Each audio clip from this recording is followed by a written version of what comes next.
And after that little inconvenient break, we are back. But the good news is we have reinforced our panel. Anamaya has joined me for this big Botez matchup. And Anamaya, you've seen the game so far. What are your impressions on the Botez match? Yes, Hammer, I'm so excited to be back. I promise you guys, I had nothing to do with the disruption of the stream. Um, but yeah, Andrea's and Alexandra's game, super excited about this game. I mean, we were looking forward for this moment for so long. We had a little delay of the game. I was on the edge of my seat to see the start of the game, but I heard that something went wrong with the preparation, Hammer. Something did not really go your way there. Yeah, no, I mean, Andrea had, Alexandra went for an opening where Andrea's previous plans she has utilized has been somewhat less good than optimal play. Okay. But it would appear Andrea has done a good job of fixing this weakness in her repertoire. And Uh-huh. as a result, Andrea actually now has an advantage, a very Mm. slight one, but an advantage nonetheless against her big sister. But I think more to the point, the fact that Alexandra is down 8 minutes on the clock is really the big sensation in this matchup. And Alexandra trying the king pawn opening for the possibly for the first time. I don't know. But that is not an experiment that she clearly feels very comfortable with.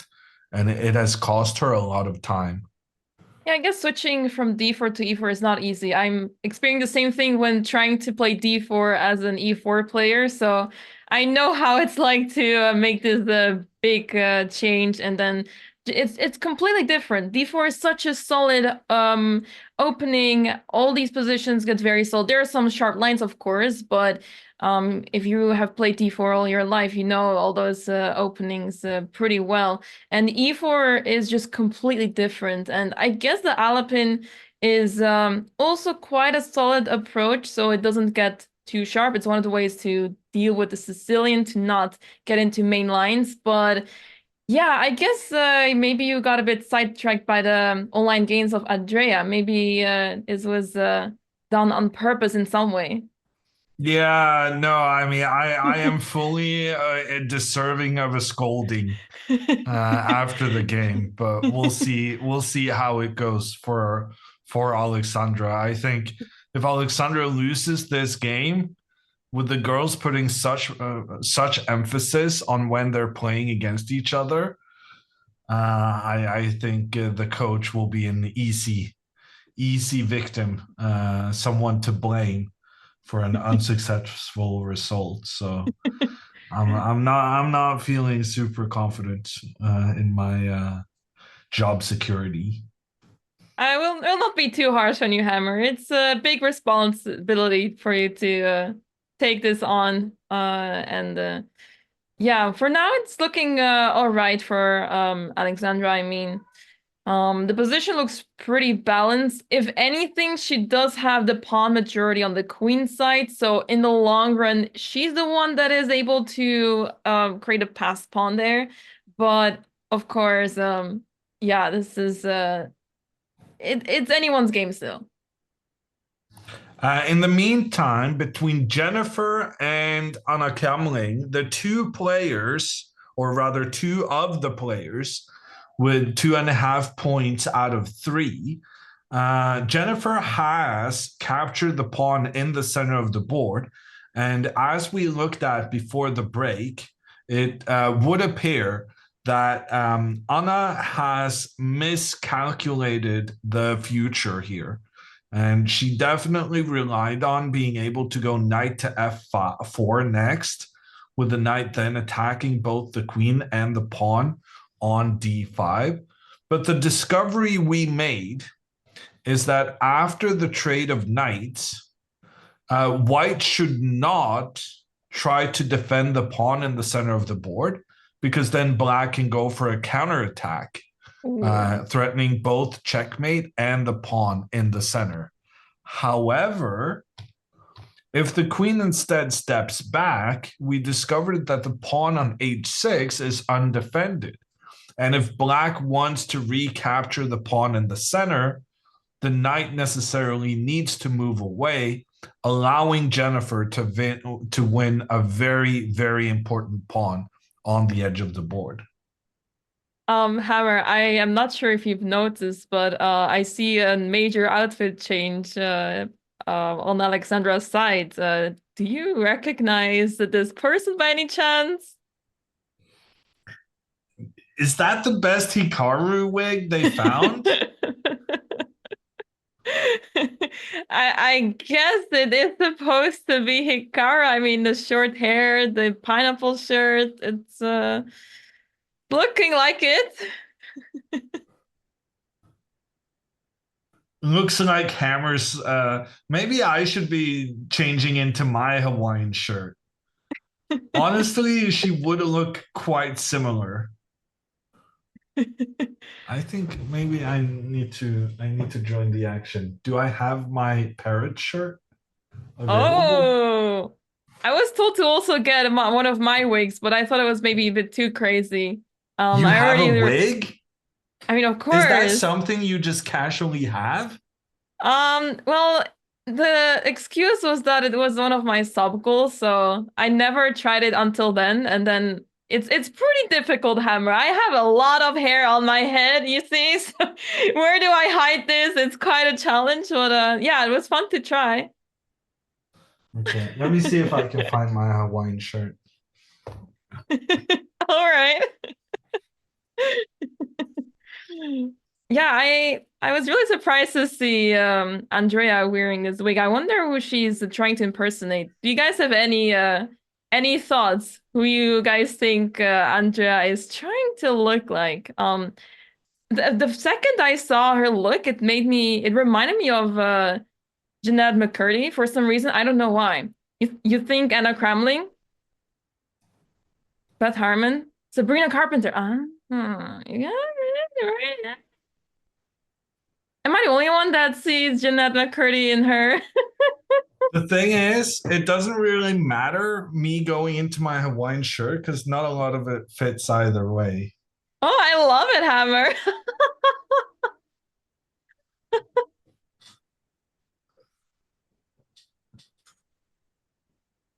Too bad you're not there. You would fit right in there in the scene. Oh yeah, no, definitely. This shirt was actually bought in LA, Venice Beach. Nice, nice. Well, the sisters are definitely putting on a show here. Really curious to see if either of them is getting any distraction from this. But But can I ask you, yeah, Anna Maya, of course. who is Andrea right now? Well, I was asking the chat, and when I saw her look for the first time today, I thought, oh, that reminds me for some reason of Jeanette McCurdy. I don't know why. It just looks that way. But then the Of chat who? reminded me, Jeanette McCurdy. You don't know her? No? iCarly? I don't know. Oh my God. Hammer doesn't know iCarly. Okay, okay. Yeah, Sam from iCarly, yeah. Okay. That's too But bad. why is she a particularly good chess player? No. Just an actor that I happen to know. But yeah, that was my first thought, but yeah, I didn't really know why. But then people said maybe Anna Kramling could be. It definitely looks like Anna Kamling, but Anna Kamling isn't that much better than Alexandra to begin with. So why are we cosplaying a slightly better chess player than yourself?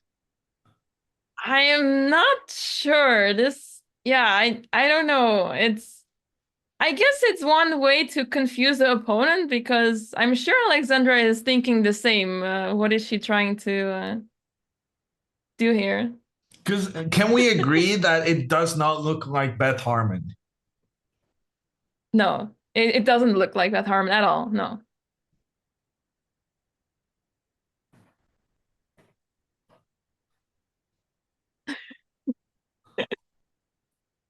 Should Anna wear the wig? Are they saying Anna Kamling should try and cosplay herself?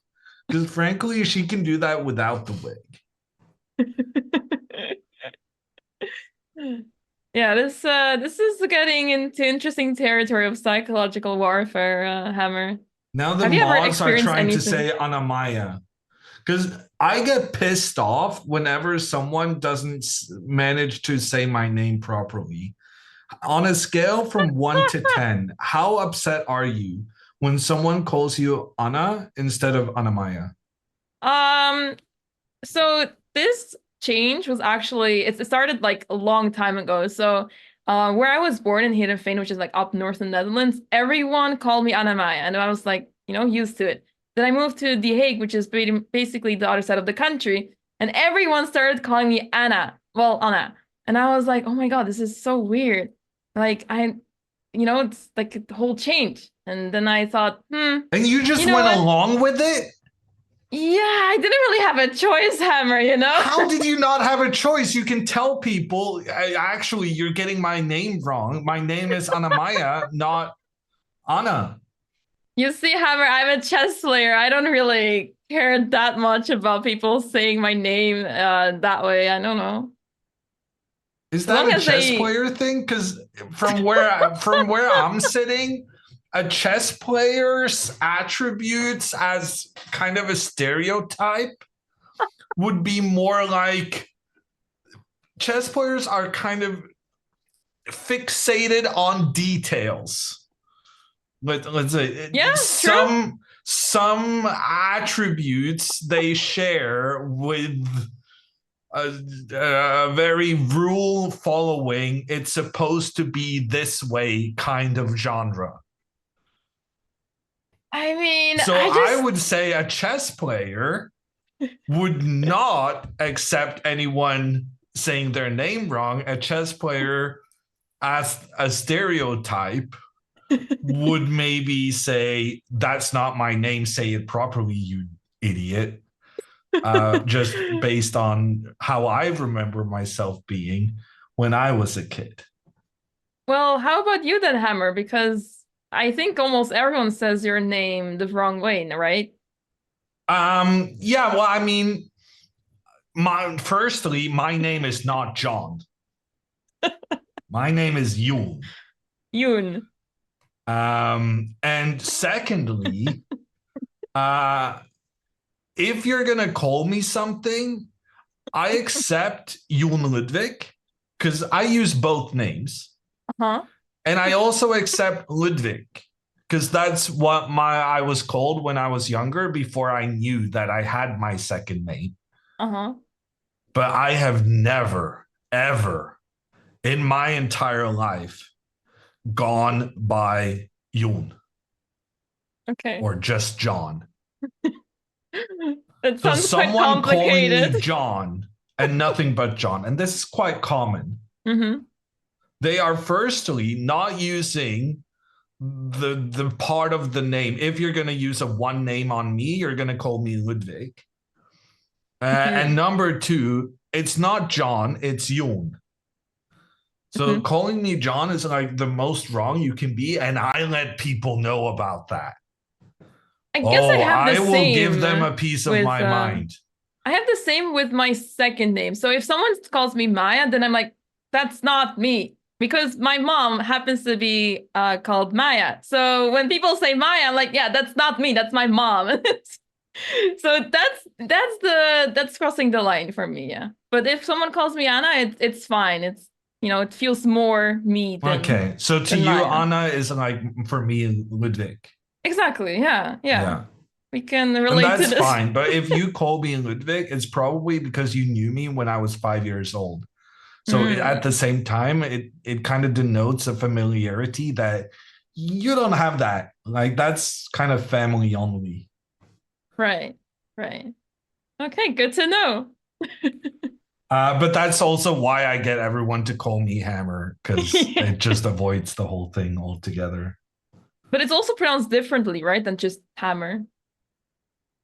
No, I'm fine with Hammer because like Okay. then that it's only English speaking people Okay. Okay. who Yeah, who because I are gonna heard say you say that. differently, and I was like, oh, that's also different.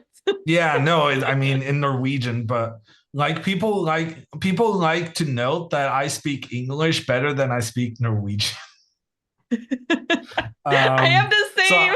so I'm not the best person to study in order to get the Norwegian pronunciation right, but I would say in Norwegian, Jon Ludvig Hammer.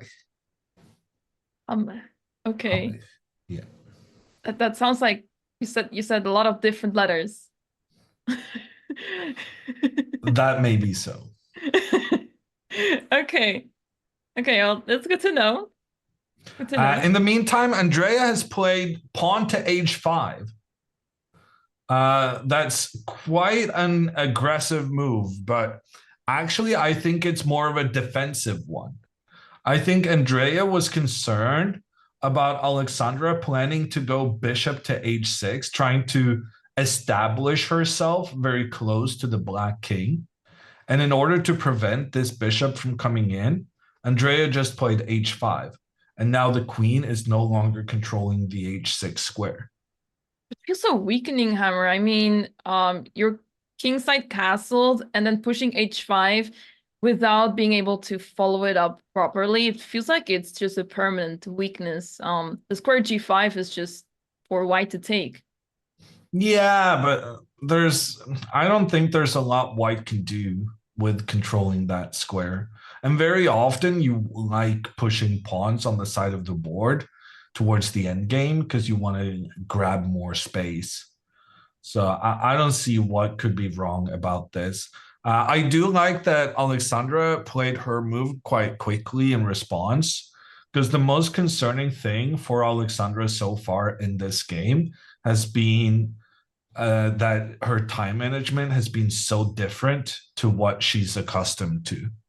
So now getting Right. back into the rhythm of making some quick decisions and trying to exploit one of Andrea's main weaknesses, which is her propensity for getting low on time.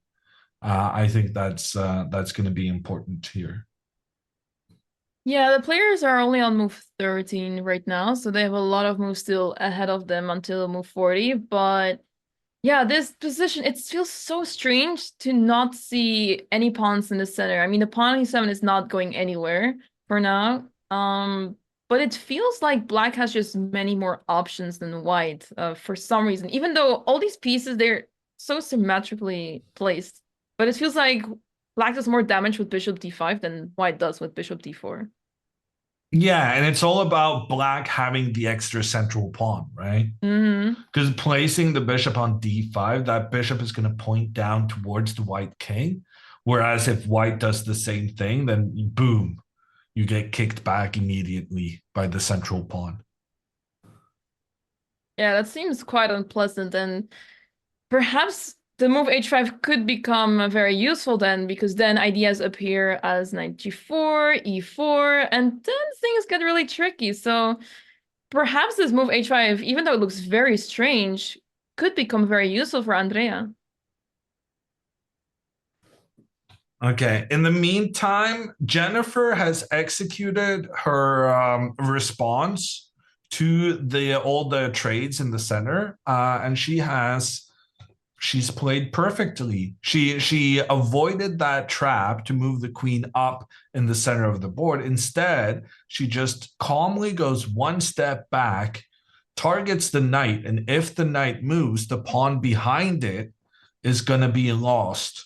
And chat is having a keen eye on the clock in that match. And Anna Kamling down to 16 minutes, and she's about to lose a pawn. Jennifer is absolutely crushing the field so far. Yeah, Jennifer is playing so convincingly, and I mean, she is one of the most experienced ones in this field. She is the two-time US Women's Chess Champion, so yeah, she's been playing really well this tournament, and not on a 100% score anymore, but still playing very good chess. And Anna's clock concerns me a lot. The players are on move 19 right now. Anna still needs to make another 21 moves, and she's down to 15 minutes. So yeah, I'm getting very concerned for Anna, as she's also going to lose a pawn, or at least be a pawn down. But this position makes me wonder, Hammer, what happens if Black plays the move queen to g5? Because that's a really, it's a logical move to try to set up some tricks. It threatens the move knight h3 check, and this queen on d2 will be hanging. So is queen g5 a move that white needs to be concerned about? You should definitely be concerned about it because, as you say, if the white pawn just continues capturing black's pawns, then that will be punished. The knight coming in, giving a check on the king, while simultaneously opening up between the queens, allowing the black queen to capture white's. However, there is one very, very good move in response, and that is knight to e4. Knight to e4. Oh, wow. Computer doesn't have that as its top choice. Um, Knight to e4 attacks the queen, protects the queen, and makes sure that if the queen tries to capture in the center, then you can go knight to f6, attacking both the king and the queen. But apparently, so if now knight to h3 check, obviously the knight cannot be captured because that is going to allow the queen to be looking down on the king. And if the king moves, the queen is under attack and the queen is protected, but at the same time, the knight is under attack as well. So you're going to have to trade. And now this guy is in trouble. You have to move it back. And then white wins a pawn. Wow. Somehow the computer feels that this position, despite white being up a pawn, is actually completely fine for black. And I'm That's sure that's going to be crazy. because the rooks are going to be able to put pressure on these white pawns. But this is why Anna is spending so much time, right? Because it's so easy to kind of just assume that if you lose a pawn, that's a bad move. Hmm. Yeah, and I think queen g5, since this line turns out to be equal, it's definitely worth to try to move queen g5, because the move that you pointed out, knight to e4, it seems really logical to do this because it defends the queen, attacks the opponent's queen. What could be wrong about this being up a pawn after that? Yeah. No, I'm actually so confused. Because now I'm wondering if that's not the best move, what is? I guess you could go king h1. No, because then king h1, then knight takes d5. And black avoids losing a pawn and also opens up between the queens. Somehow the computer feels this is much better for white than what we just looked at with an extra pawn. But that makes no sense to me. Yeah. I mean, maybe you can start an attack here, but that's very, very difficult for a human to understand. A human will very often choose being up a pawn compared to some attack that may or may not work out in the long run. Yeah, but the one thing that concerns me so much, Hammer, is Anna's time, because she is spending a lot of time on these moves, and sometimes you just have to make the one move that comes to your mind first, as long as it doesn't blunder anything immediately, and go with it, because now she's down to 11 minutes and she still has to make 21 moves. So she has to speed up and just go with what feels natural to her. I mean, maybe she feels like she's just in big trouble no matter what, but based on what we just found, she can definitely wiggle her way out of this trouble, or rather, for some period of time at least, because in reality, the time she has left now is probably going to be an issue, even if she finds all the right moves. It's very Mm. difficult to continue finding all the right moves when you just have 10 minutes. I guess what helps in this position that it's not too complicated. I mean, this line that we just saw with Queen G5 can get tricky, but there will be trades very soon, and I think that will be much easier to play for Anna when the queens get traded off, when pieces will be traded off, and especially when the pawn structure will be more or less fixed, right? So yeah, that's the one thing that could be ideal for Anna, but she would have to find this whole idea of Queen G5 and understand that Knight E4 is okay for her, and that's not easy to find behind the board. In the meantime, Andrea has played bishop to d5 on that board, which is the move we were discussing and felt was pretty good for black. I'm thinking this is an opportune moment for Alexandra to go pawn to c4 and just try and kick that bishop, since the bishop got such a good placement in the center. And you mentioned earlier that Alexandra has a majority. She has 3 pawns versus 2 on the far side of the board. I call this the far side because Mm-hmm. basically the opposite side of where the kings are is going to be the one furthest away from the king being able to help out in an endgame. And so getting these pawns running could be a good idea. But frankly, I'm not even sure how far these guys are going to get. One of the Mm-hmm. good things about Alexandra's position is that she's neutralizing the bishop on g7 very well, because there's nothing a bishop hates more than biting into concrete. And in this metaphor, concrete is defined as a opponent pawn protected by another opponent pawn. And Andreas Bishop would be rather happy if Alexandra were to push forward, because that would open up more possibilities on the long diagonal.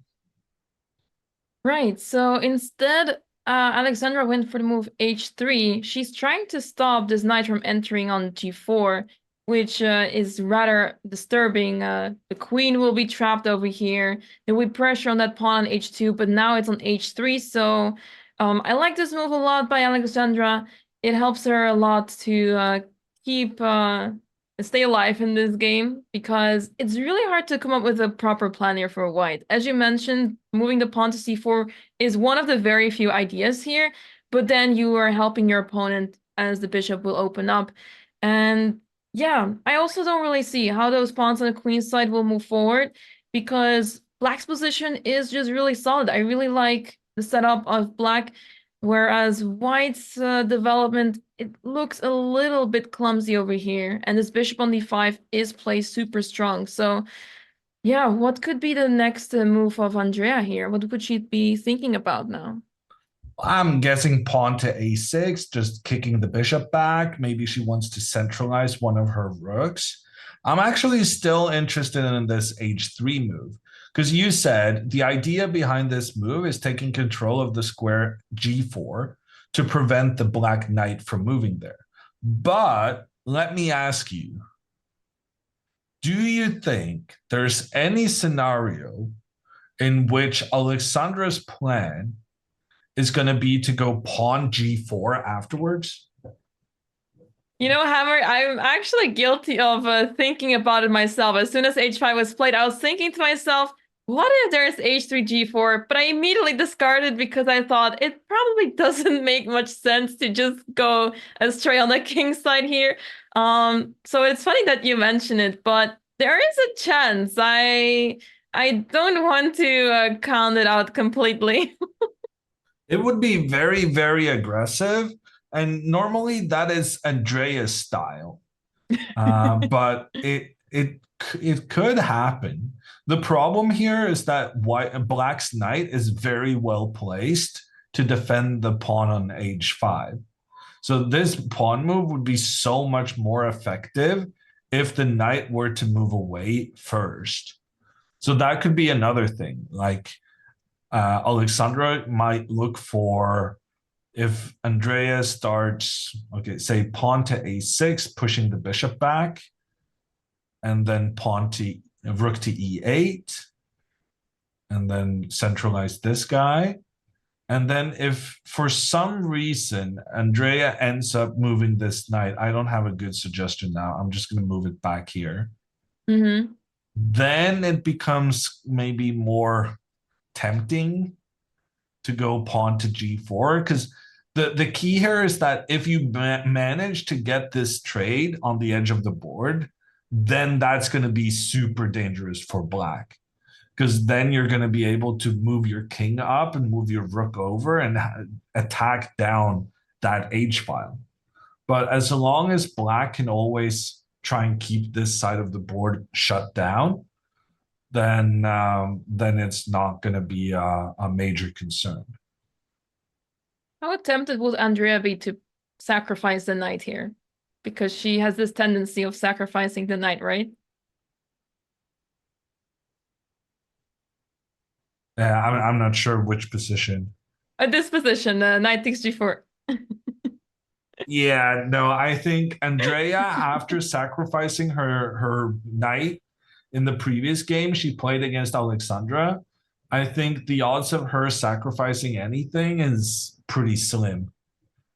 In the Okay. meantime, we've had moves coming in on both boards.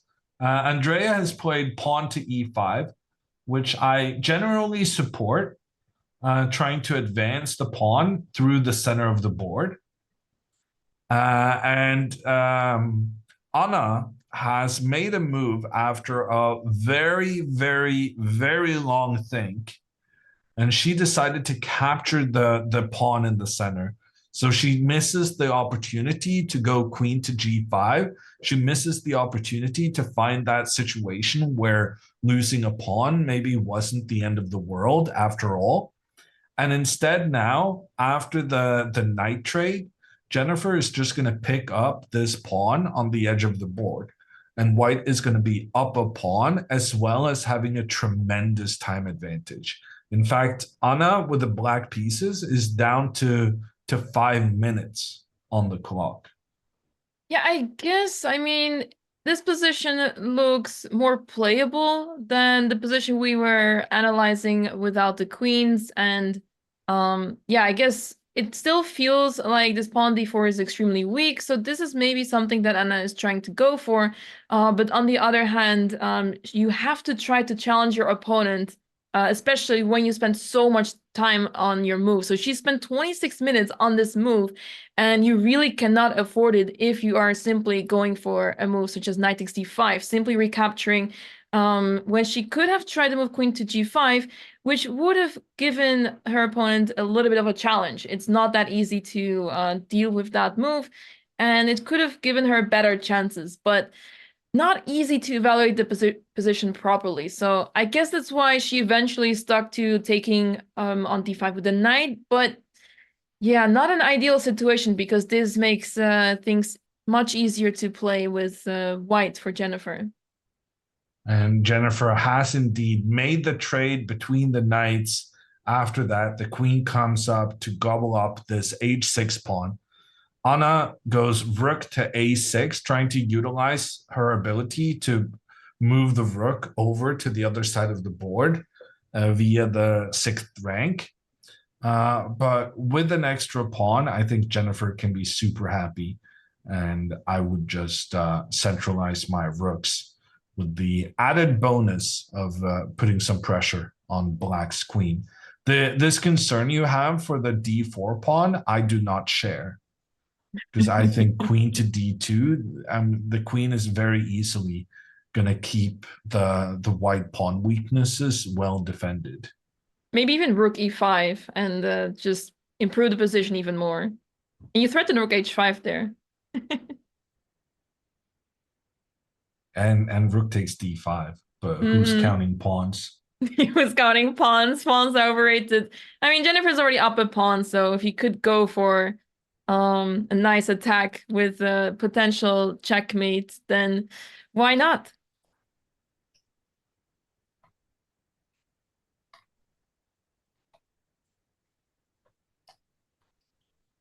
Mm.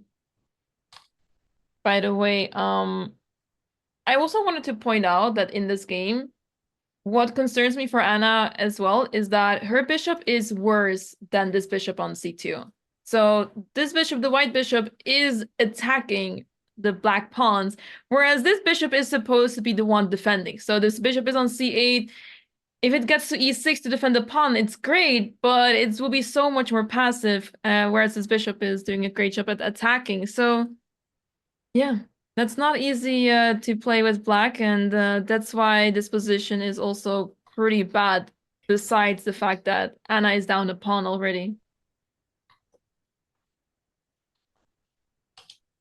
Yeah. No, I think her position is just pretty miserable. Mm-hmm. And I think the time usage kind of reflects that. She was trying to find something better than getting into this, and then she kind of couldn't figure it out.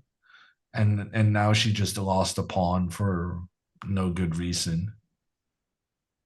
But Jennifer has had good positions previously in the tournament. In the first round against Nemo, Jennifer had a huge advantage, but she messed it up in with Nemo defending a long endgame. Nemo Right. also defended a long endgame against Alexandra yesterday, so we're getting some skills showcased. And for Nemo defending bad positions, she's done very well. She's saved two potentially losing games. While Jennifer, she failed winning the game against Nemo, but other than that, she's just been. I think she's a level above the rest, in my opinion. It does really She's feel been that very way, yeah. clean. Yeah, she's been very clean with her games.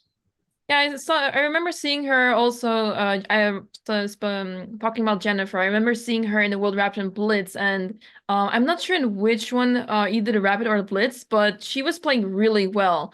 And I believe she even got into the top 20 or something in one of the time formats. So she plays really well. She's very experienced. Maybe not playing as much these days as she goes to university, but and she's, I believe, becoming a senior now. So yeah, it's amazing to I mean, see you her playing say this going to tournament. university as if it's just any random place, but in my little commentary pre packet of trying to get some intel on the players, she goes to Harvard. And like I didn't maybe fully experience university in this way you're supposed to. I Oh, kind me of neither, quit Hammer. I quit after a year because I thought it was too hard. But I'm pretty sure Harvard, that's a decent school. I heard about that one. And Right, I'm right. guessing it's not as easy as some of the Oslo universities are. Yeah, I guess, I mean, maybe the ones in Amsterdam are still somewhat impressive. I don't know much about it, but yeah, half of my university years went to COVID, so I also didn't get to experience that much.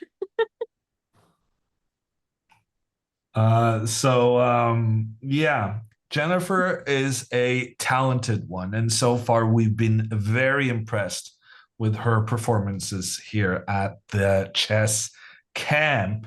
Alexandra, she kind of no, I was gonna say she found back to her normal self because she's been playing so quickly all the games.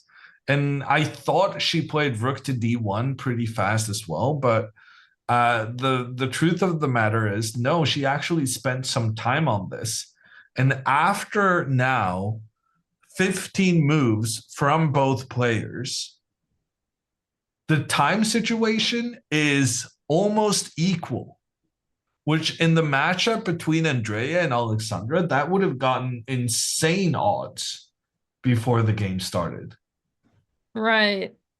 Yeah, I mean, it's clear Alexandra is the better player, but when Andrea plays well, when she is playing her A game, she plays really well, and she cannot be underestimated.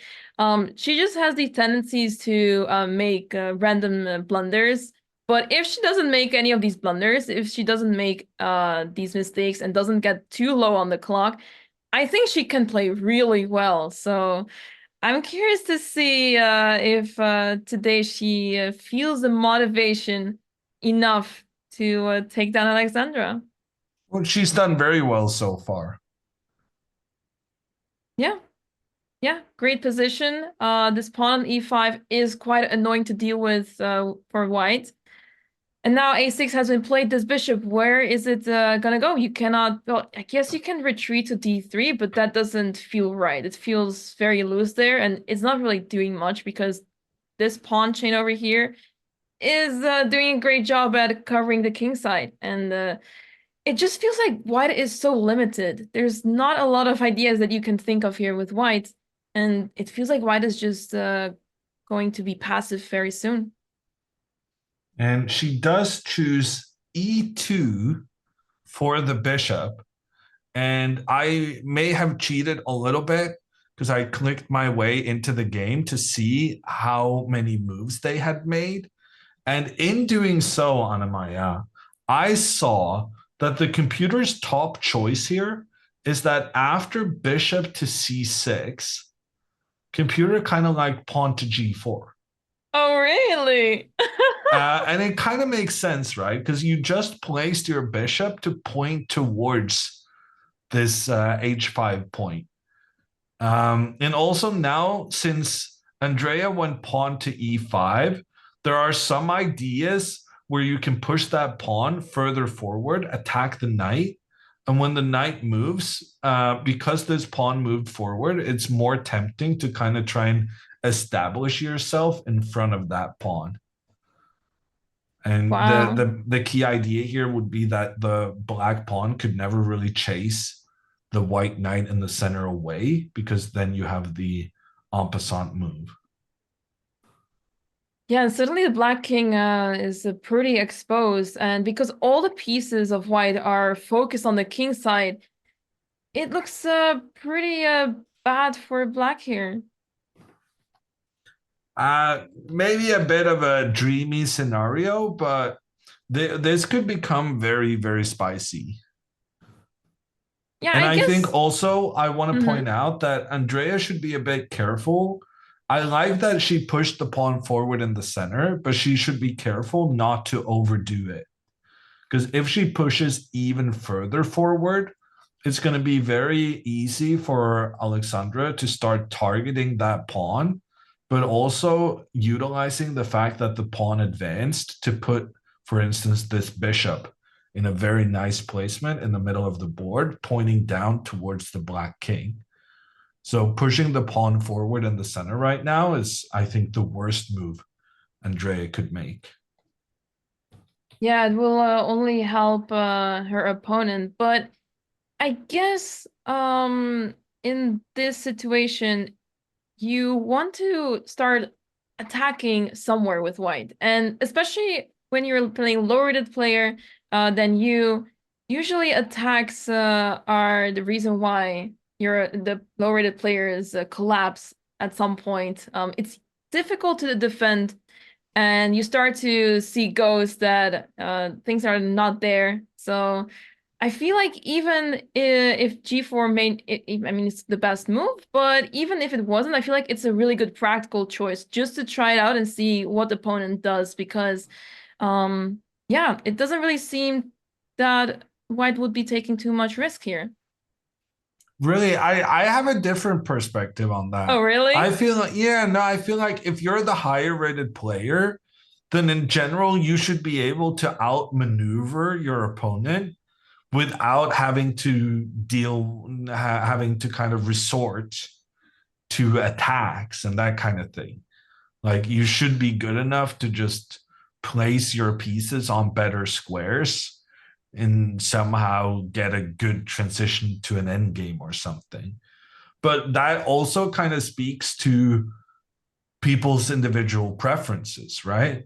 Because I Mm-hmm. believe I'm very good strategically and not very good necessarily at calculating and attacking.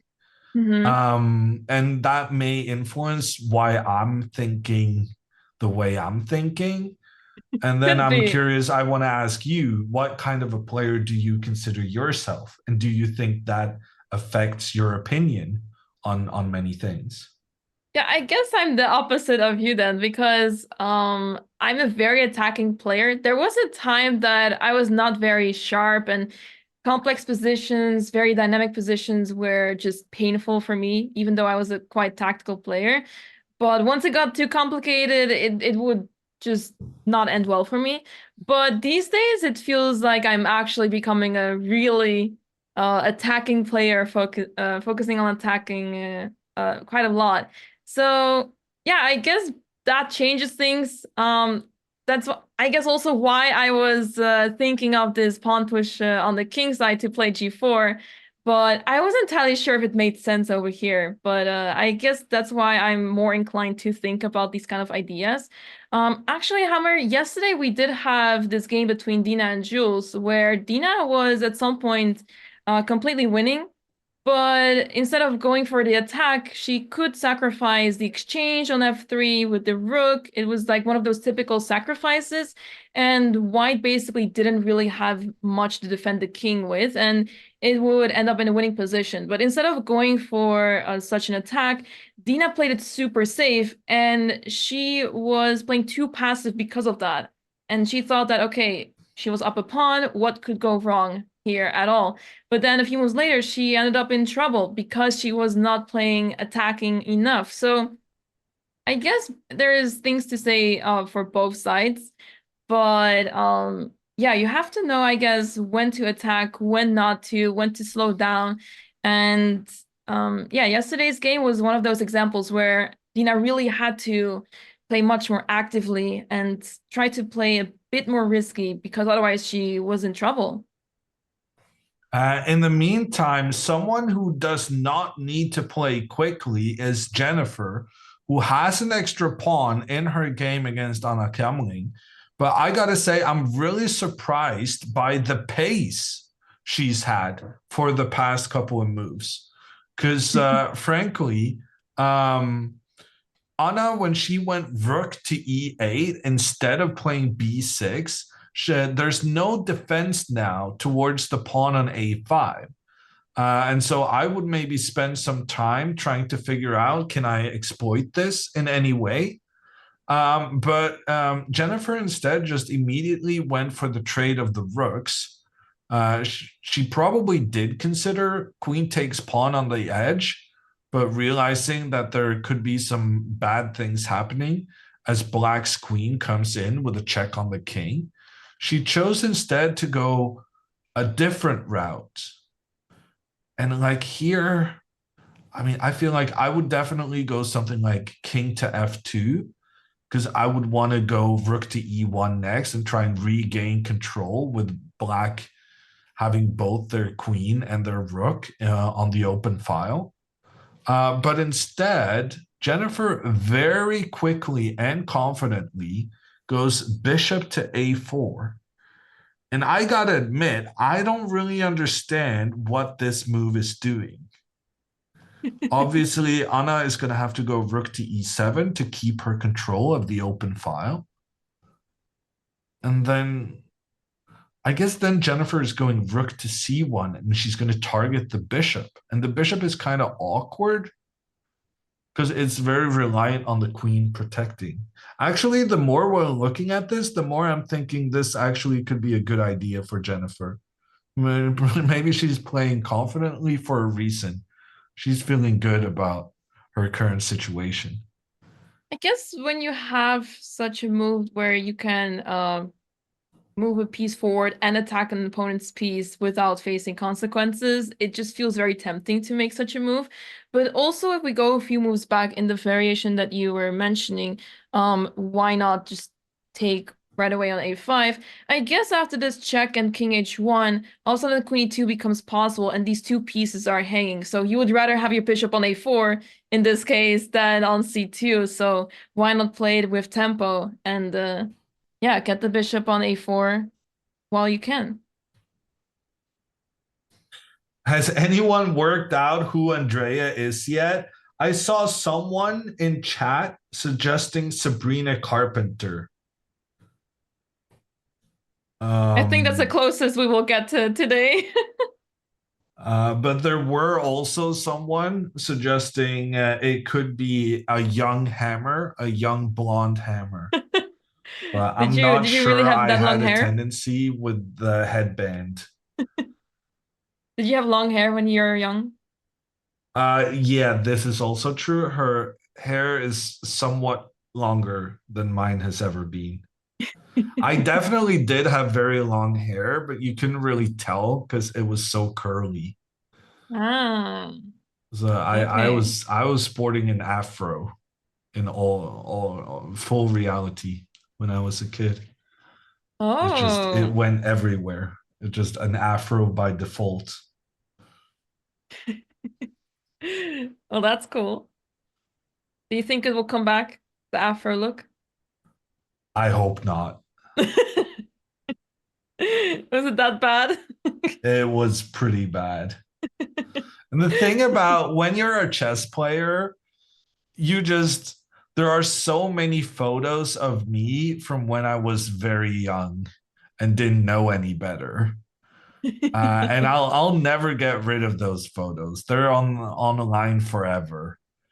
So being a chess player, there's plenty of good things about it, but one of the definite disadvantages is the number of pictures you're unhappy about from when you're 10 to when you're dead. Yeah, and it's not easy to get rid of them. I mean, you don't even want to go through the process of trying to get rid of them, so you just accept that, okay, this is the life of a chess player. You get pictures everywhere, so what to do?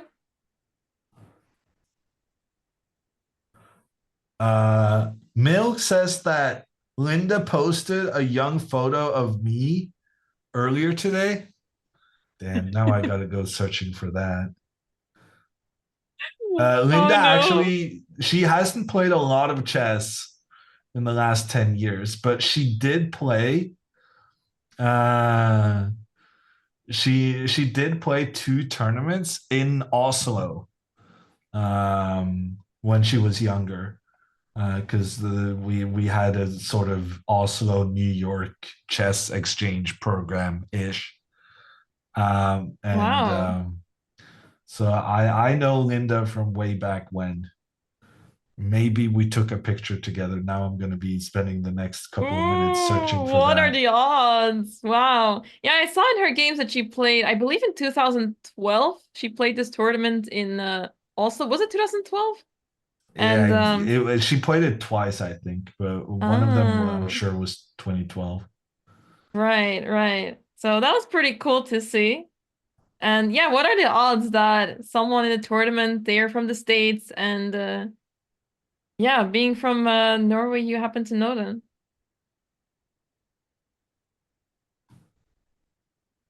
Oh, I'm still searching for the pictures. Can you Oh yeah, take go over? ahead. Go ahead. Of course, of course. We see that Andrea has played move b5. I like this move. It stops white from playing c4 ever, and she's getting a lot of space on the queen side. Perhaps not something that she needs because let's say if this knight moves from b3, let's say it goes back to d2, then it becomes interesting for Alexandra to play the move a4 to try to poke this pawn structure on the queen side. But for now, this knight on b3, so you don't have the pawn to a4 move. And this knight, yeah, you don't really want to retreat with this knight for this specific reason. So It seems like Andrea is getting a really nice position. This is kind of what you want when you're playing with the black pieces. She has a lot of activity going on. It's hard to see what white can possibly do here. I guess she really needs to think of moves such as g4 here to try to complicate matters, and otherwise you just have to sit and wait and hope for the best while your opponent is activating pieces. His knight can go to b6 and then c4, or maybe even to a4, targeting that pawn on b2, which is quite a big weakness. This bishop on d5 is quite a monster over here. So yeah, I really like Andrea's position for now. And as I look at the clocks, they are also completely even on the clock. So things are looking good for Andrea. And I'm concerned about Alexander's position. But for now, she's doing just fine. But this may change in the next few moves. I gotta say, Andrea's time management today compared to, well, for instance, yesterday, and compared to her time management in general, the last couple of months has been exemplary. And it's really impressive watching her really just bring out the best in her when she's having a very important game.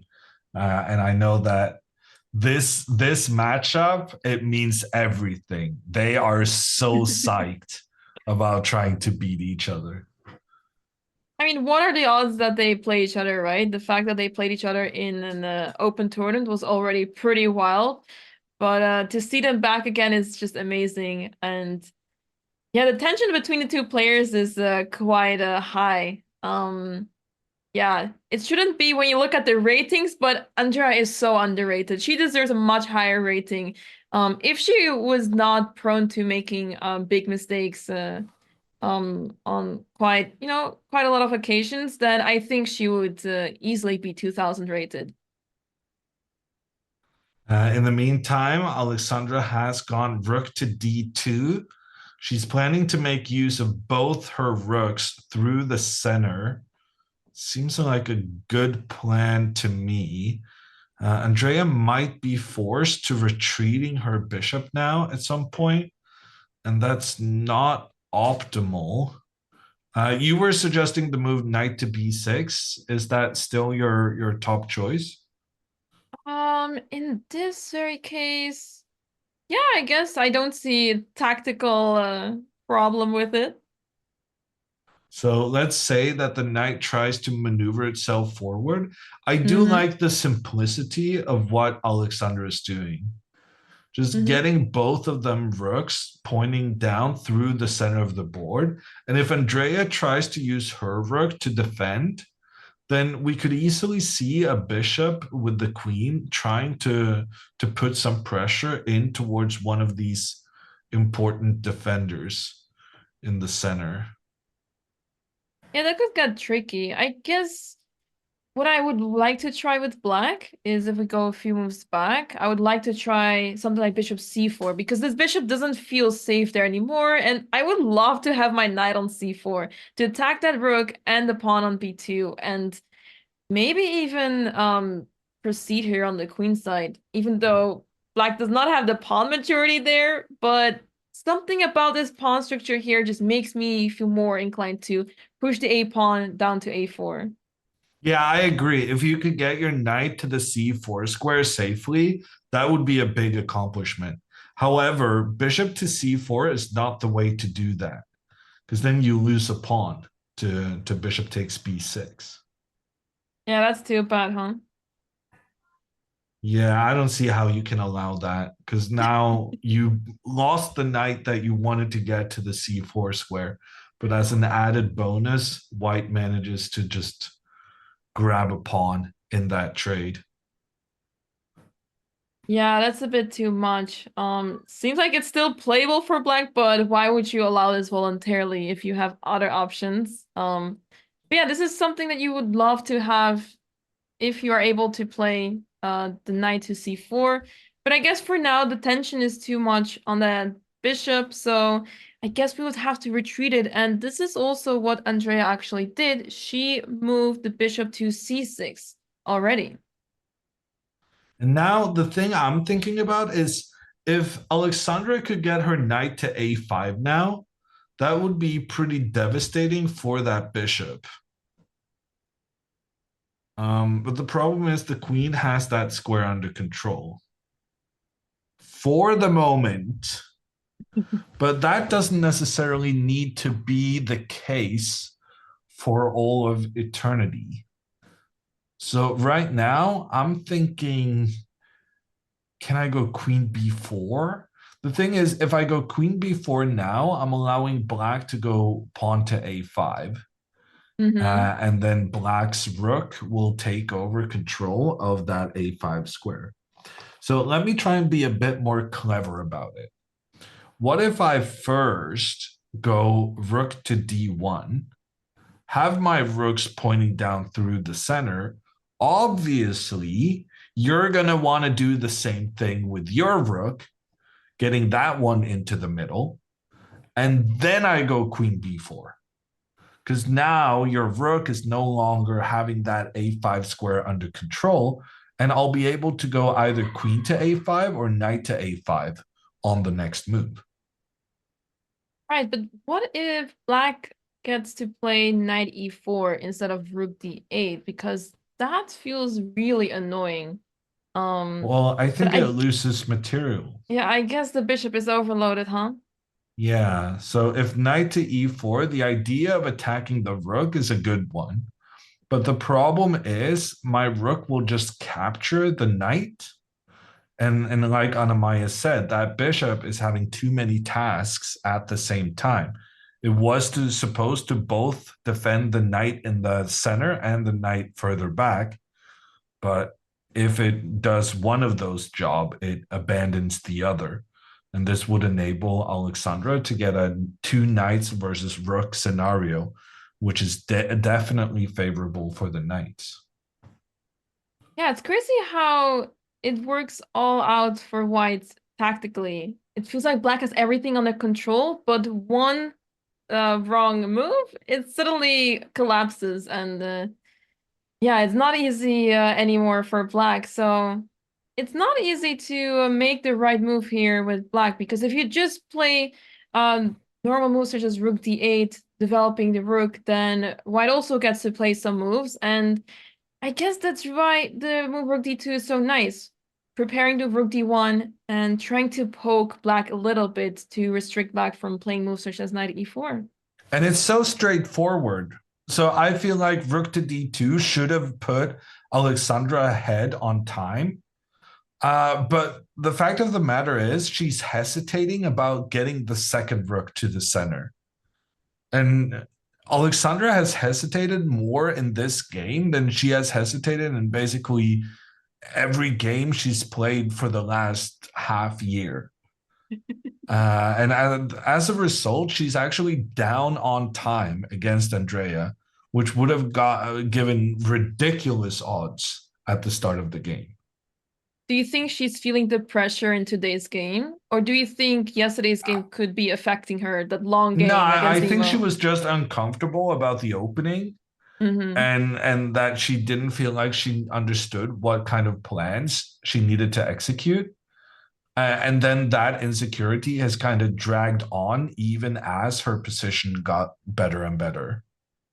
Right. That makes a So lot of sense, she's yeah. finding the right moves. Like she's playing good moves, but the insecurity kind of remains, which is why even though she's playing good moves, she's down on time.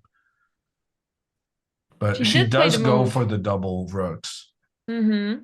I'm liking her position. Like this is a very easy pressure and kind of annoying to deal with for Andrea.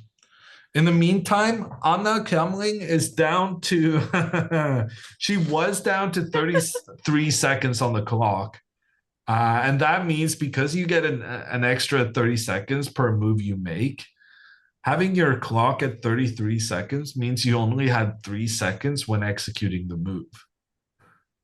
Yeah, in one of the earlier rounds, Anna had 1 second on the clock, I believe. There was one of the players had 1 second on the clock when they pressed the clock, so it's really playing with fire here. But Yeah, besides the time difference and the time issues for Anna, she's also down a pawn and also in a very passive position. So I feel like it's a matter of time until Jennifer wins this game. But this game requires still some technique from her. Let's see her technique in this end game. I'm curious to see how things will play out. But very concerning situation for Anna. She's very low on the clock and it's not looking good. Even if she had time, it would be concerning, but with so little time, there's only so much you can do. In general, in this position, when black is down a pawn, but the pawn they're missing is one of the kingside pawns, one of the pawns that was supposed to defend the black king. What you really want to do here as white is you want to try and get more pawns up the board just to trade. Normally, trading pawns favors the defending party, but here a pawn trade would mean that black's king goes from having two defensive pawns to only having one, which could be the difference between the king surviving and a potential checkmate happening. And I think that's why Jennifer just played queen to h6. Number one, she's threatening checkmate with rook to e8, but that's not the main thing. As Anna goes rook d8, trying to defend against the checkmate, now Jennifer can go pawn to h4. And she gets to execute this plan of just moving the pawn up and loosening up the defenses that black has in front of their own king. Yeah, And and this indeed, is this is brutal. precisely what she did. And she's feeling Mm-hmm. very confident about it based on the pace with which she's playing. Yeah, this feels quite brutal. I wonder, instead of rook d8, what if Anna had played rook e7, challenging that rook? Because I feel like in the queen endgame, the drawing chances are much higher in this position. Yeah, maybe. I guess you would go queen e3 and you would go for the queen trade, but black definitely doesn't have to trade queens and can try to counterattack on the other side instead. A missed opportunity perhaps for Anna, but you are going to miss a lot of opportunities when you only have 30 seconds for every move you make. And that is a sad reality because you need time to come up with these ideas. Because rook e7, it would drop the pawn on d5, so it feels counterintuitive. She may not just have thought about this move at all because of this. Yeah, true. In fact, I didn't actually even realize that's if we go back, rook e7, you could capture this pawn. Then just give a check on e1, right? You're making it sound easy. Check, king up, I'm and just then feeling what? ambitious here with the activity. It's the best that black can get in this game, I think. Queen e7 maybe, but then I mean the king is reasonably safe. Mm-hmm. Yeah, it definitely wasn't easy, but because it wasn't easy, that's kind of why she couldn't figure it out with just seconds on the clock. Queen to f8. I don't know where that queen is headed, but moving pieces away from protecting your own king, probably not the greatest idea right now. Jennifer is just going to continue forward with her pawn on the side of the board. She's going to loosen up the king's defenses, and this is going to be a win for Jennifer within a couple of minutes. And perhaps Anna's trying to play rook e8, but she doesn't have the time for it now because h5 is indeed played by Jennifer. And in case Anna plays rook 8 here, then the g6 pawn will be captured simply, and black's position is completely falling apart here. So yeah, she's running out of time, both on the board and on the clock. So it's going to. I think this game will end pretty soon, as this king side is being completely torn apart here. Anna tries to have the rook come over to defend. How how do you win this the most accurately? I guess first we take on g6, right? Mm, do we? Because I want to play queen g5 and attack the pawn on d5 one more time. And maybe rook e7. Um, just to Yeah, throw in some ideas. I guess that's fine. I was thinking maybe queen rook e2. You're such a positional player, Hammer. No, no, but hear me out. I'm trying to open up the pressure against this rook, and I because if I can force that rook to move to the side, for instance, because it doesn't want to be reliant on the queen protecting, then I'll make the trade. But the difference now is that I get my queen more centralized than in the other variation, and I get to put pressure on an undefended pawn because I managed to lure the rook away first. Wow, you have a lot of patience here. I would not be able to play a move such as Rook E2. That's too slow for me. And computer wasn't too impressed with it either. So sometimes the bang bang stuff is better. Why Well, rookie 2 makes 0 sense? I explained why. Listen to my explanations if you want to know the thought process. I mean, your explanation made sense to me. It's just it would not even cross my mind because I'm looking ahead of me. I played the move h5. I want to take on g6, and this pawn d5 is weak, so I want to attack it. And yeah, I want to make use of black's weaknesses. But your way of handling the position was also very interesting. I could maybe use some of it in my own game sometimes. Yeah, but in this occasion, it was probably just nonsense, right? My You got only some points. hesitation with making this trade was that I really didn't want to end up having to trade queens, right? But at the end of the day, a queen trade is not the it's not the worst thing if I also manage to get a pawn in the center. Yeah, it's too much. Instead, Jennifer has played queen to e3. She's trying to threaten rook up, catching the king and queen on the same rank. The king moves away. Oh, but now First you can take attempt. on g6. This is Yeah, really clever. this is an opportune moment to make that capture because now, after pawn takes back, white is able to bring in their rook even with a check on the king. In fact, here you're winning the queen. You're forcing the king back and then catching the king and queen in a compromised position. And Anna took back with the rook on g6 instead. So just to go a few moves back, she played rook takes g6. So now her pawn d5 will fall. And soon the position will be resigned, I think, because being down 2 pawns is too much. The king is completely exposed, and there's simply no hope anymore for Anna here. In the meantime, Andrea is undeveloping her pieces. Ooh, I don't like that move, Hammer. Bishop to f8. I will say one thing.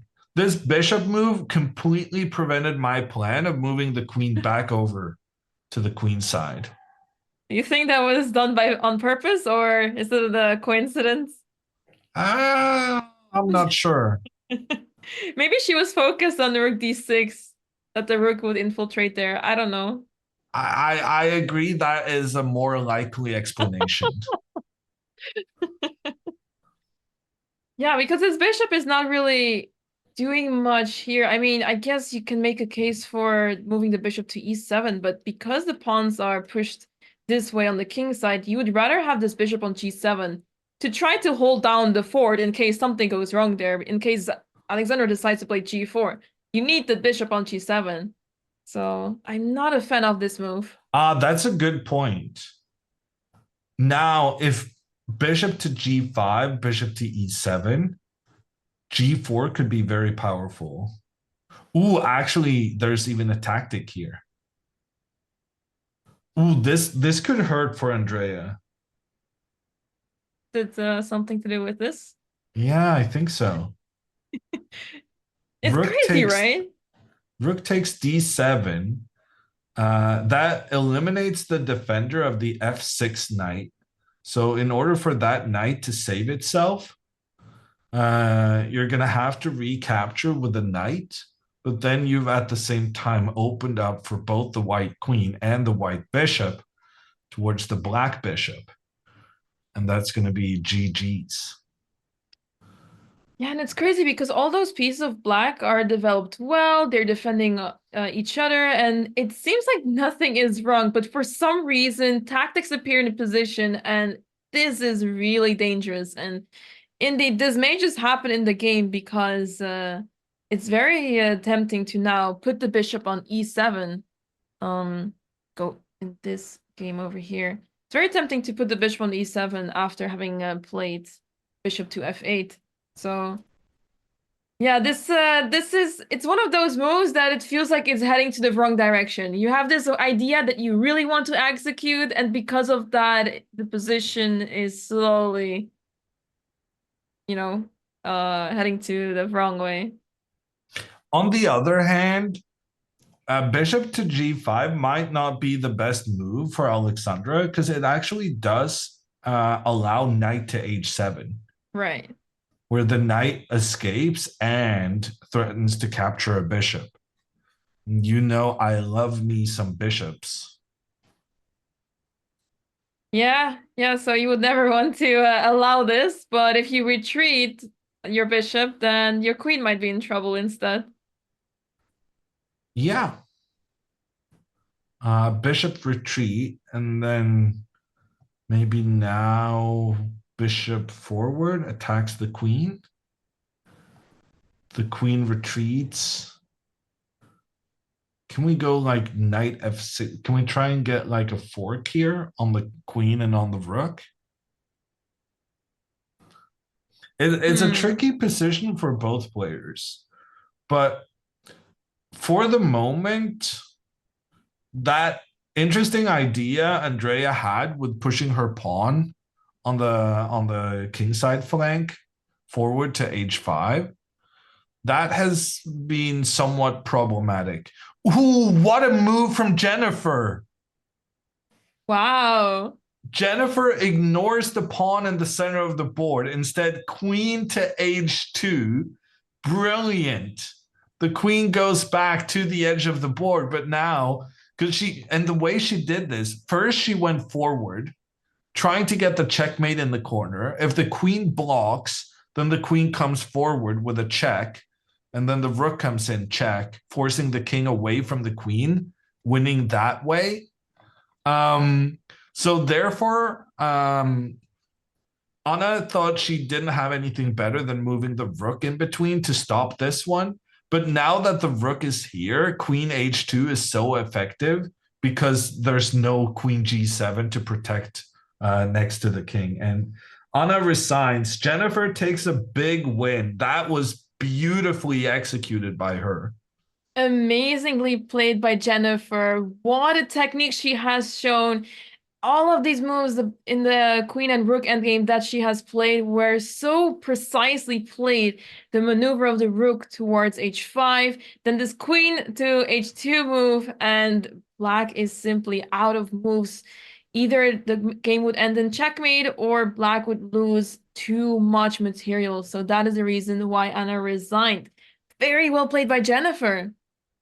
Yeah, she's looking so strong. I would be very surprised if Jennifer doesn't win the tournament. But she does have a big matchup against Dena coming in the second part of the tournament. That's going to be so exciting.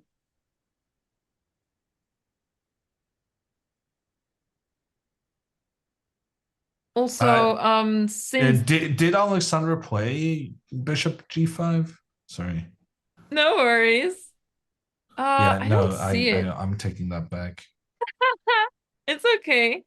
Also Jennifer and Anna were the leaders, but now Jennifer is taking the sole lead in the tournament with this win. She's on 3.5 out of 4 now, so her chances to win this tournament are looking good. But as you said, she has some tough matchups ahead of her. So let's see how she will do against Dena, for example. And here we have the current standings without the current round included. We have two really big matchups today. We've been following Jennifer taking down Anna Kamling very impressively. That's going to put Jennifer up to 3.5 points in four. But we also have Dena with the white pieces against Nemo today. And wow, live update of the standings is going to see Jennifer with that fresh point she got, taking the lead in the tournament. And now it's up to Dena. Dena needs to beat Nemo in their current game in order to keep pace with Jennifer at the top. I love how you can make tech issues exciting, Hammer. You always know how to deal with them. Just pretend like it's not happening. That's the only trick. I guess you're used to it, huh? It is I'm not saying that I am the common denominator for tech issues, but I have been around streams with tech issues in my life. Okay, noted. I will not ask further questions. So clearly ought to pick the Nemo Dena game as the second one right now. Yes, I think that's what we're gonna do. Let me confer with the producer, and Yeah, we'll look into that. Yeah, the other two games have, of course, already started quite some time ago. But yeah, as the game between Alexandra and Andrea is still ongoing, we want to pay attention to that, of course. But we would also be able to pull up another game. So let's see if we will be able to get that on the screen. But for now, the game between Alexandra and Andrea is still ongoing. Both players around 25 minutes on the clock. This is getting super exciting. We're now move Yeah, 20.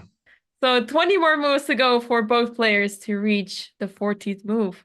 the next hour will decide everything. Both players gonna be low on time, gonna be stressed out, wanting to play good moves, but not necessarily having the time they need to figure out what the good moves are.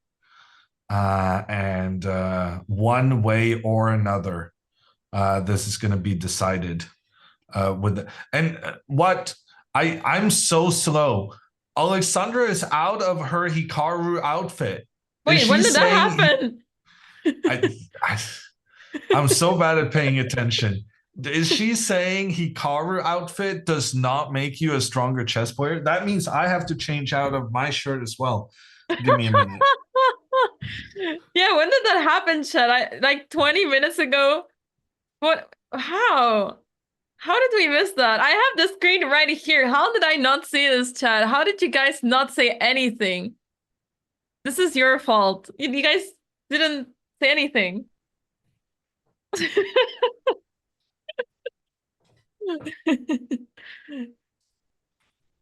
Yeah, we were too focused on the Jennifer versus Anna game, perhaps. But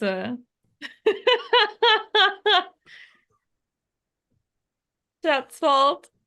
Yeah, this is the Hammer influence, blaming Chad when things go wrong. Oh, did you not use that strategy before? Not as much, but Yeah, no, I it's think it's very easy. yeah, your strategies are yeah, kind They of are honed through time, yeah. tested with experience. Yeah, I'm like getting inspired here. I'm not sure if it's a good thing, but maybe. Time will decide. Knight to g5 from Alexandra. She's going for the attack. You know what? She is going to go for g4 next. Oh, I'm here for it. I guess Andrea's going to go bishop e7. She's going to want to point her bishop down towards the white queen. And this also makes it kind of difficult for Alexandra to try and attack. try and make this pawn push to open up for the queen in towards the black king. Because here, knight to e4 would take advantage of the bishop now pointing in towards the queen. Oh my god, no!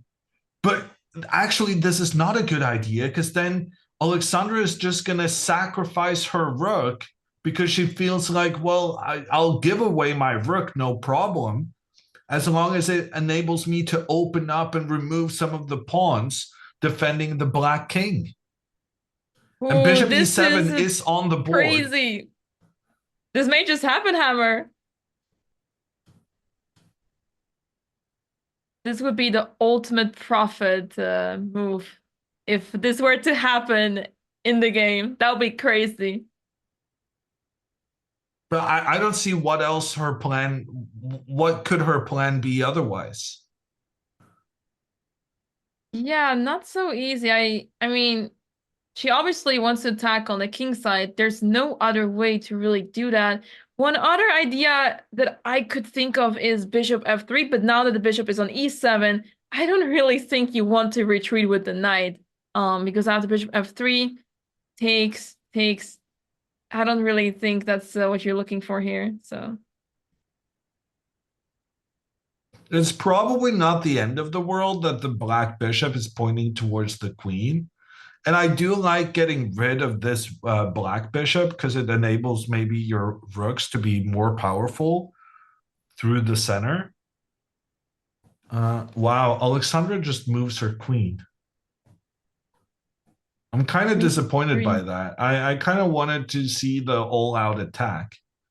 But computer is saying moving the queen back is very good for white. I don't really understand why, though. I guess it's just a natural approach to, okay, your opponent put the bishop on the same diagonal as the queen. You'd rather get out of there to make sure that you don't run into some discovery attacks. But I guess this may be preparing other ideas, such as f4, to try to exchange the pawn in the center and then get the bishop out. I can see the attack still continue, but perhaps in a different way. And this pawn is going to stay on g2 over there. Yeah. I mean, yeah, so you can still attack just without weakening your own king. Yeah, makes sense. I really want to try to make moves such as knight takes f7 work. Or actually, what about knight to e6? Because that pawn on f7 is protecting the pawn g6 and is the only defender of the pawn g6. So if you get to play knight to e6, and if black takes, then suddenly queen takes g6, and that king on g8 feels very unsafe there. Yeah, no, I was about to be a huge fan of your idea.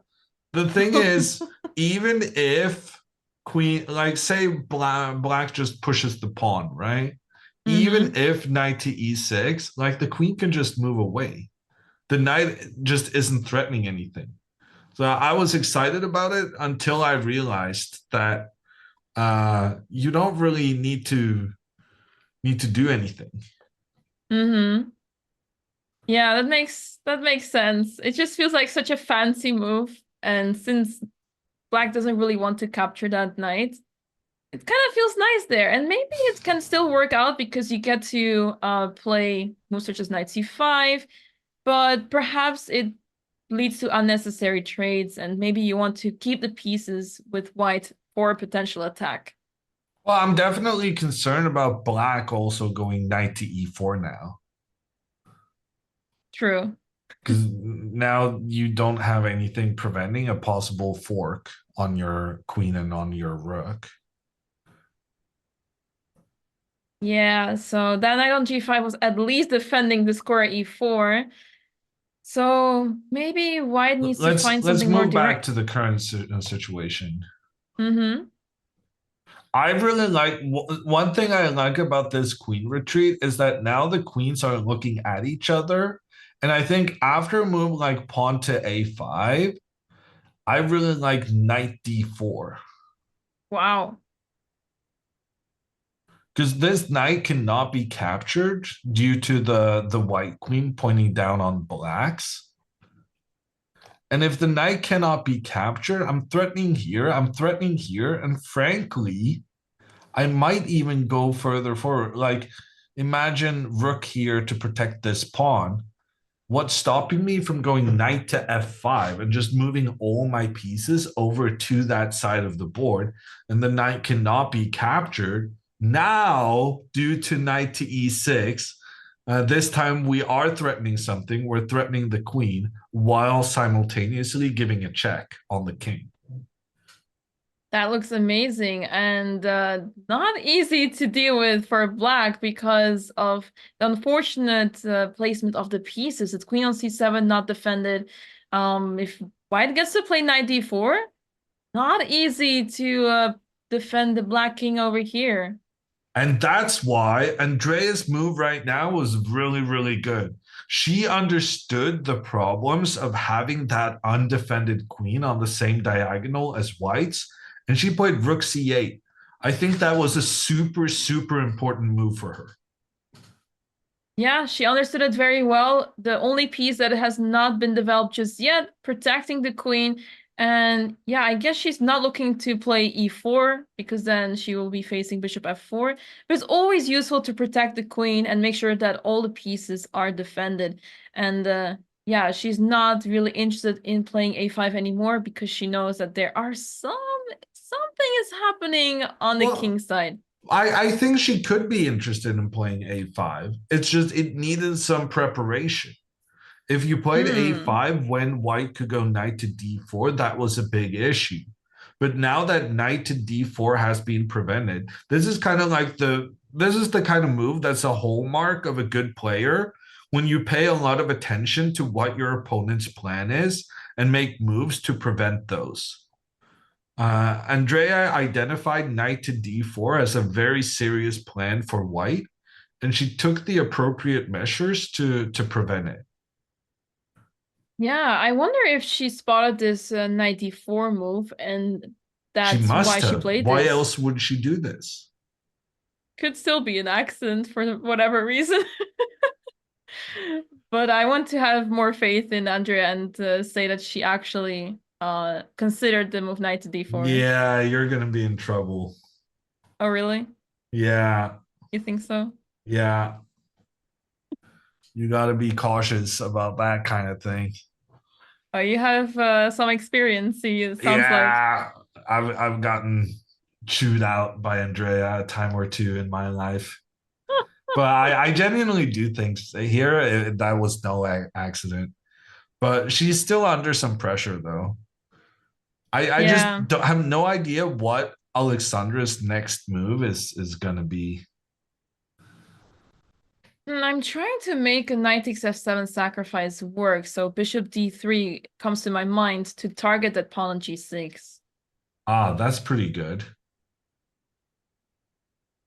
Although after bishop to d3, since it's so single-mindedly targeting g6, maybe I can just go and defend. I guess I want to play f4. Try to poke the Wait, black's Dina's position. wearing a costume too? No, Dina's just wearing a shirt or a dress. Dude, It's getting out of hand, Hammer. you can't say stuff like that.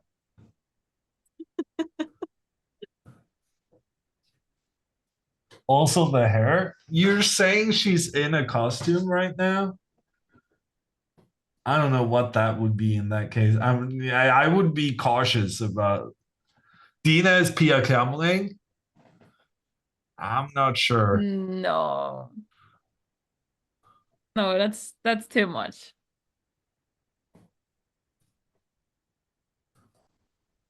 Let's talk about Dina's game.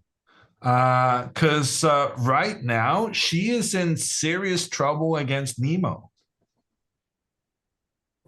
Yeah, so this game happened started some time ago, but this is the first time we're looking at it. What is going on? I mean, her pieces are so passive. How did this happen here with the two bishops so stuck on the queen side? Well, I'm gonna say the rooks are no super joy either. They're being blocked by pawns in every direction.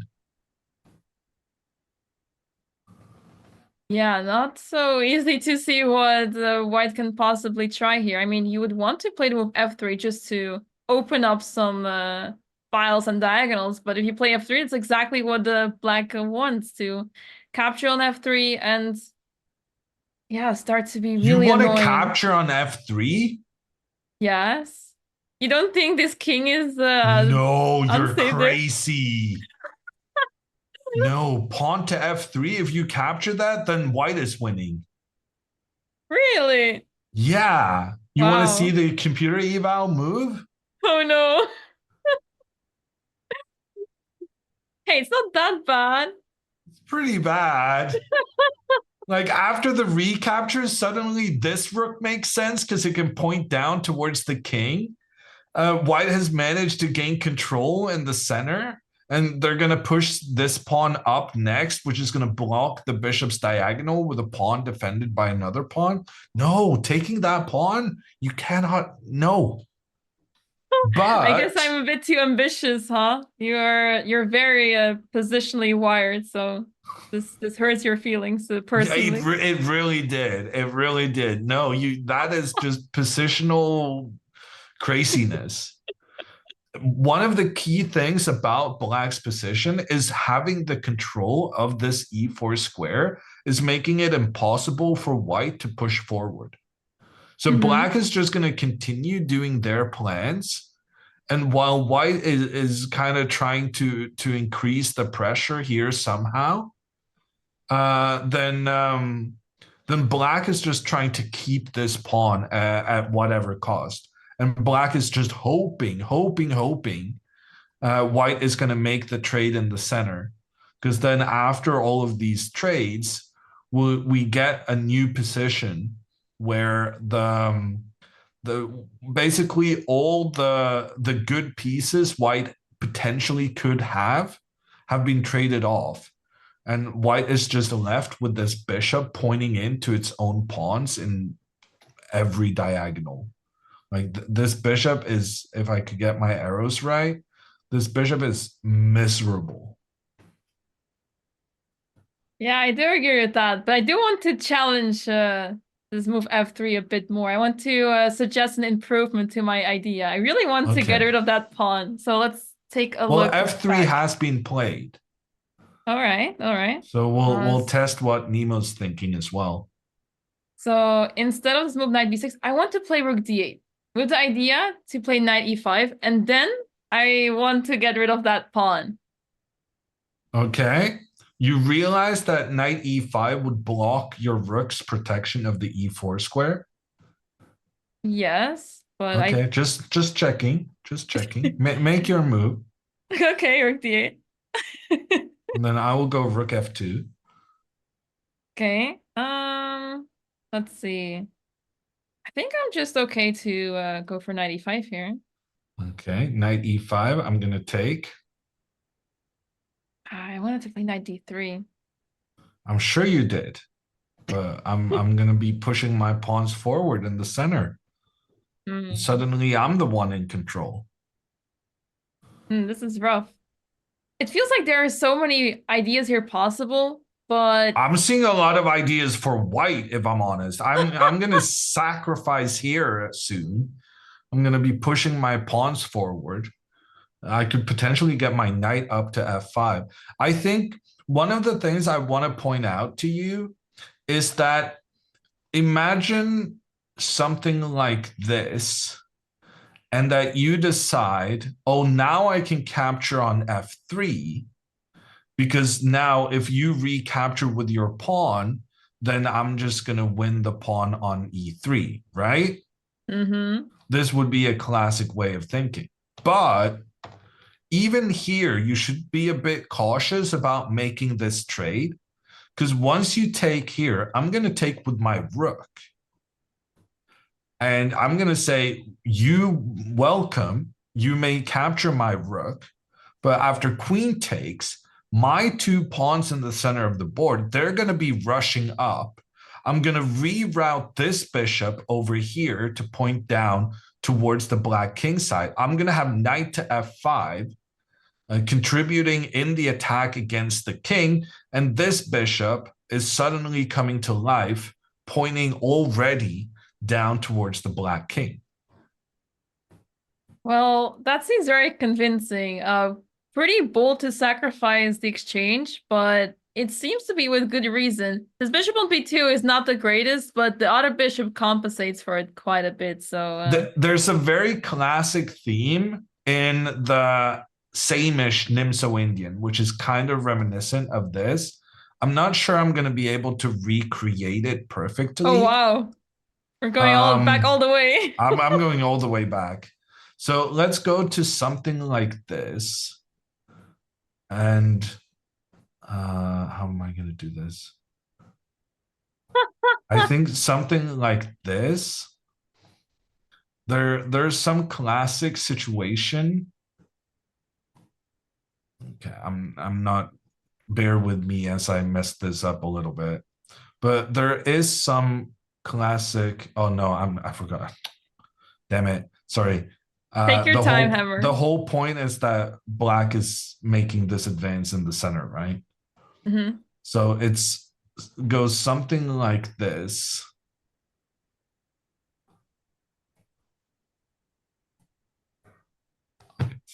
Damn it. Okay, I'm not completely able to do it. But there is this very famous thing where after bishop takes on c4, like imagine something like this. Imagine like the last two moves. Let's do this. Imagine this is the position, and then black goes bishop takes c4, attacking the rook. And you assume, okay, so the rook is going to have to move. But instead, what you do in this position is you go rook to a2. Rook a2 out of all moves? Yeah. Not and even so the queen the f3 idea or is something. that you want all your rooks to point down on the f file, and if this one is captured, then you have this pressure, and you're going to bring the queen to f3, and you're just going to attack down the f file. Okay, I didn't recreate it perfectly, and I didn't know like the exact variation how it's supposed to be done. But there's like this super famous Samish position where you just sacrifice your rook as if it's nothing. And wow, the position for Dena is really reminding me of that kind of situation. Because even though it looks like Nemo is very much in control of the game, having these two aggressive pawns completely blockading the white bishops from ever really being able to do anything, there is a latent energy in these bishops that could really come to life in, for instance, that rook for bishop sacrifice we just studied. Yeah, that is so instructive, and I don't really see this a lot, but it may just be that I just never played this line. I think I played this line once with white, and I was suffering quite a bit because this opening is quite I mean, the line that you showed specifically is very dynamic, and one mistake can go really wrong easily. So Alexandra just played queen to f2. And this is causing some new problems for Andrea, because Andrea just put her rook to kind of point down towards the white rooks, essentially saying, I want to make some trades here. But now anytime Andrea moves her rook out of the way, it's going to be met by the white bishop coming in, attacking the queen. And when the queen moves, the rook is lost behind it. yeah. So you gotta be careful here with black. Nice trick that Alexandra is trying to set up here. Yeah, Andrea's a little stuck. Although I guess she can still go a5. That's the plan from earlier. That could work. Maybe do you think Alexandra could still consider the move g4, or do we have to disregard this? I was gonna say That's another thing about this queen going back. It does put the pawn to g4 thing back on the table. Right. But after pawn to a5, I would hesitate to go g4 because this pawn, I kind of want to stop this pawn before it gets too far. Like pawn to Yeah. g4, pawn to a4, kicks the knight, pawn just continues. Preferably after pawn to a5, I wanna try and lock down the queen side. I want to try and create the position so that we end up with pawn to a3, pawn to a4, and then the knight can maneuver itself to the b4 square later on. Can the knight move Um, forward to c5 as well, or is that too much? sorry. Can the move knight c5 also work out for white, or is it too much? I'm not really interested in trading. No, you don't want to trade. No, because if well, maybe we want to trade. I didn't want to trade off this knight when I've already created a situation where that knight cannot move because it always needs to keep this b6 square under control. Yeah, I guess the reasoning why I want to trade with white is because it feels like black has overpushed on the queen side, so in the end game it could be beneficial for white that it's easy to target those pawns. Yeah, no, I agree with that. Yeah, I'm it glad you could be do. an idea. But anyway, pawn to a4, I think, is a big mistake because it does allow, for instance, this maneuver over here. Instead, what I'm concerned about is pawn to b4. Okay, apparently computer saying this is a rubbish move. Take once and play c4. Ooh, bishop c4. Oh, Ooh, it's that's bishop c4 nasty. instead. Oh, that's very nasty. I forgot about this whole thing. That's the advantage of being able to just put your knight on g5 and forget about it. Because suddenly the knight's pressure in towards the black king comes back into play. And what if the rook simply retreats, goes back to f8? Feels like there's something, but I can't quite see what is exactly the Maybe tactical queen blow here. g3. We just go back. Well, queen g3 now has the threat of knight takes pawn, right? Because you're trying to open up for the queen to capture on g6. And if you hmm try king g7, which is the most obvious way of making that protection, I have bishop takes pawn, rook takes, and then knight to e6. Very nice. Getting That's that lovely. fork.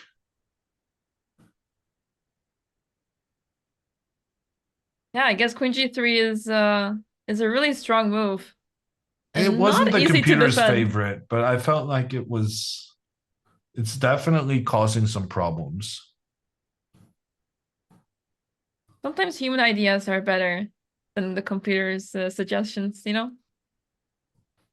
Yeah.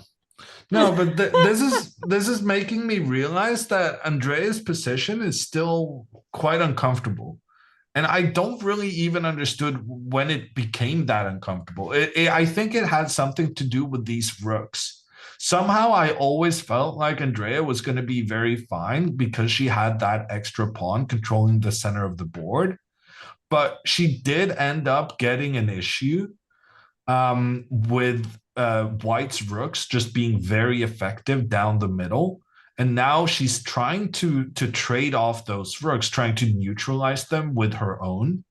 But Alexandra's doing a good job of using her queen and bishop to make it difficult for Andrea to get the trades she desires. Yeah, I Andrea feel like does end the up playing pawn a5, so I think ah that's a good move. yeah, I feel like the position has shifted a lot the past few moves. Earlier, we were really happy with Andrea's position, but now, um, it feels like the pieces, rather than that they're working together, they just feel like cramped up together. And now it is hard to see what Black wants to do here. And I guess I really like this idea to try to do something on the queen side, try to play a4, what we also discussed earlier. But for some reason, the computer hates it. Yeah, I don't really. Oh, a4 maybe. No, it's too crazy, right? Too crazy. That's not in your nature, Hammer. Pawn a4 and then bishop c4. Oh, wow. I mean, it's pretty wild, but if black does capture the knight, this is super terrifying. Yeah, Although that I guess king. black can just sacrifice the queen. Oh, Like wow. if you go into the corner, then I could easily see this being some nastiness coming in. Not that I guess just take here and maybe try and take Mm-hmm. here with the queen coming up and something. But if you just sacrifice the queen, you're keeping everything pretty well defended. And you got a bishop and two knights in trade for the queen, which is a pretty good deal. Wow. It feels like these two rooks on the d-file feel very strong, but black has so many pieces, and it's hard to really break through here with white. And also, this pawn could potentially become dangerous as black tries to reinforce it after. Oh, we're having some quick moves. And Ooh. I don't like this one from Alexandra. Alexandra played pawn f4. That feels very weakening to me. Oh, that is the computer's top choice. Well done, is what I meant to say. You have to trust Alexandra a bit more here. But yeah, I like this move because it's the move we've been talking about quite a few times. Where I think g4 is not going to happen, but if not g4, then instead f4 could be interesting. Yeah, no, Because after actually, I'm takes, loving takes. this. Oh, you changed your mind? Yeah, I completely changed my mind. Because if takes, it's not just that we're threatening the queen, it's that we enable our own knight to get to the d4 square. Yeah, you're the favorite move that you were thinking about earlier in the game. So yeah, I think the position opening up favors white a lot as his king is looking quite weak over there. But I'm curious, pawn to a4 was the best move under the circumstances from Andrea. But here, Alexandra is ignoring the threat to the knight. I think that's very, very clever from Alexandra. Because if she goes back, now making the trade is not the end of the world because the knight no longer has access to the d4 square. So Alexandra says, I'm not going to move my knight. I want my knight to the d4 square. But in order to do that, I'm going to have to eliminate the pawn that has that square under control right now. She captures on e5. And if Andrea recaptures, then the knight just gets this incredible placement in the center, pushing against the bishop towards this pawn on b5. Life is great. So therefore, Andrea maybe needs to capture this knight before it gets to d4. But then Mm-hmm. white will capture this one. And then the knight recaptures, I guess. And now Ooh. Alexandra should not get greedy. Because now she could go bishop to b6, trying to get this attack against the queen and rook. But then this pawn is very close to becoming a new queen. And black can go for the trade between the rooks because in this situation, at the end of the line, black is not going to capture the white bishop, allowing the other white bishop to start pointing down on black's king. Instead, this pawn is just going to continue capturing its way forward, becoming a new queen in the corner of the board. Wow. That would be crazy. This pawn is so strong, and I guess that's why you have to capture that pawn on b3 to make sure this doesn't happen. Yeah, I think so. But on the other hand, if you do capture the pawn on b3, that's just white having an extra pawn. Yeah, and I also see chances for white to play bishop d4, attacking that knight, because the knight is currently pinned. It's the only defender of that pawn on f7. So Things looking quite tricky here for black. I'm not liking black's position at all No, anymore. but I And also think Alexandra played this amazingly well. And yeah, frankly, I don't think Andrea has played a clear mistake this entire game. And yet she's in big trouble right now. And that kind of speaks to also the quality with which Alexandra has been playing. Like Andrea doesn't make any clear mistakes. Maybe moving the bishop back looked weird, but it looked worse than it was. And but somehow now, especially with that f4 pawn takes attack against the knight, creating the space for the knight to get to the d4 square, this has been very, very, very good. And I do think Alexandra is going to win this game now because she's seeing some very, very good tactics, and the energy of her pieces is just very difficult to cope with. I fully agree with you. I do think that the move bishop f8 was the fatal mistake for Andrea because her idea was too slow and she needed to be much more active in that position. And bishop was very well placed on g7. Now that it is on e7, it just feels like this king is easily exposed to attacks, and with the bishop on g7, it would be able to defend much better. But now with the bishop on e7, things are looking quite weak here. That pawn on f7 is easily exposed, and even sometimes with your bishop on g7, even if you lose the pawn on f7, let's say, you always have a way to hide. But now with the bishop on e7, it's quite vulnerable there as well. So with enough time on the clock, the players have Alexandra has 13 minutes on the clock, Andrea has 10 minutes left, and they are on move 25 right now. So they are not in big time trouble just yet. I wouldn't say this is problematic, but in the next few moves, they may be spending quite some time. And as Alexandra is in a much better position, this is looking really good for her. In the meantime, I still do think Dena is experiencing some issues against Nemo, although I really like Dena's previous move, bishop to c1. It looks super depressing, moving the bishop back to its starting position. But sometimes you got to do what you got to do. Nemo was putting in some good pressure with both her rooks against the e3 pawn, and the bishop just it gets the job done, keeping that pawn protected. And we're still in those scenarios where if you make a rash decision to capture the white pawn on f3, Dena will recapture with her pawn, and suddenly Dena is controlling everything in the center, and she will also continue further up the board with her central pawns.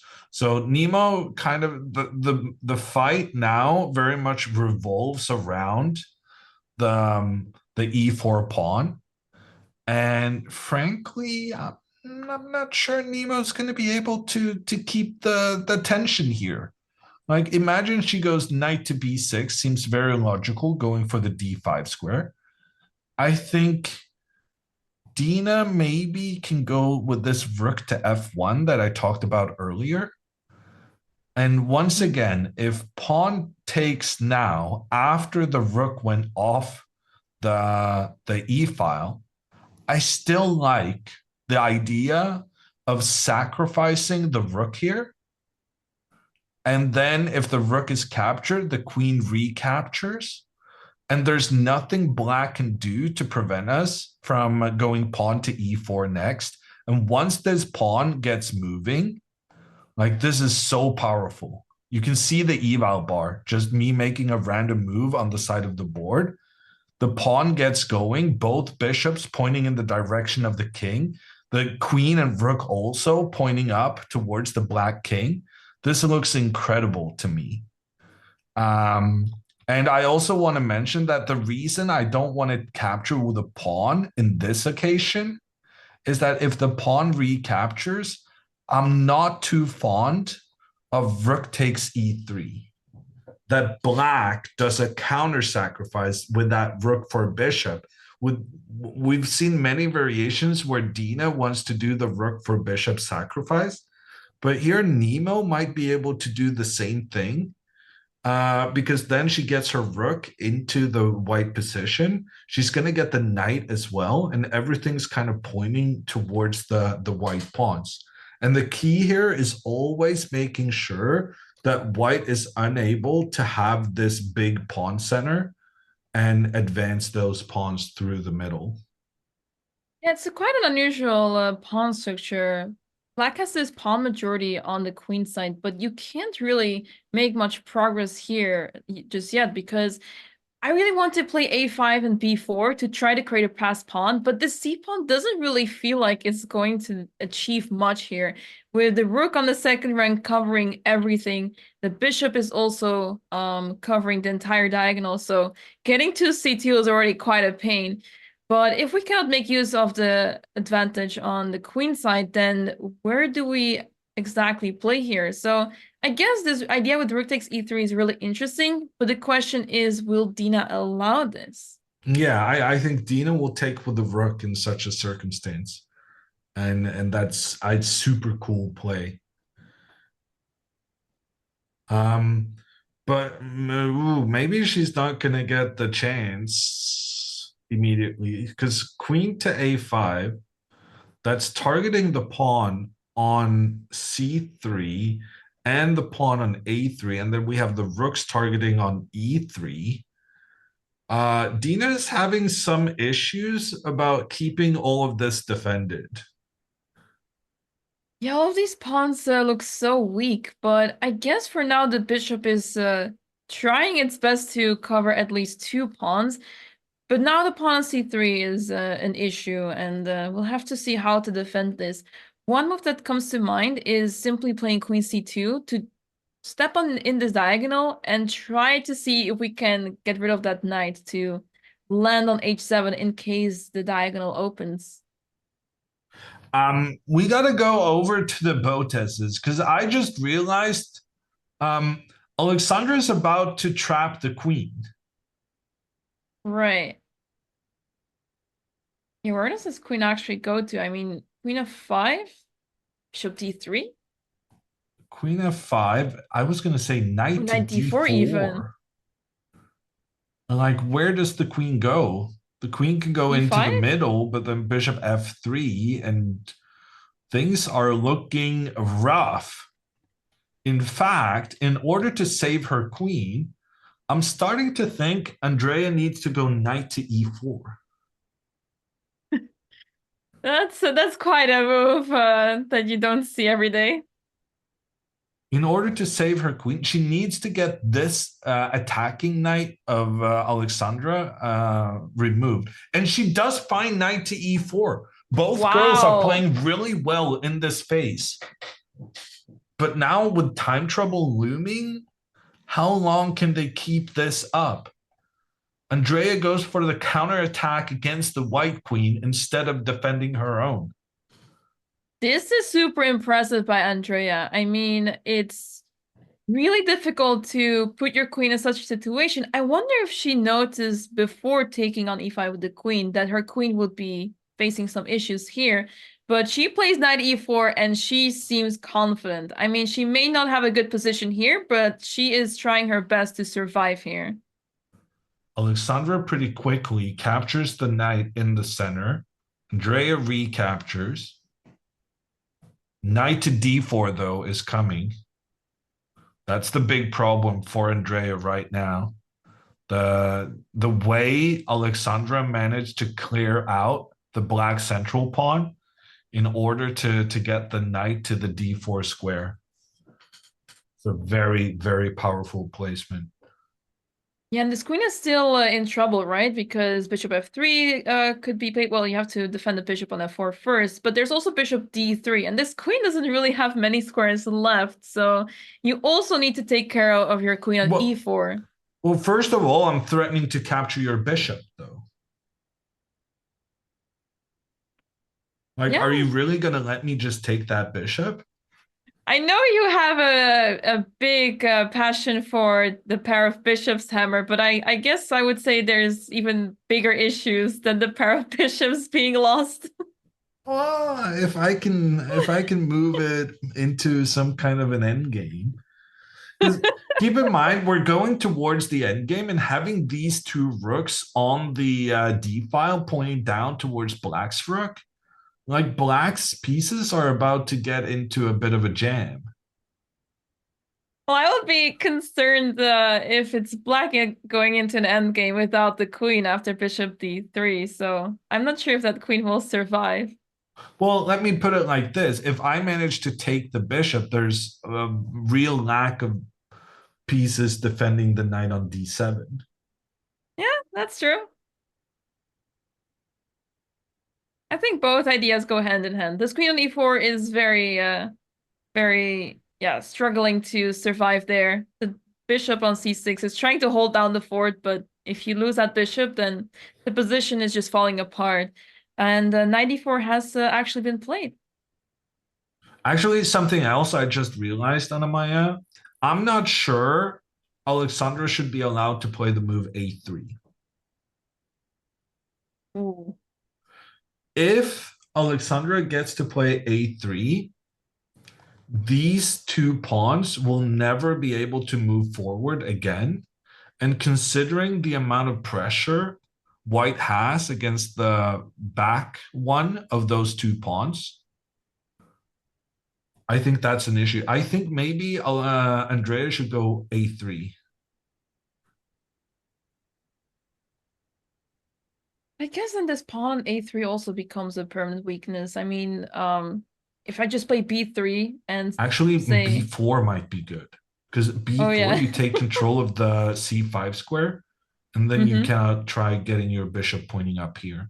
My idea was that this rook would have some counterplay against the c3 pawn, but yeah, no, I'm realizing this b4 move is huge because you really want to be able to point your bishop in towards the white king and queen, which is what Andrea did. Wow. She plays bishop c5. She knows that that knight is super annoying and she pins it. And what can Alexandra do next? Because now the queen also has some squares available. The queen can retreat if necessary. And it seems like Andrea is back in the game. Well, was she ever out of the game?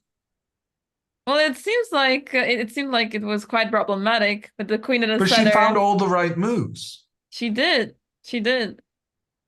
It feels like Alexandra could have tried something better, but I'm not sure what When? exactly. Like, I was super happy with this f4 move. I'm very happy with the knight coming into the center. I feel like both girls are just playing very, very well right now. Yeah, it just feels like it Alexandra felt like needs to get her Alexandra. king out of this diagonal, though.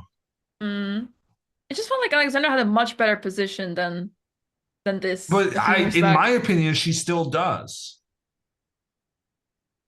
I'm just Like, waiting to how see is how to white not much continue better here. here? No, but seriously, I'm just this one's in curious trouble. how to This one's in proceed now. trouble. Still pinned. There's some weaknesses. The bishop could maybe attack here. The rooks are incredibly good. Sure, it's pinned, but I'm gonna play queen g3 next. Okay, I have some time You to have maneuver my one pieces move, around. one move before Uh, I start making threats again. I'll start with knight f8. Or maybe, okay, no, you don't have Okay, bishop go f3. ahead. Okay. Okay, I changed my mind about where I'm putting my queen because I That's a good realized I start. probably need my queen to protect this bishop. If I go queen to g3, you can just capture in the center because then I cannot recapture with the rook because I'm losing the bishop. I don't like that. So I'm going to go queen f1. That's so passive, Hammer. You're really sure that white is better after that? Yeah. Oh, Okay. okay. Well, maybe you can go b4 now. That's my only concern.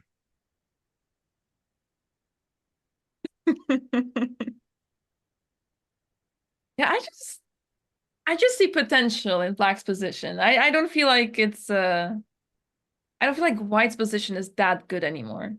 You have to make such retreating moves, and meanwhile black is so active. Surely there must be something in black's position.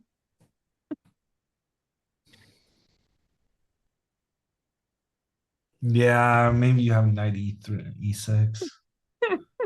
Knight e6 takes, and suddenly you're threatening here and here. These bishops pointing down on the king is kind of intimidating. Yeah. I'm finally speaking your language. Well, I don't know. I still maintain this must be good for white. No, of course. I mean, I would pick white here, but I I do still see kind of want to chances go for this black. a3 move. Because a3, I'm preventing b4, and I'm solidifying this pawn to being doomed long term. Okay, Alexandra goes bishop g5, Okay. attacking the rook. Because the rook is just going to move, though. Ah, but now there's no queen takes bishop. So if the rook moves, there's bishop f3. Ah, but I'm not technically attacking this one because the knight is pinned. This is That's super crazy, complicated. though. 8 minutes That's versus 5. crazy.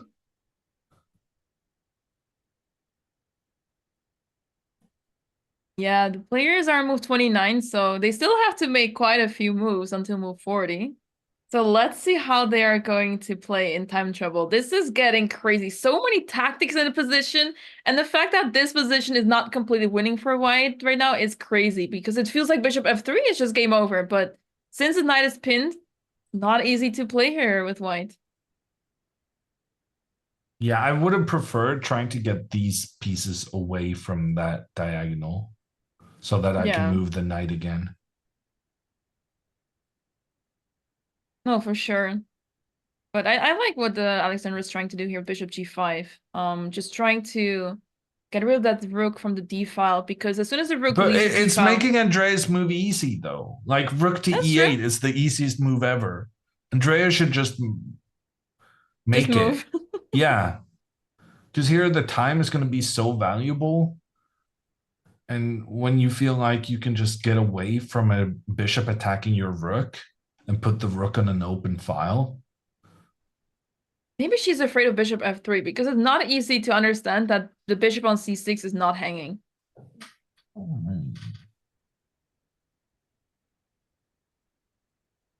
Actually, there might be more to it. Rook e8, bishop here, queen back. The problem might not be The problem might be that after takes, it looks as though rook to e2 is catching the queen and rook on the same diagonal file. Mm-hmm. And then you have to make the realization that rook to e2 doesn't really work because then bishop takes knight, attacks the queen. And if recapture, then the rook is no longer defended. She did go for rook e8. Okay. So she made the decision to go rook e8. I'm curious if these moves will actually play out because they make so much sense and there are so many tactics in this position. And to figure all of this out with such little time, that's going to be tricky.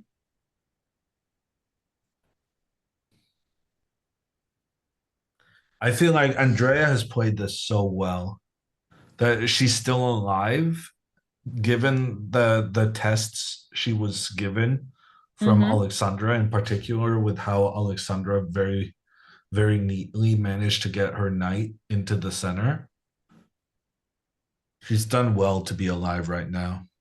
If I was playing white and I would not win this game from here, I would be very upset because it just feels like there must be something. There's no way that black is holding on here.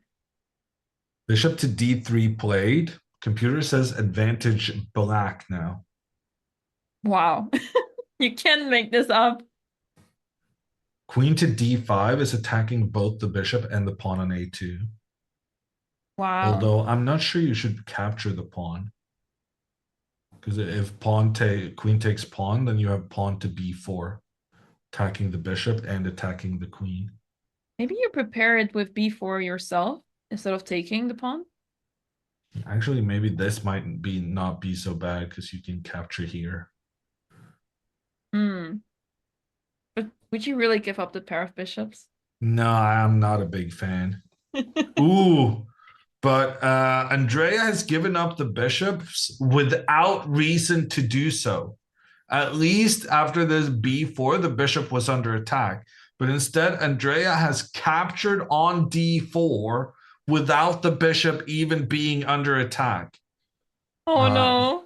Recapture from Alexandra, easy move because if queen were to take, well, actually, queen takes was also viable, but pawn takes has been played. And now queen to d5 attacks the bishop and attacks the pawn. And now actually you can take the pawn without being concerned about any sort of discovered attacks afterwards. Yeah, it's In the not easy meantime, to see what white can exactly do yeah, here. the action is so I'm just gonna jump over to the other board because there Dina has played pawn to f4 and Hmm. she has stopped the tension between the pawns in the center. I think this is a massive positional mistake. And now there's no more hope of trying to open up the center, getting those pawns forward, even if it would cost white a rook. Uh, and um, and I think this is highly problematic for Dina now. If Nemo were able to go knight d5, and then if for some reason Dina didn't go pawn to f5 here, like knight d5 followed by f5, and white would be completely shut out of play. So the only thing Dina's relying on now is her ability to go pawn f5 next move. But that might. Okay, she is going to be able to go pawn f5 next. So, but here Nemo goes pawn rook e7 now, and then after pawn f5, pawn g5, and then strategically this is probably Wow. almost winning for black. Something like this you could try to do. Basically, black just wants to shut everything down as much as possible because the white bishops are completely out of play. Nemo plays the move knight to d5 instead, Yeah. And which now is Dina has to go interesting. f5. If Yeah, it if Dina enables the tries to move. defend this pawn, then black will play f5 and any white counterplay has been eliminated. So Dina goes f5 pretty quickly. Yeah, it makes a lot of sense. The only thing that she can rely on here, but it's still a really tough position for white. I mean, it just feels like the pieces are not really able to do much. They're so cramped up here.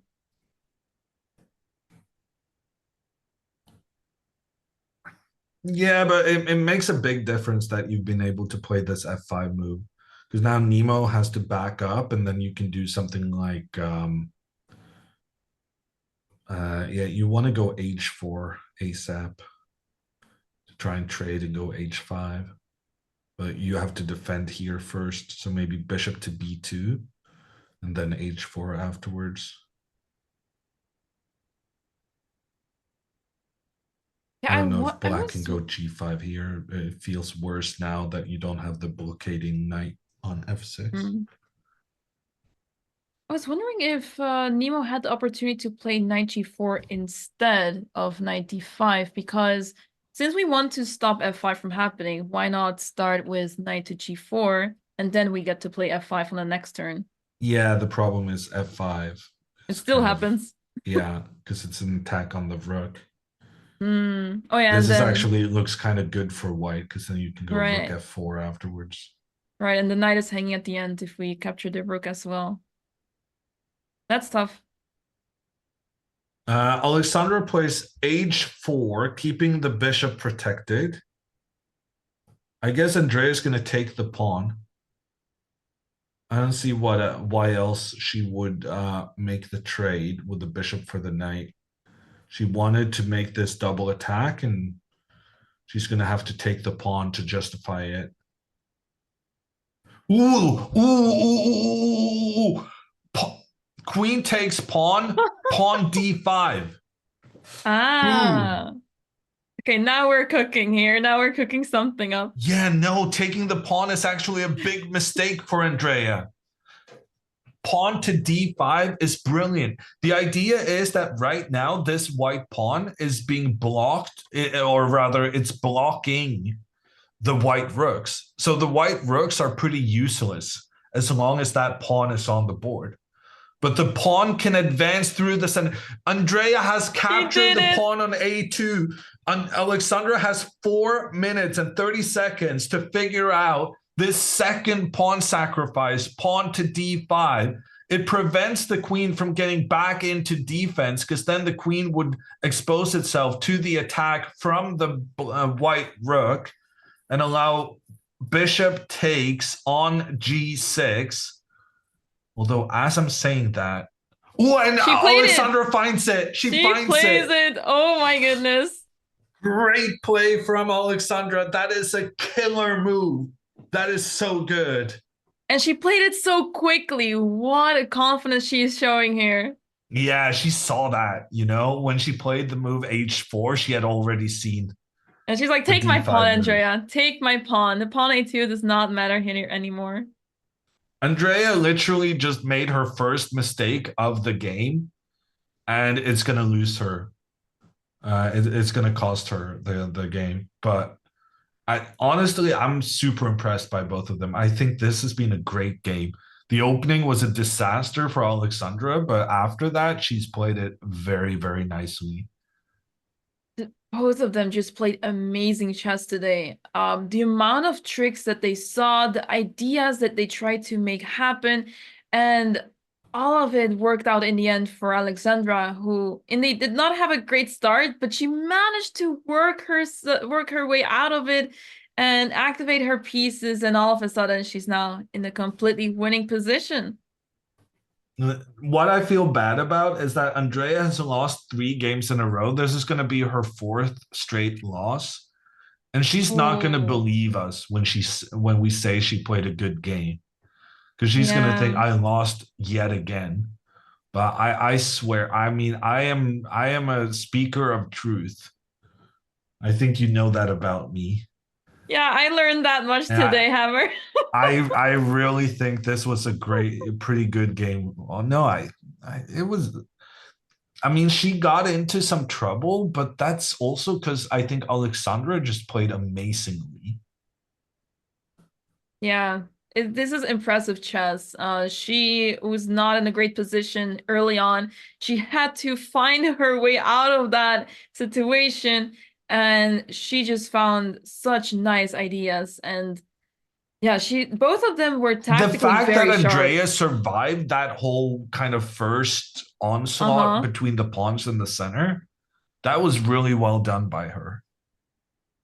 No, absolutely. As I mentioned earlier, it feels like something's wrong with Black's position, but it just doesn't work out for White tactically. And only after Queen takes a2, she is completely lost. So hats off to her for surviving this long in such a difficult position. But now it's over. Yeah. There's no saving this for Andrea. Her problem is she cannot take this pawn because it opens up the energy of the rooks. So she has to move her bishop back. And that wouldn't be the end of the world if not for the fact that bishop takes on b5 both wins a pawn for white, or rather wins back the pawn, but also sees the bishop pointing in towards the knight and the rook. And your queen is too far away to contribute in defense to fix things. So Andrea tries to go for this line with the queen takes on g2 to complicate matters, but I don't think it's going to be enough. Bishop takes g6, opening up the attack against the queen. Queen takes in order to get the queen trade, and then we end up in a position where there's lots of stuff under attack. Black's idea is that if you take my bishop, I take your bishop. But the problem is, after you take one bishop, you also have a knight that's undefended with the white rook coming in to capture that one. Yeah, that's too much. And that's going to decide it. Yeah, bishop takes g6 is on the board, played by Alexandra. and now she's completely winning. This is not defendable by Andrea anymore.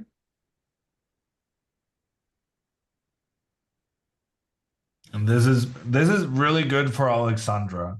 Alexandra had a winning position yesterday against Nemo. She had an amazing opening against Jennifer and just made a one move blunder there. So Alexandra, I think, has been playing very well and not really being rewarded for her efforts. But this win really shows that she's got the level right now. And it's going to be really interesting seeing Alexandra against Dena because the way Alexandra is playing right now, I think she can take Dena down. No, I think so too. I mean, when Alexandra plays well, I mean, both Alexandra and Andrea, I feel like when they really put their A game on, they can play really well. And I feel like because of that, they can be underrated. But because of the tendencies to make mistakes here and there, what we all chess players suffer from is why they don't win all their games, which, I mean, is normal, of course. But I feel like their strength is much stronger than their actual rating. Well, I mean, I think like you say, right? When they're at their best, they're so strong, but Hmm. at the same time, they're a bit of a moody players, right? When things are going well, it's going very well, and when things are going poorly, it's going very poorly. And Hmm. so the average is a rating of the poor performances together with the good performances. Yeah, it really shows. Yeah. Bishop back, good move from Alexandra, attacks the queen. The queen has to move, but then the knight behind is undefended. The queen moves up into the attack, but that doesn't really threaten anything. Alexandra needs to be scared of. Bishop takes knight is coming in. Yeah, the king is completely exposed of black. It's really hard to defend the knight on d7, and soon this game should be over. Bishop takes knight. That's an extra bishop for Alexandra right now. Andrea, less than a minute remaining, and unfortunately, there's no saving this. Yeah, resignation is expected soon. She did take on d7, allowing rook takes d7. Now the rook is also on the 7th rank, and maybe she'll make a few more moves to reach the 14th move and then resign. But yeah, this is over. The It's actually turning good. point was the Yeah. removal of the Hikaru cosplays. Yeah, Ouch. I was gonna say. It sounds like it. It's kind of true, but what does that entail? And what does that mean, huh? Hmm. Maybe Alex has more to say about that. Let me say this. There's one more trick for Andrea that I just discovered. Oh. If Andrea now goes rook to c2, Alexandra can try queen f6 to just say, I'm gonna, checkmate you with my queen so close to your king. What here about rook takes on g2? That just looks completely insane to Oh me. no, that's silly. No, for some reason I thought this was going to Yeah, be fun. checkmate, but you can just counterattack the rook. Never mind. I'm hallucinating. I like your Somehow I thought this was going ambitiousness. to be checkmate. It wasn't even close. It's okay. It's not a bad thing to give people some hope, but it seems like after Rook C2 it's completely over no matter what.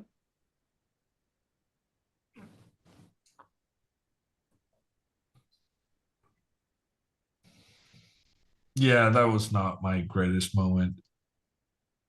It's okay. On a Tactics Maya are just versus tough. Hammer, let's go. Let's not talk about the score we have, Oh, I do want to please. talk about the score hammer. I'm very proud of my score. 100%. Yeah, and it was one of the very few days I was suffering from COVID. I don't know if you were aware of this. I was not. No, So I guess this is a way to rub it in. I got checkmated in the middle of the board. I think it was a Title Tuesday or I think something. Arena Kings. Arena Kings. Yeah. Yeah. So it's 1-0 in Anamaya's favor, unfortunately. Yeah, and we're not playing a second game. Yeah, haven't been any of those, huh? No, I don't blame you. When I beat Magnus, I swore I would never play him again. Did it happen still? It did happen. Yeah, it happened. Yeah, unfortunately.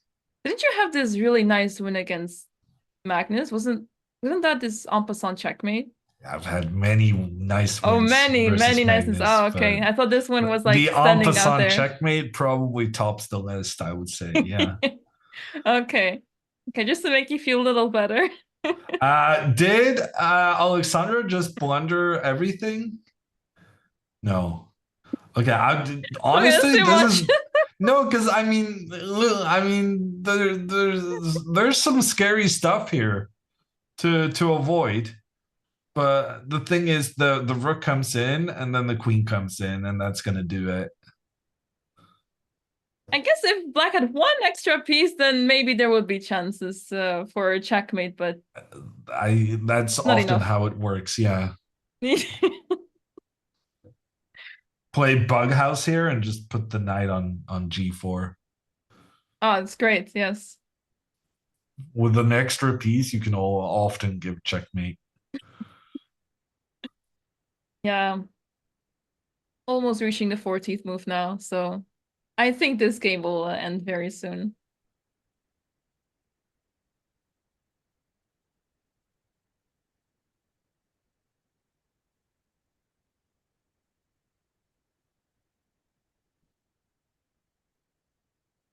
And with the end of this game, we're also going to get the answer everyone's looking for. What was Andrea trying to cosplay? Yeah, I'm also very curious because I have no idea.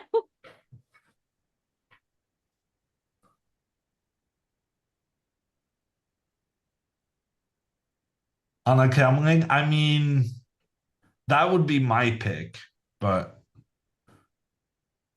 if you're going to cosplay a chess player, yeah, I shouldn't say that again.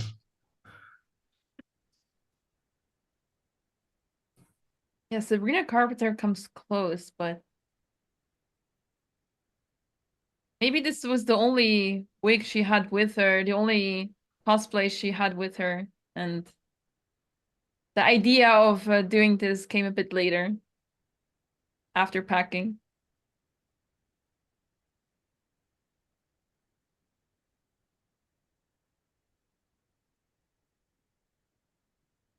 Queen G3 on the board. Threatening many ways to, well, not really checkmate because there's always Queen G6, but white is just a piece up, so should be over soon.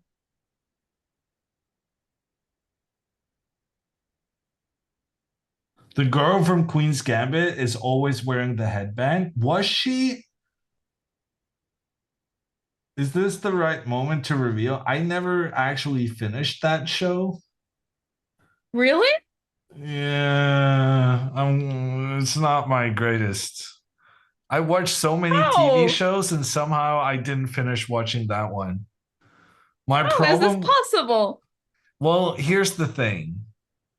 After I watched the first 7 or 8 episodes, I discovered that the streaming service that had because I don't buy the streaming services very often. And after 7 or 8 episodes, I realized that I guess it was Netflix, they also had the full all seasons of The Blacklist. And Oh I no. got distracted.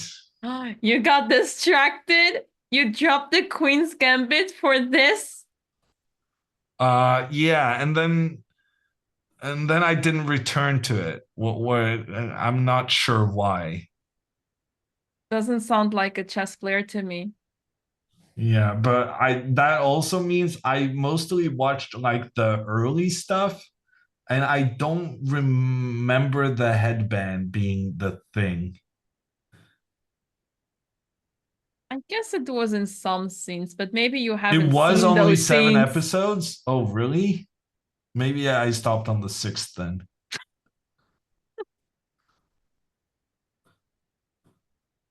Really? It was only seven episodes? Imagine what an impact that show had for chess, and it was only seven episodes.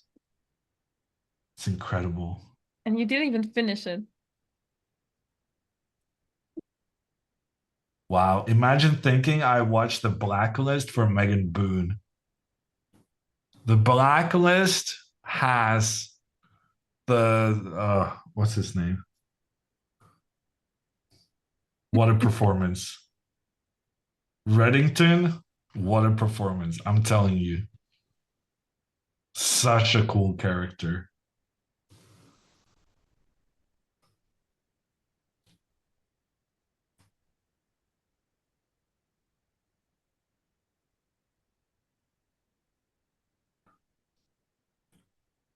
Game is still ongoing. I'm kind of Yeah. surprised, but They made it, it to move 40. At this point, Andrea just has to let go of some negative energy and take a breather before resigning.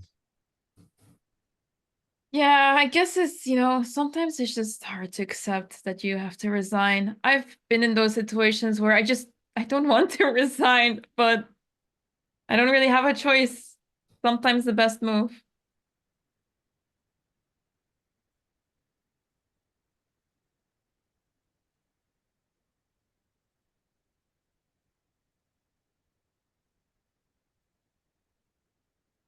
Hammer, can Andrea still win? We're getting into the if your opponent has a heart attack area, which is not the greatest.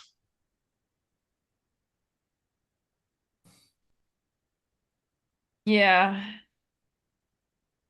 There has been quite a few games won that way, though. It's not outside the realm of possibility.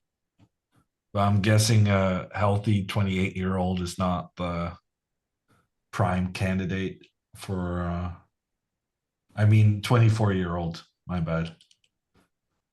Yeah, this conversation took a turn. Nah, but I don't know. Maybe I'm a bit complacent, but I've gotten used to just being able to ramble and people just don't care. But there is a limit, and I'm sure I'm gonna reach it at some point. It's a bit scary. Yeah, I guess you're um playing with fire a little, but it's okay. The chat seems excited. Playing with fire is a lot of fun, you know. You like living on the edge? I don't Not see it in your chest. necessarily.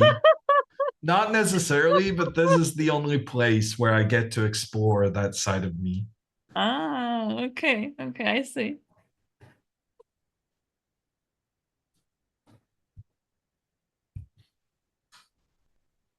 Hammer's such a bad boy. Yeah, that's what everyone said in my middle school. Not they didn't call me chess boy. They called me a bad boy.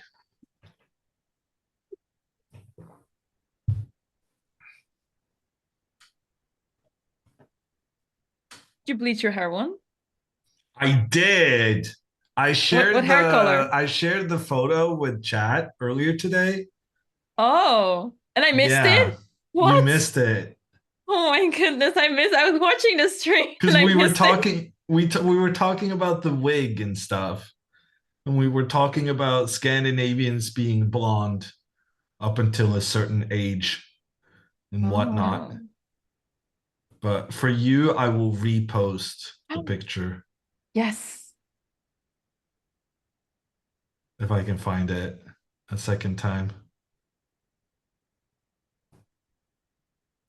Did it look good, chat? I think it looked pretty good.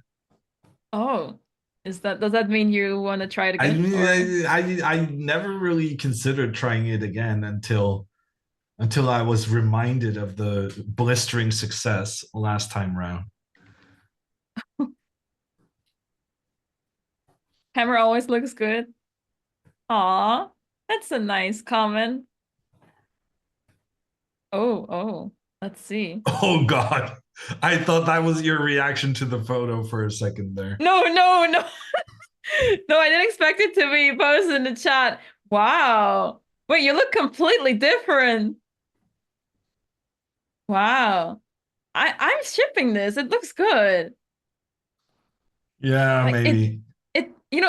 oftentimes when people bleach their hair, it looks fake, but this does not look fake at all. It's weird lighting. Yeah, it works. No, it's weird Wow. lighting. No, it I'm sure it works. looked worse in real life. In the meantime, we've had some progress in that the Black King is starting to run out of options here for Andrea. Alexandra is now threatening checkmate in two different ways. And I can't help but think that's going to be the end of it. Andrea really playing on until checkmate, showing no respect to her sister.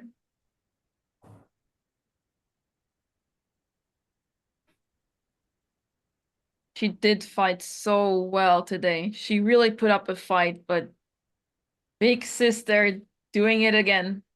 Wow, Spy Pearl has the right comment to disincentivize another blonde hammer. You look Swedish, they say. Yeah, I tried dyeing my hair blonde, but my hair is not suited for this bleaching stuff.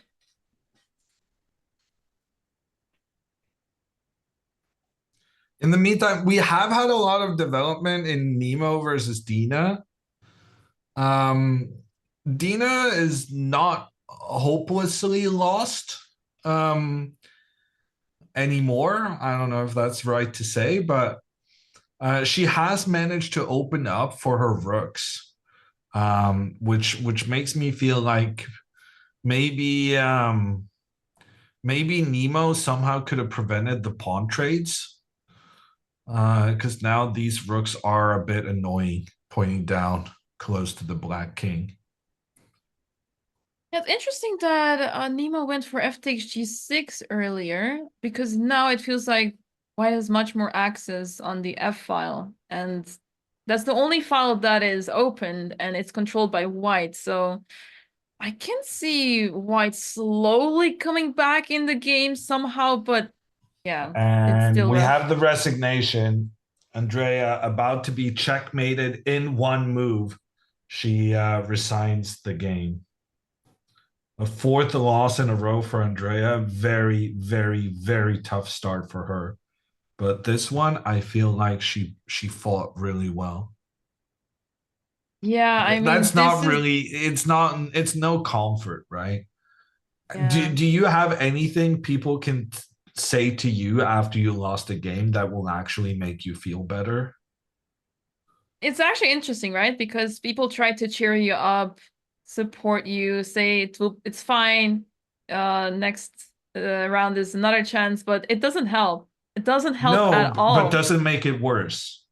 Um, I guess sometimes people try to give you advice and then you're just not in the mood at all to hear any sort of advice.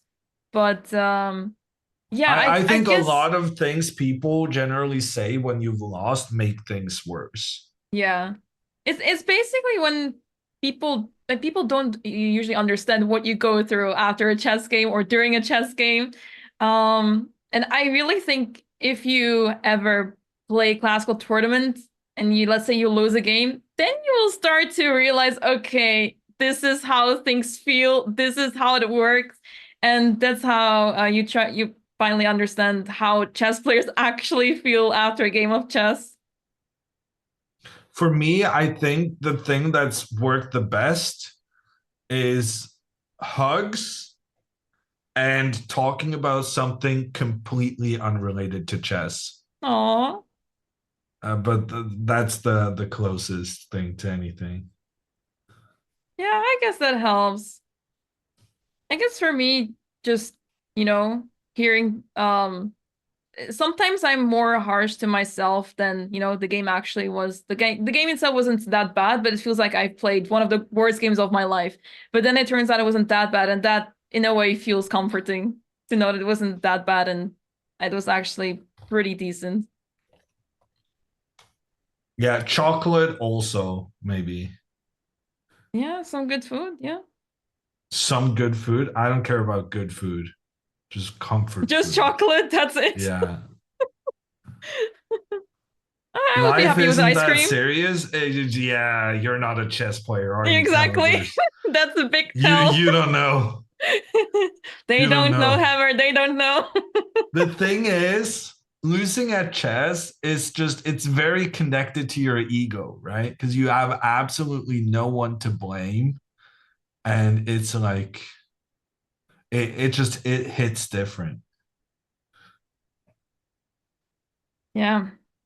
It's a really a tough one to accept losing a chess game, and especially the classical chess, right? Because you're playing for 4 or 5 hours only to lose a game. So not only did you lose a game, you also lost FIDE rating, you lose your sanity, you lose your momentum, and then the next round you play someone weaker, let's say in an open tournament, and yeah, it spirals down really quickly.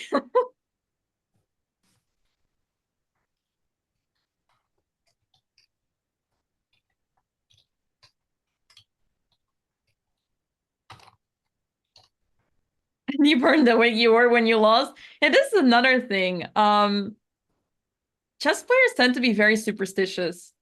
So when it comes to Oh, clothes, they are the most logical people ever. What are you talking about? oh really? There's obviously chess people. They are masters of logic. Do you find it logical that chess players wear the same clothes when they win a game, and then they wear the same clothes as the day before because of their win that day? I want to ask, is that just the boys or do the girls do that too? I mean, Because I I tend to do definitely this. do that. I definitely do that. I tend to do this, and there were definitely times that I won a game, and then the next day I wore different clothes and I lost, and I was thinking, why did I change clothes? What about pens? Because I will never switch pens if I won. Ah, it doesn't Okay. really matter for me. Okay. Wow. I don't really like You're sweat or an anything. evolved chess player, huh? Uh-huh. Yeah, do you see now why I want to grind in chess? Pens? I think you meant pens, but TS. Oh no, I meant pen. Oh, pen.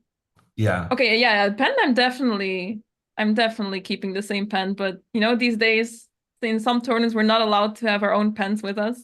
You know how detrimental that is? Really? Is that a new thing? I'm starting to realize I'm not kind of in tune with the current chess climate. I I guess, like tournaments like the Olympiad, European teams, you're not allowed to have your own pen with you anymore. Okay. Yeah, that seems very important anti-cheating wise. Mm-hmm. Okay, Alexandra's in chat. She's saying they're gonna call in and talk to us about this game. It's gonna be interesting to hear their thoughts. All right, let's hear it. Let's just agree, chat. Let's not talk about how the opening was a complete failure for Alexandra. We don't need to remind her about that because right now she's so thrilled having won that it's not necessary getting me fired. I think I'm gonna wish you good luck on that one, Hammer. I don't think she will spare you there. No, she's going to forget about it. I'm telling you.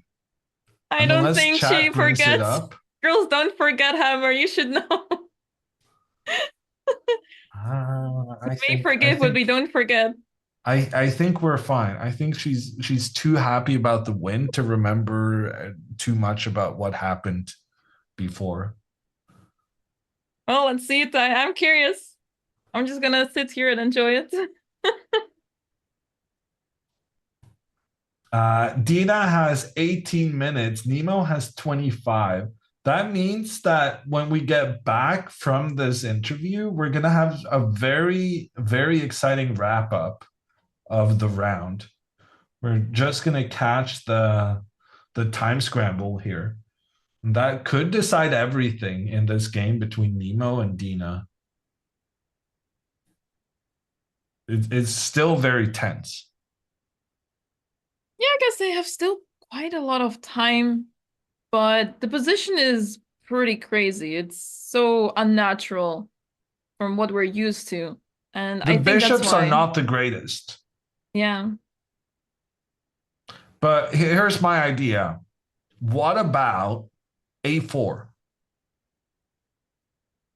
Yeah. If Wow. I can't see them, they can't see me. Come here, Squeak. Ah! Hi, You Hammer. know when like someone's Hey. Hello. their pet It- is like laying on their dead body? Andrea's pretending to go to sleep I'm forever. asleep. I'm not here. Don't talk to me. All right. How are you, Hammer? I'm great. Thank you. How are you feeling? Well, I played E4. Yeah, let's talk about you winning the game. Congratulations. That was Uh-oh, amazing. You Uh-oh. played so well. Well, that was a short call. I tried to distract them, but I feel I like told her you you're not going priorities. to get out of this. She Sorry, really. Hammer. Andrea rage quit. Oh, I would have rage quit. I would have been here. No, she didn't. But what were you saying about me playing well? yeah, no, great play and impressive tactical awareness there in the middle game. Where did Andrea go wrong, other than taking on A2? Yeah, honestly, I think she played a pretty good game. I'm not sure that's what she wants to hear though, but I genuinely don't think there was a mistake before Queen takes A2. See, I don't think Andrea. she believes you. Yeah, no, I agree. Chess is a result-oriented game, but No, I mean it sucks, and it's also hard because Andrea played a good game, and it's just been a tough tournament. And I know it reminds me of when I was playing in I'm Formentera. going back to the mountains. You want to go to the mountains? You wanna I'm go on a gonna little go hike? alone, You don't but I want me to guess come you with you? Not anymore. Maybe before this morning. But You can come. Squeak's here also. He's been hanging out with us all day. He was chirping during the game. When I was losing, I hear. I'm like, this is it. This is where I quit. Oh yeah, you like that? Well, Hammer, I do think that E4 prep was a good. Andrea, what did you prepare for me? I was worried I was gonna The play D4, Samish. D5. Oh, you're gonna play Samish? Of course, because that's what you play every time. Yeah, well, Hammer didn't want to use. Which was, you know what's, Yeah. you know what's fucked up? You knew. I spent all night and all morning learning a new line versus Samish because I shared my coach with her and he gave her my same King's Indian prep. So we have the same line versus Samish. And she saw me staying up late prepping for this. She saw me in the morning prepping all morning versus Samish. And that entire time she knows she's not even going to push D4. She goes D4. Actually, that's not true. So last night I was still. So Hammer didn't send me prep until this morning. Squeak, chill, buddy. Chill. You'll have your time after. Oh my god. He's such a troll. Okay, so yesterday night I was preparing the 4 pawn attack first, and then that was too stressful. And then I was just gonna play the same-ish. And then this morning, Hammer was like, I don't feel comfortable prepping you against her King's Indian because I know her lines. And then he made me play E4. So that's what happened. Yeah, I mean the opening I was happy with it too, but yeah. no, the opening was great for you, Andrea. I don't know what to do about the rest of the tournament because even okay, I'm not gonna lie, my prep has failed every single game, but despite that, I've still had very good positions out of the opening. But none of it But because I just can't win a game. I had a good stream idea. I was thinking we call ourselves the Chess Bras without the H, but just BRA, and all the ladies, and we go live. And we title the stream Playing Until Andrea Gets a Win. And then we stream for, well, initially it was 72 hours, but now it's going to be more than that. And we just pull a subathon. And I thought that would at least be better content than me playing this tournament. What do you think of my ideas? I think nothing I say is gonna cheer you up. Losing at chess is brutal, and it's like when that happens, I never want to play chess again. No, I just don't think my brain can play chess anymore. It feels like it's just wired forever the wrong way, and just chess isn't my thing anymore. Hammer, no, this but is Andrea, never you're been my thing. Hammer. I don't even need a picture. I need the truth. I Andrea, don't you're wanna play putting chess too anymore. much emphasis on the prep. Well, but the prep And had you're nothing to spending do too with much anything. time working on your prep because at the end of the day, getting your prep in is always going to be somewhat unlikely. You're playing opponents who's always going to try to surprise you. But the thing is, both in this game and the game against Dena, where you got a bit surprised in the opening, you were better against Alexandra today, and I would say you were better also in the game against Dena. But I can't win a game. No, that's fine. But the thing is, you're getting advantages as black, even when you were not ready for those specific lines. And the prep you're doing, you need to have a relationship with it more as I'm not prepping this necessarily for today, but I'm prepping this for the future as well. A lot of the work you put in preparing for a game, like 98% of it is never going to happen, if not more. But part of the reason why it's still worthwhile putting in some effort, to me, it sounds like you've been putting in too much effort. But the reason you put in some effort, like 3 hours maybe, is because you're also going to be able to use that prep further down the line. And I'm assuming that's what happened today, right? Because when you're playing this line, you've had some bad variations against the Alapin previously, but this variation you played today was excellent. And I assume that's something you've been working on in one of your other games. You didn't get to play it in that game, but that means you had an idea or a plan that was not in the database and that now enabled you to get a good position because of the work you put in previously. I was laughing because while you're giving me that pep talk, the first chat comment I read, Alex pulls up stream is, even 0 out of 7 will be fine. Okay, don't. Is that what you guys expect of No, me? Andrea, you're just being reminded that you're an underdog in this field, other than against. I don't two even want to people. beat Linda. I don't even want to win versus Linda. I don't even want to win anymore. But also, whatever prep you put against the same-ish, like you're gonna have that in No, the no, future. I wasn't upset about the prep. It's that I spent a lot of time prepping, but that's not even the problem. The problem is that my brain is not sharp for chess and I'm rusty. And no matter if I have a good position, under pressure, I'll always throw and I'll always blunder because I'm You're a not- low rated. you And can't that's say just how always. chess You can't is. say always. You shouldn't use things like that. Well, it's happened 4 times in a row. So, but it's okay. I'm gonna just go back to the mountains. Well, I'm not sure about the other games, Andrea, but in this game, Alexandra played extraordinarily well, and she put amazing pressure on you, especially with this whole F4 getting the knight to D4. And somehow I kind of thought when Alexandra gets her knight to D4, your position is just going to collapse. But the way you played, like computer felt like you were completely fine there because you found some really good defensive moves. And that was not a given. Yeah, I thought you played really well too. And I thought you were handling the pressure very well. The game was good, and I thought Alex could have played a little better earlier and went like bishop F3 instead of F3, and then like I got lucky when she went bishop E3 because there was much more scary lines.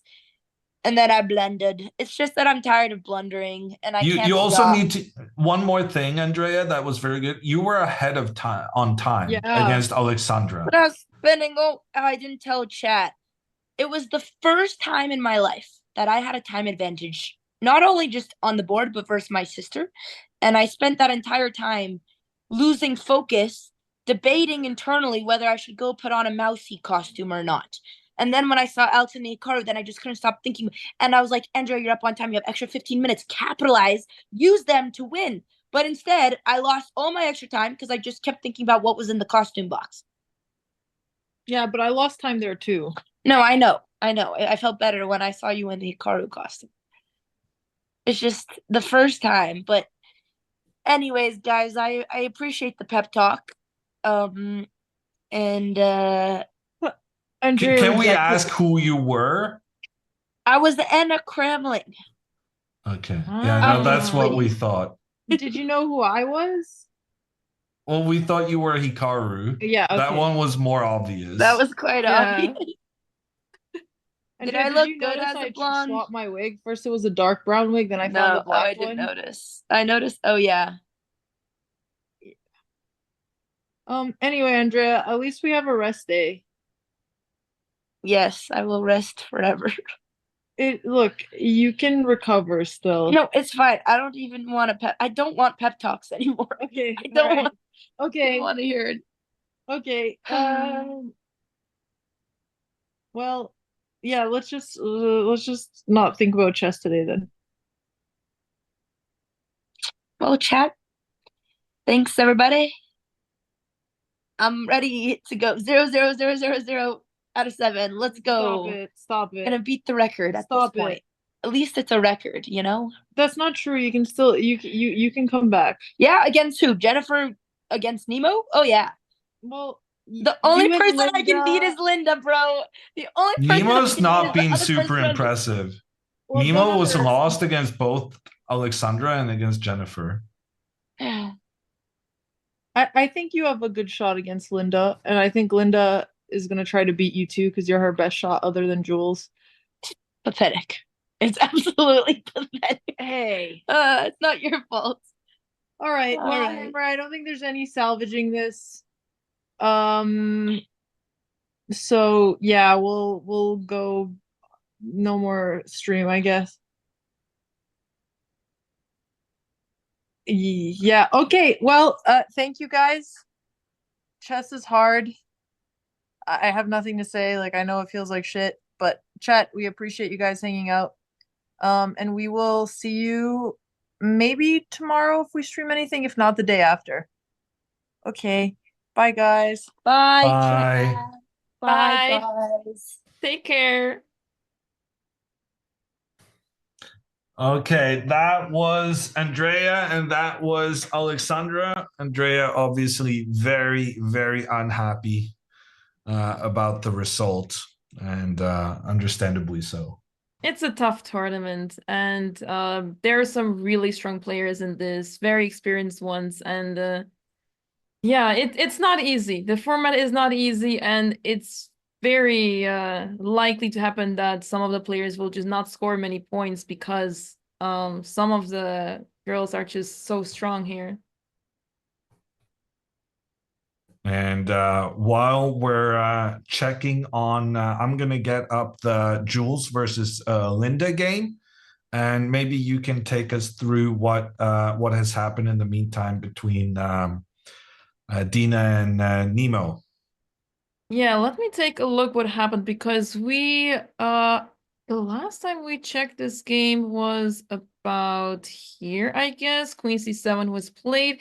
And Dena went indeed for your idea, Hammer. So A4 was played, B takes A4. So Dena is clearing up some space for the bishop to go to A3. She's trying to improve the position of her bishops because those pieces were pretty bad on the first rank. They don't really have much space, and this bishop is trying to get rid of the pawn on E4. But as you can already see, the knight and 2 rooks are covering that pawn on E4. So there's not much for that bishop to do here. And those 3 pawns on the 4th rank are just really annoying to deal with now. But one bishop is out to a3, rook e6 was played, and perhaps now Dina has the chance to fight back here.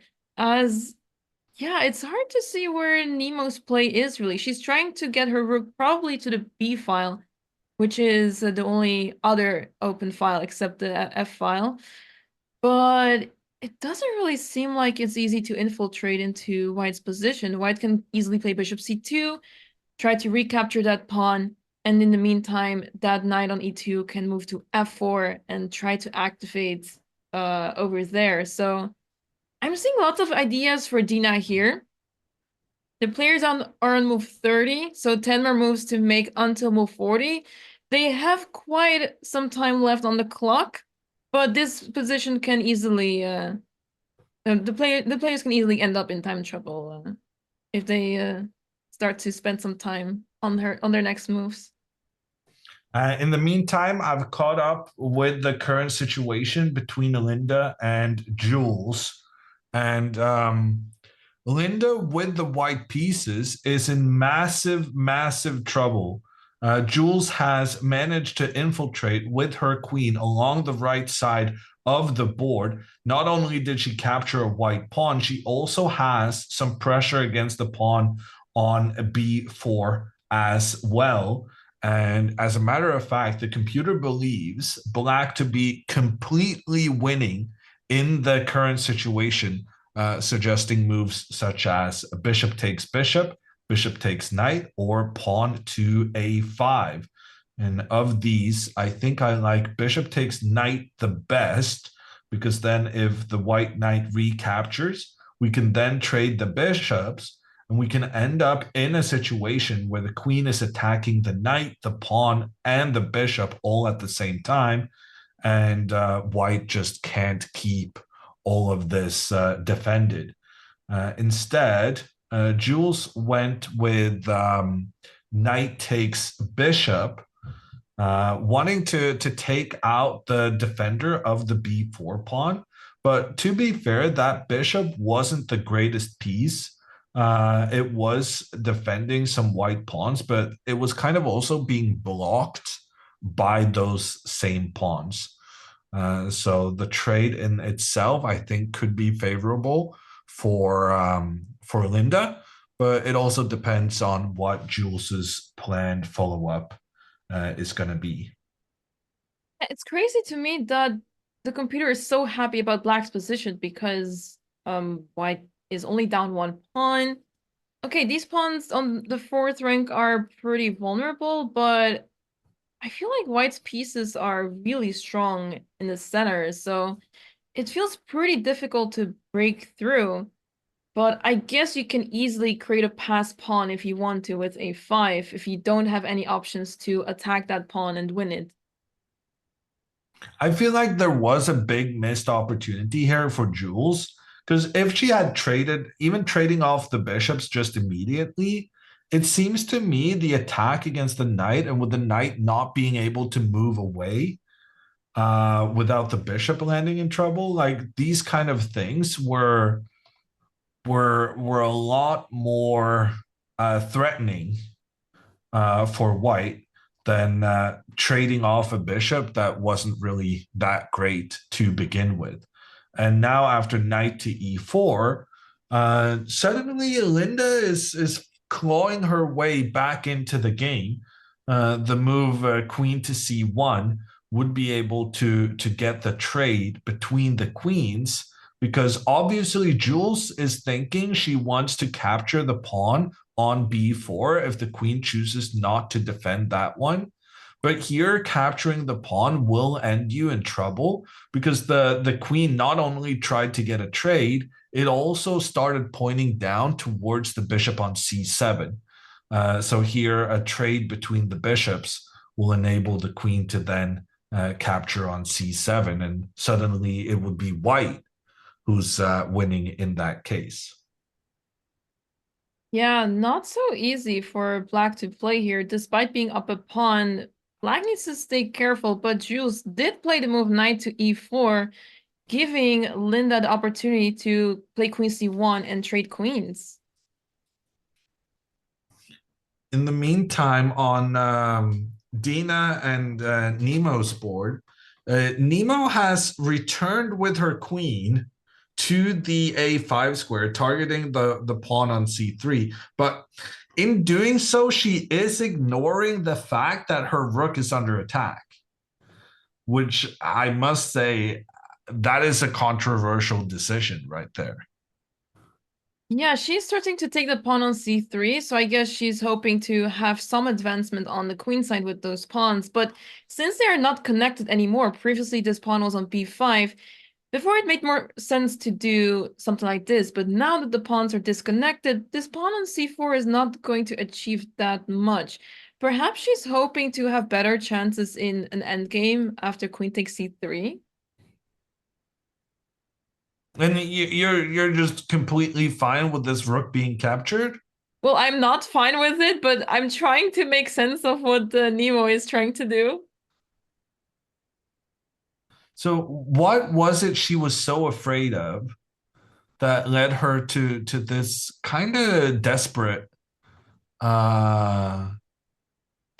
move? What would have happened if takes and takes? I guess she's concerned about Dena being able to push her pawn forward in the center of the board. Also, because pushing the pawn forward would enable the queen to get in and start pointing down towards the king and the knight.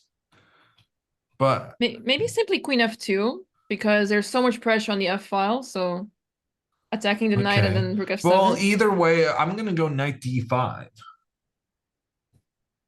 Because I'm going to block you from pushing forward, and I'm going to attack your rook. The only thing I'm scared about here is rook to f7. Because I'm scared that somehow white with the queen is going to be able to attack on multiple flanks quite quickly from one side to the other. But I think, like, for Nemo, having a pawn and two rooks and trade for a queen, surely that's a decent deal. Yeah, Surely that's better than what she's about to do, which is giving up her rook. Yeah. Yeah, she seems quite confident in her chances for some reason. Yeah, hard to justify queen a5 because maybe she's trying to prove that the knight's blockade is strong enough and those bishops are just terrible pieces. I mean, and that might be true. Although now that I'm thinking about it, after knight takes rook, I thought her idea was to recapture with the bishop. But if bishop takes, then bishop to d6. And this bishop is finding its way to point in towards the black king. Yeah, it doesn't look like fun. So she probably needs to recapture with the rook in order to control that d6 square and thereby preventing white's bishop from going from being the most awful piece we've ever seen with pawns blocking it at every intersection to suddenly being the great piece to take down the king.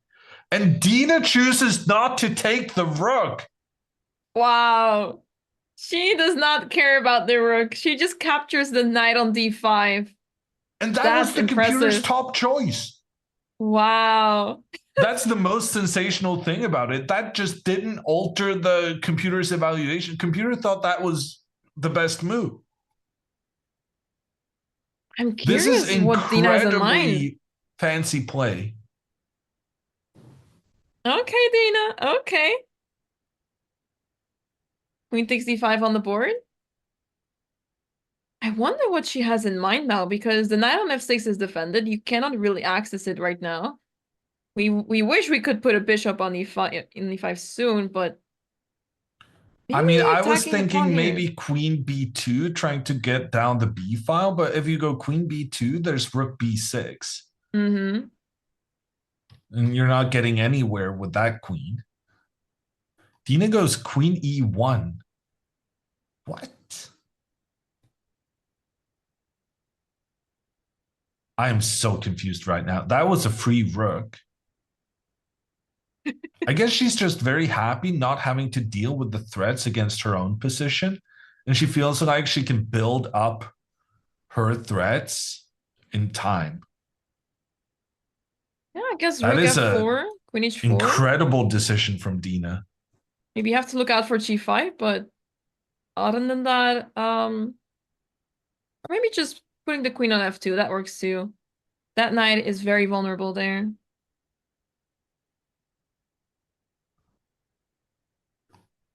In the meantime, Linda has almost equalized against Jules. Wow. Jules had such a dominating position, but she made a couple of ill-advised trades, trading off some of the worst pieces in White's camp.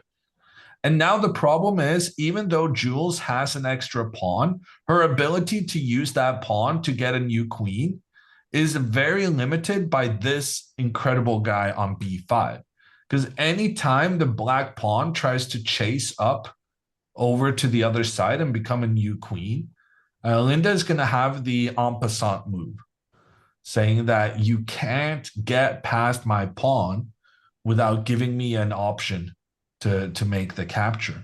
And because of en passant, this is now, I mean, I would say I genuinely feel like, Anamaya, that I think Jules should be careful here. Because, Yeah, I think so too. like, White is the one with the control of the open file. The black king is not getting into the center very easily. And like trading bishop for knight would be a disaster because then you open up a new square that the white knight can use.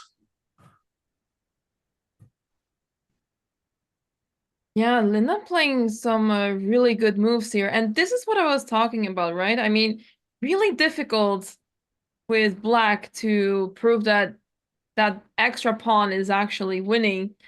It didn't seem as winning to me as the computer was saying, but I guess it really came down to those concrete moves, that line you were saying earlier, where there were some tactics appearing. But now that Jules traded off the wrong pieces, the knights here in the center of white are super solid, and it's really hard to break through there. And now with the rook on the only open file on the board, I'm not sure if this extra pawn is going to help. If anything, it may actually be much worse here for Jules.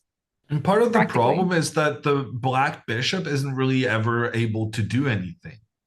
Like in a dream world, maybe you can move this bishop up here. But if white gets a couple of moves to improve their king positioning, the best thing this bishop can ever hope for is just trading for the knight. But the problem is, if you trade for the knight, then suddenly white has a pawn that can push forward trying to become a new queen, as well as the knight having an amazing outpost on this d4 square. Yeah, and Jules now has played move h6, which makes some sense, but it feels like it's just weakening things more and just too slow. Yeah, I don't know. I kind of like it. Yeah, I kind of like it. I think pawn to g5 is a good plan for her. But I also think Linda's right about what she's doing. Linda's just gonna have these pawns defend each other up the board. And now after Jules goes g5, I think Linda can maybe just go try and centralize her king. I think it would be a bad mistake by Linda to trade these pawns because that would lose a lot of the foundation for the knight to be so well placed in the center of the board. Yeah, that knight is difficult to touch, but if you capture on g5, then yeah, you can suddenly play the move g4, get one knight away from there, and Yeah, I would not be so happy with my position if I was white. So you really want to keep that pawn structure alive. Do not release the tension and just try to play on the c file because yeah, I guess you want to play with rook c6, but the bishop is defended, so you need some creativity to make things work with white. But it's really hard to see how black can make any progress. So g5 would be a nice attempt, but as long as Linda doesn't do anything about it, it should be fine. But yeah, Linda only has 2 minutes 50 seconds remaining.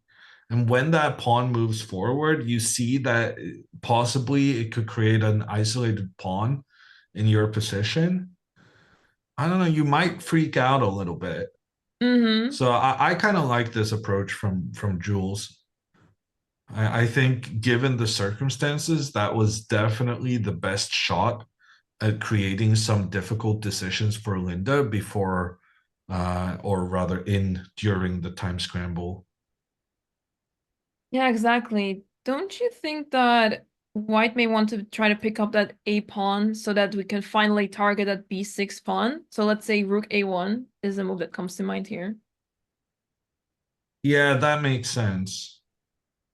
Rook a1, and then I guess I don't really have any choice but rook a8 to try and defend. Yeah, you don't have rook f7, and I think that's the most concerning part. You have to play rook 8, and then I also have knight c6. Well, you don't have knight c6 because I created this pressure against the f4 Right, pawn, right. which is one of the reasons I think this h6 g5 plan was very, very good. Maybe you'd have But to take first on g5 and then knight c6. yeah, I don't think. I think you're overestimating the importance of this pawn. I think it's not something white is in a rush to capture. Mm-hmm. So I don't mind going rook a1, threatening the pawn, and then forcing rook a8 to put the rook in a defensive position.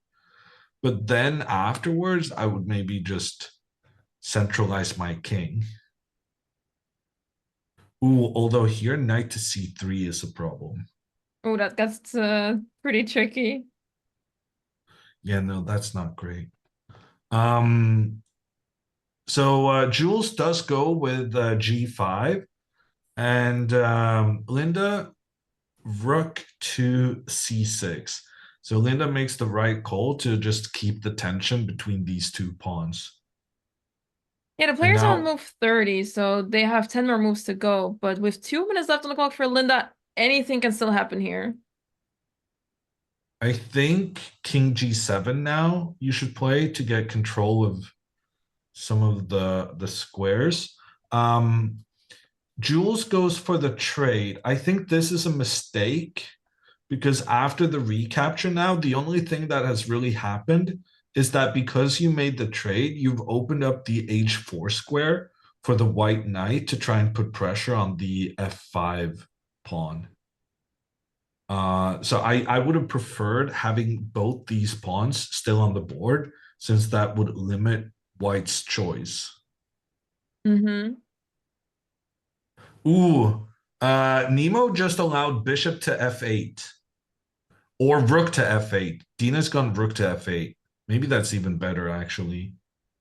Moving the knight away, giving these rooks ability to coordinate together with the bishop, that feels wrong from Nemo. And she can't really afford to make this trade because then the bishop comes in, check on the king, and bishop moves back, threatening checkmate. And then there's more stuff coming in afterwards. This looks very, very bad. That bishop is dangerous, and that's why rook f8 is such a good move. Trying to get the bishop involved on the king side instead. And it's crazy that it came all the way from c1 to and can potentially go to h6. That would be crazy. Well, I mean, it's not actually that far now that we're making the arrows. I think the crazy part of it is that this bishop has some kind of meaningful influence on the game, Mm-hmm. given what we saw earlier. Yeah. So it's not the movement in itself, it's the fact that when we step back, this bishop was being blocked by pawns in freaking every direction. And suddenly this guy is going to be the hero. What are the odds? Yeah, it's incredible, and that's why Dina sacrificed this pawn on a4, and she played the move bishop to a3, and that bishop is back to life.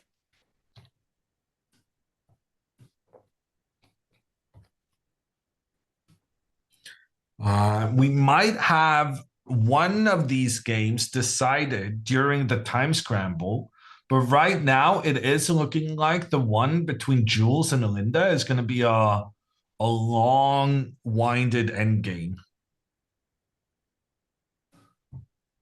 Yeah, it's just hard to see how either side can really make progress. Pieces are a little bit stuck, it feels like.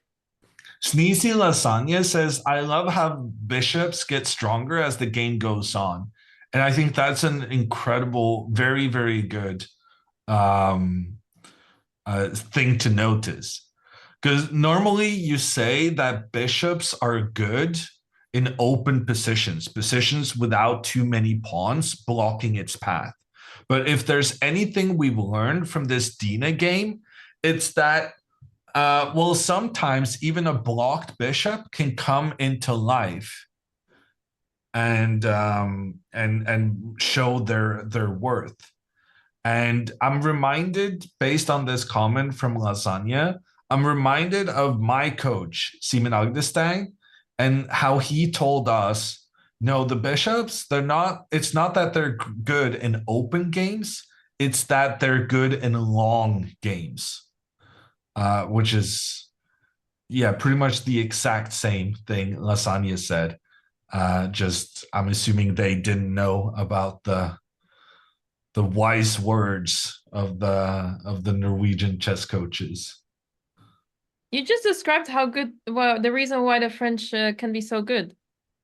I have a really hard time convincing people that the light squared French bishop is a really strong piece, but you just described why it is a really good piece.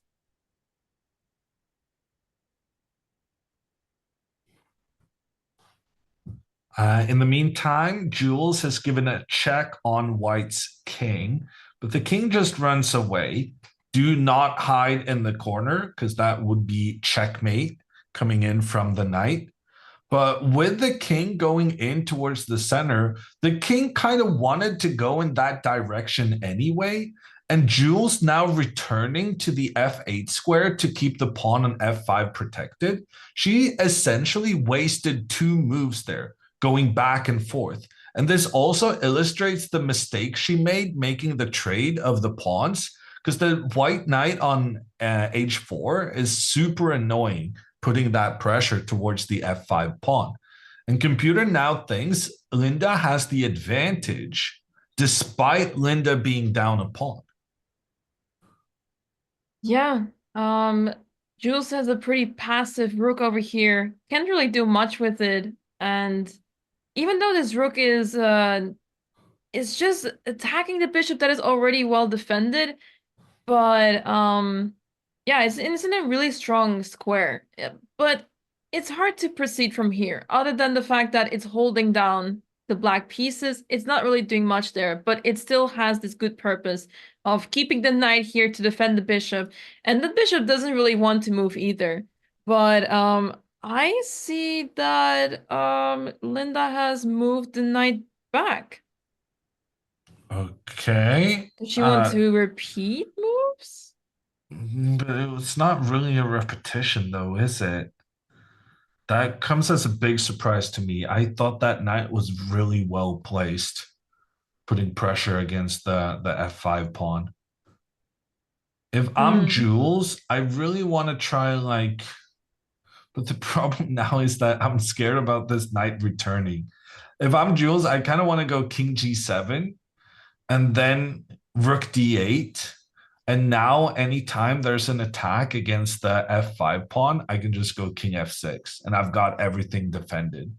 The problem is with king to g7 that it gives white an opportunity to correct their previous mistake and re-engage the pawn on f5.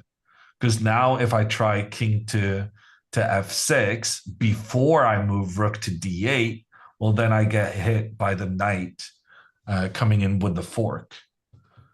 And wow, we do get a repetition here. Rook does return to the g file, and Linda returns to attack the pawn on f5. Linda might be, this is a classic mistake in chess, that you're so focused on what happened previously in the game that you're prioritizing that over the current situation. And right now it looks as though the girls are going back and forth for a draw, but Linda should go for the win here. Because even though she's down a pawn, the pressure her knights are levying on the black position is actually super, super annoying. I guess both players feel like they're a little stuck with the pieces. They can't really make progress, so it's not easy to realize that you can do something here with white. The pieces don't really have access to many squares, so I guess it only makes sense for them to repeat moves, and it's not easy to understand that you can actually make progress here and fight for but a win. Jules actually avoids the repetition and plays the move I wanted with king to g7. The problem with that move earlier was that king g7 allows knight to h4 to kind of correct Linda's previous mistake. But here, the funny thing is, if Linda tries to go knight h4, that's okay, because then you can just go back and claim the draw. Because now they repeated an extra time. And if Linda doesn't fight knight to h4, then Jules genuinely is going to be better again, because then she manages to coordinate her pieces. Ooh, but Linda does correct her mistake. She goes back to h4. h4. Is king h7 the best move, you think? Or does black have other options to continue? Well, I mean, black is worse here. Like, white is better, but after king h7, you can claim a draw. Right. I think with king g7, Jules basically declined the draw, and she played a different move, Hammer. She played knight d2 check. But what is she hoping to achieve with this? She's giving a check on the king, but the king can just move and counterattack the knight, and the knight has to move back because of the pressure against the bishop. Linda moves up, threatens the knight, threatens the bishop. The knight has to go back. And now I guess Linda is going to go back to f1, but Linda should go for the win here. Linda should push her king further up the board. There's no reason not to improve that king's positioning. Yeah, I guess if Linda really wants to, she could try to force it. Well, she can try to go for the repetition again, but she can't improve her position now, and the players are getting closer to the 14th move. 2 moves left for the extra 30 minutes. So, but the thing is, Jules is completely stuck here. If she moves her king to protect the pawn, there's the fork. If she moves the rook to get it out of the way and continue with the king up afterwards, then she loses the pawn on f5. So I guess Jules it's hard here to accept would be that you're up a completely pawn. stuck.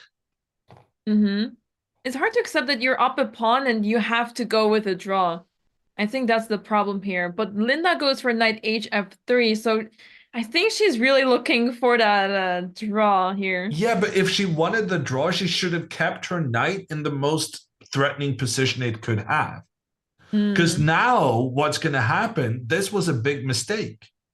Now Jules gets what she wanted with rook to d8 when there's no need to protect the pawn on f5, and then she gets king f6 without the fork. That being said, even here, Jules cannot make progress, but at least she's getting closer. Like, she can move her king over to defend the bishop, then the rook can do a different task. Actually, I changed my mind. Jules can definitely do progress here. She'll move the king closer to the bishop, and then she can go rook a8. And if Linda thinks she can just sit there and move back and forth, at some point, she's going to face a5. And this then becomes kind of dangerous because now you got to calculate. Guess you still have Probably rook have to go. a6. Yeah. Well, I was thinking maybe this is something, but You always have knight d3. well, I was thinking something like this you could win, right? Yeah, that's winning. Did Dena just blunder her rook? No. Oh no, sorry. I forgot that Dena traded the rooks. Let me go back to the current position and Linda and yeah. So rook d8 was played, and now after knight h4, Jules gets to play king f6. So suddenly Jules managed to coordinate her pieces. In the meantime, Dena is still down a pawn.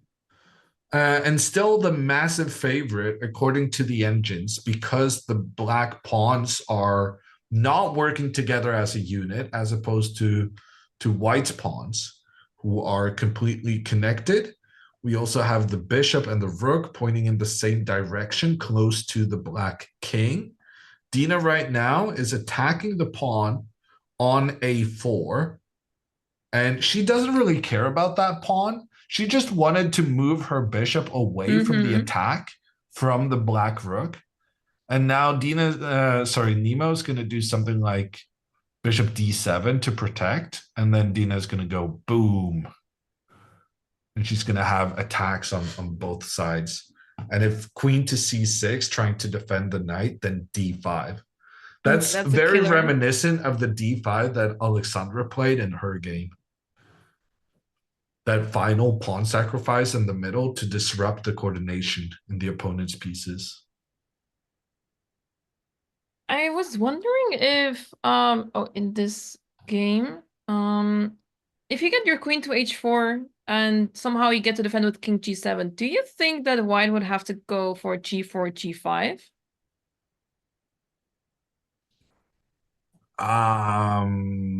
No. No, there's no need. I wouldn't think so. I'm starting to think there's some bishop c5 followed by d5 and getting the bishop to d4. Because there's so many variations where we can just sacrifice this pawn to completely disrupt everything. Right. Yeah, that seems really strong. This bishop is becoming a monster, especially if it lands on d4. That is going to be really tough to defend. How much time does Nemo have? 2 minutes, 20 seconds. For 2 moves. Ah, it's only 2 moves? But yeah, honestly, they played pretty quickly. Yeah, but even here, surviving 2 moves is kind of tough. I mean, it's a really difficult position to defend, but I guess you can simply play king g7 and kind of wait to see what your opponent does. And this is also the move that she doesn't need to defend this pawn. That's a good point. Like, you would never capture this pawn because that would just make it easier for your opponent to point down towards your pieces. So you were right. King g7 has been played, and now Dina is going to go queen h4. Yeah, you can hold on to the knight only for so long because that f file is just controlled by white here. And yeah, the b file that black has here, you cannot really do much over there. So this seems to be heading to a full point for Dena. I just don't understand. No matter what happens on this move, Dina can go bishop to c5 followed by d5. Maybe h6, actually. Maybe Nemo can go h6, trying to control some dark squares around her king. Because then if bishop to c5, she can go rook. Yeah, and the problem here is that the rook there also kind of ruins the defense this way. And if you go rook e6, then d5 is just a killer. Like this is actually here. Maybe you can even go here. Oh yeah, that's But crazy. this kind of thing is just the bishop making its way to the d4 square.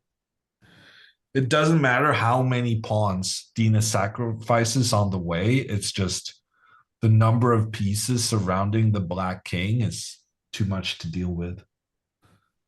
Yeah, these three pieces are working so well together. The dark squares are extremely weak, and this is what happens when you don't have the pair of bishops anymore. If only black had the dark squared bishop now to defend those dark squares, because that knight is unable to hold down the fort. You just know Dena's seen all this, I'm sure. Yeah. She's looking at all the ways she can try and activate her bishop. There are no games tomorrow. We did have Alexandra on a couple of minutes ago, and she said there might be a stream just from, hanging out and having fun or whatever they like to do in Los Angeles. But there are no competitive games tomorrow. The games continue on Monday with Andrea taking on Linda and Alexandra playing. I actually don't know who Alexandra is playing, but She's it's a playing while. Anna. Oh, big matchup. Yes, and Dina against Jennifer. So big day. So that's why we need to rest before the everything is going to be decided. That's right. Going back to the game between Linda and Jules, Jules did not go for this king f6 move that you were pointing out earlier. She retreated the rook to f8, and now Linda is going for it. She put her king on e3, and she seems to have shaken off the thought of trying to repeat moves.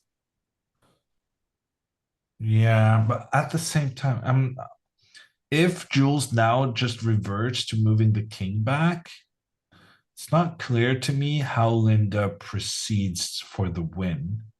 I guess she needs to move the rook back.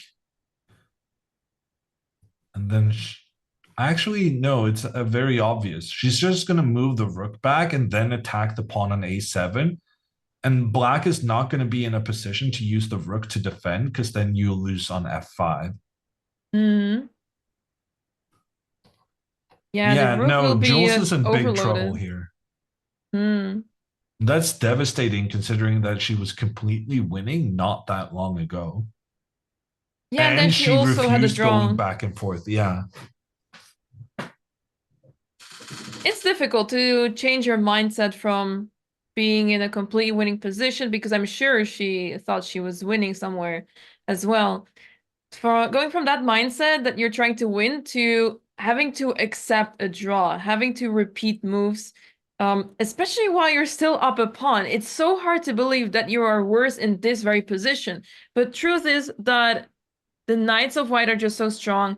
The pawns of black are not the greatest, and it's really easy for white to attack them. She must be really regretting the pawn trade she did earlier because that is what enabled the knight to get to this h4 square. Yeah, and now she's paying the price for it. It's still not the end of the world, but it definitely feels like torture, because you cannot play king f6 right now. You cannot move this rook. It's really tough to find a proper move here. In the meantime, Dena is taking her time. Yeah, they made it to move 40. So therefore, Dena is spending some time here. She has a winning position according to the computer, but the question is, how do you execute it? And I still really like this maneuver with bishop to c5. Yeah, I like it too. I mean, you have to make use of the dark squares as they are available to you. And yeah, if you can park the bishop on d4, that position just seems completely winning. It's just impossible for black to defend. that bishop on c2 will come back to life sooner or later, especially if that knight is off the board. Once that knight is gone, then that bishop can finally come back to life and join the party here on the king side. Although I guess here Nemo could go queen to d5 and just prevent the bishop from, well, prevent the pawn from sacrificing itself, and thereby also preventing the bishop from getting involved. Although, what are the odds you can just capture the pawn on a7 and then maneuver over here instead?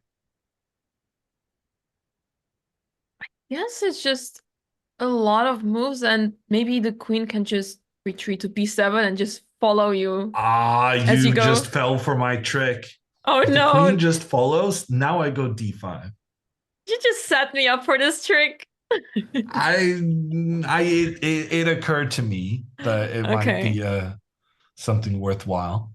Because I just needed you to move your queen so that I could get back to this square. I kind of feinted this idea, and really all I wanted to do was get back into the center. Yeah, you got me there. Either way, I think the players are going to be spending some time now. They got an extra 30 minutes on both boards. That's the tradition. When you get an extra 30 minutes after having had to rush your moves all the time just before that, when you get that extra time, suddenly you just have to sit down and think for 15 minutes. It's chess tradition. Yeah, that clock goes down faster after move 40 for some reason. I don't know how that's possible, but it's the truth. So for that reason, we're gonna give the girls some time to think about their newfound problems, or in Nemo's case, the problems that have been there for quite some time already. And we're going to take a quick energy break so that we have the necessary energy to see these games out to their conclusion.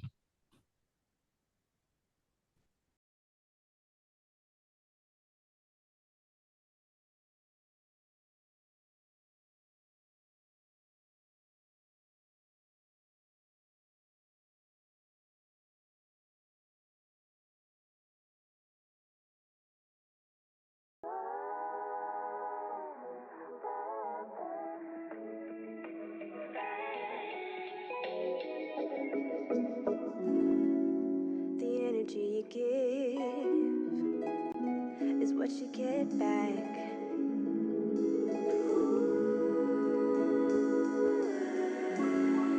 And the person that you are is the people you attract. So I'm running my own race, just like my mama taught me. And I'm fine, yeah, it's all mine. Oh, it's all mine.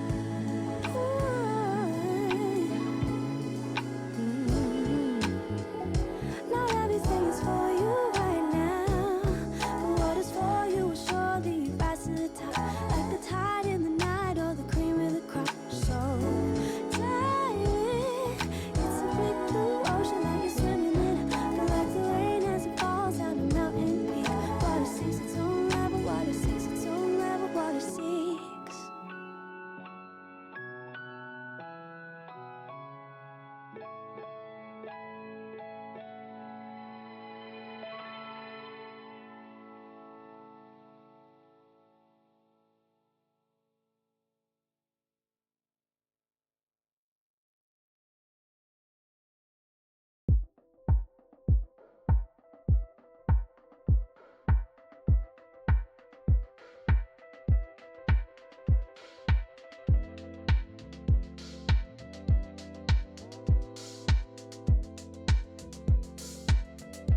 too much.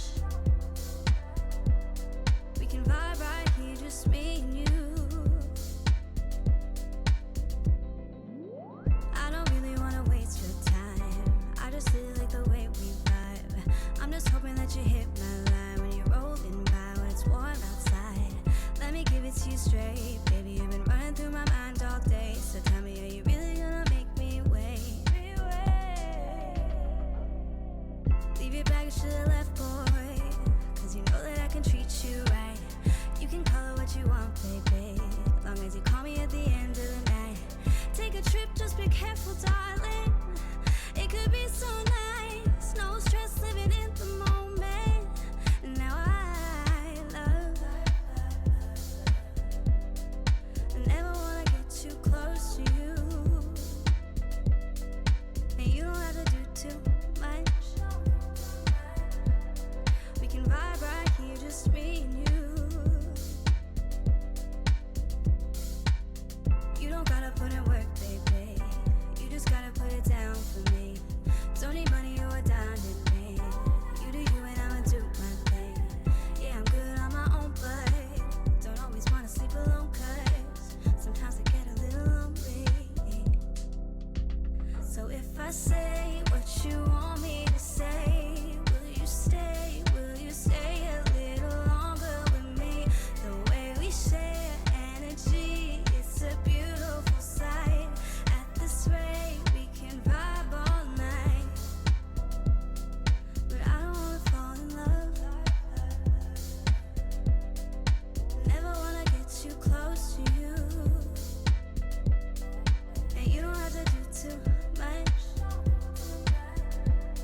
We can vibe right here, just me and you.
Midday call, say that you're running late.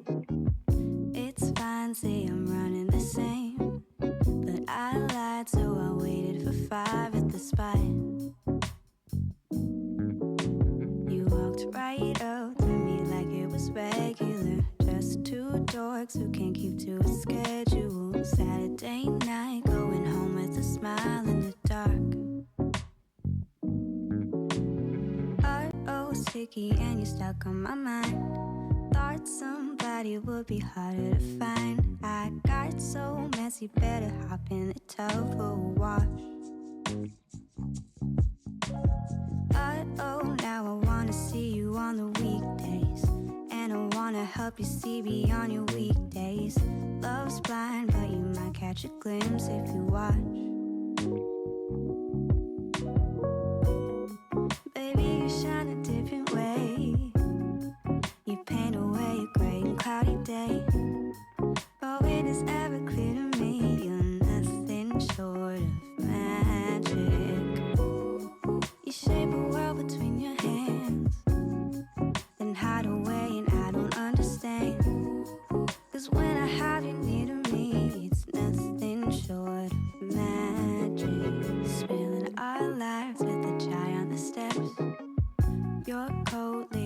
with the rest. So cold when I finally left, it was hot.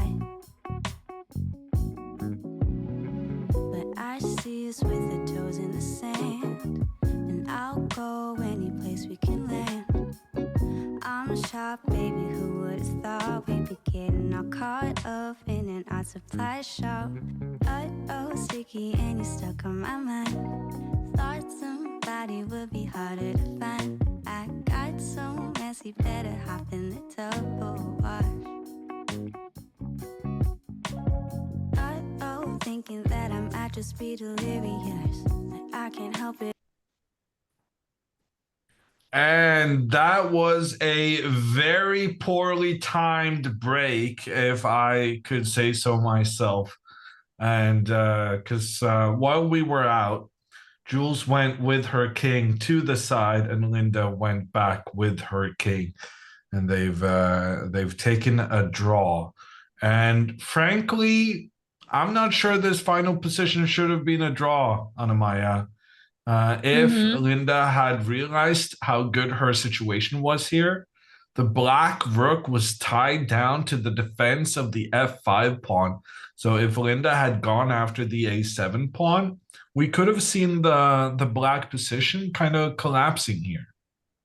Yeah, exactly, Hammer. And I guess it's just really difficult to realize this. And seeing the material balance, you may think that you have to try to go for a draw here.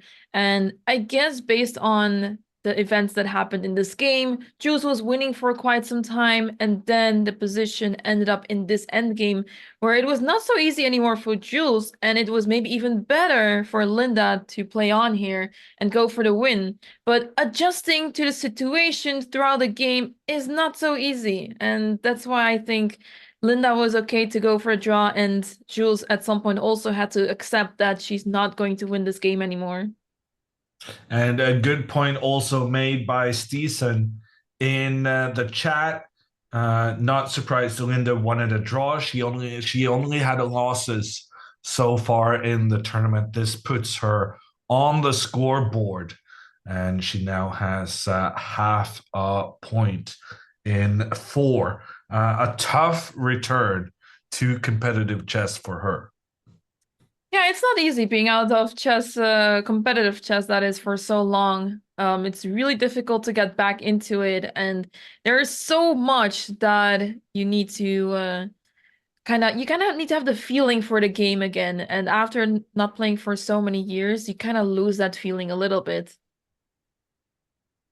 And here we have the standings on top. Jennifer Yu with 3.5 points out of 4. She's been a force so far.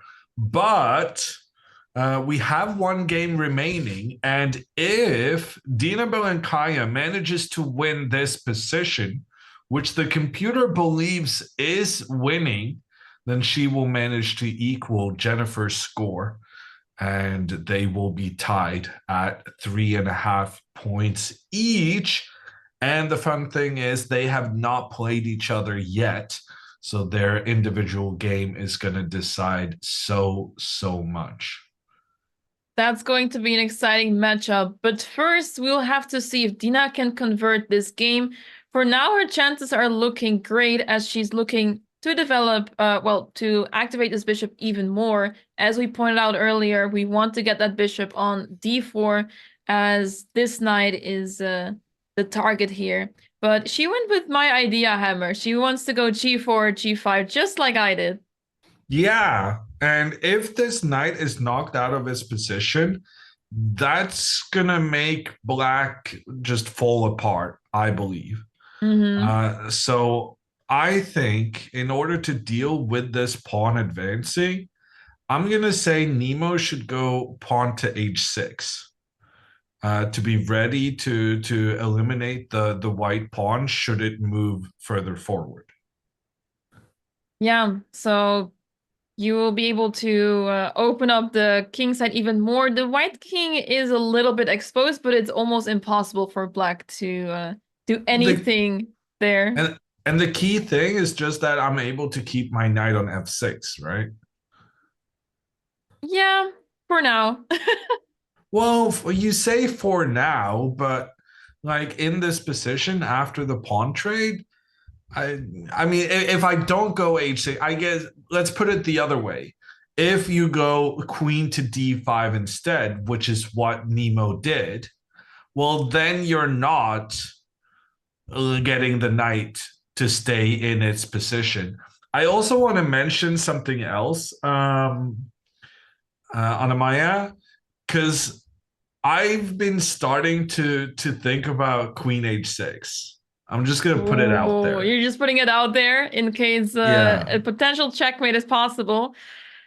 King Well, maybe if takes the king is on queen, g3. bishop comes in. This could be very, very dangerous. But or yeah, you're saying if the king is on g3. Yeah, I That was is also checkmate. I was thinking also if the rook is on f4. Because Yes. there are some g5 followed by h4 kind of things. I'm just gonna keep the idea in the bank. But for now, I guess the most obvious way of breaking through is going g5. Right. And And then I we're guess the gonna knight will go knock to the h5. knight. I don't think you have much of a choice, do you? I guess Maybe you can go to g8. Ugh. It doesn't feel like that move should be legal. Yeah, but the thing is, if you go knight h5, are you not just instantly getting checkmated? Like, how is this not just instant boom, boom, boom? Maybe rook e8, bishop f5. Ah. Yeah, that's gonna be a bit of a bummer. But wasn't there some bishop takes e4? Wait, what? Ah.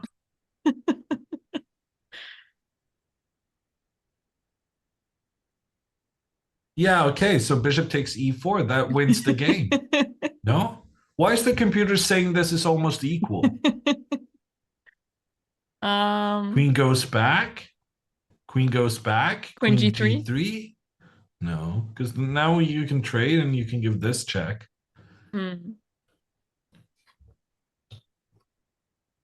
Like, how is this not a complete disaster? Maybe still bishop f5. What about knight How can the g7? computer say this is not winning for white? Wait, can you not just take this pawn? What do you mean? I'm checkmating you. Oh, I missed. I missed. There's a queen of 7.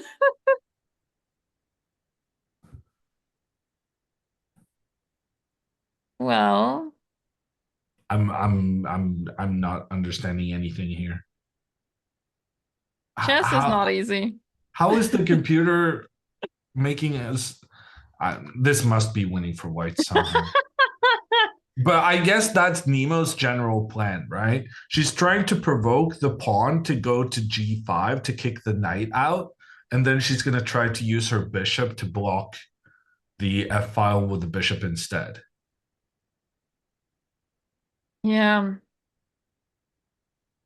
Not so simple. You may want to hold off from playing g5 so quickly. But what about bishop e7? Yeah, that's the move we haven't looked at yet, because of course you can't take that. The queen takes f6. That would be bad news.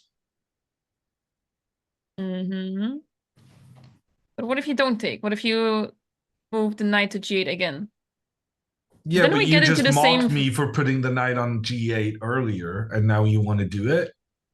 Well, it looked good until bishop f5 was possible, so... Okay. I'm starting to wonder, speaking of like the sacrifices I did earlier, after knight g8, what do you think about rook f7? Okay, not a good idea. Computer is saying was a nice checkmate try. in 5 moves. Maybe you should first start with the check. And then... Oh, yes! Oh, that's beautiful. No, it doesn't work. It's a beautiful draw. You can just go rook here. Okay, that was easier than we made it out to be. Just bring doesn't as feel many forcing attacking enough, though. pieces. Yeah. One move that was not a check. That was everything. Okay, but g5 has been played. So bishop e7, I think that was maybe very clever. Because if g5, which was my first instinct, then just queen f2. Ah. And well, basically the queen is, if the queen tries to protect the knight, we have this very annoying d5 again. And then either the queen has to stop protecting the knight, which is bad, or the knight has to move, which is also very bad. With a sweet little checkmate here on the edge of the board. Yeah, that's pretty. But Dina went for g5 instead, Hammer. Now, I guess Nemo has some hope because she's trying to get the bishop to f5. I don't know why she's thinking here, though, because surely knight h5, right? If Yeah. knight g8, now rook f7. Damn it. At least it's not lost. Well, now we have the same idea with check and rook Yeah. f7. What am I saying? I'm actually genuinely confused. Why doesn't this work? This time it does work. This time it works? Why didn't it work earlier? Because we didn't have the pawn to control I the guess, yeah. h6 square. Yeah. Okay, so here we even have the very nice queen sacrifice. If you're going to win a stylish game, you might as well sacrifice a queen and give checkmate with a discovered check. That's the bishop so pretty. moving back and controlling everything.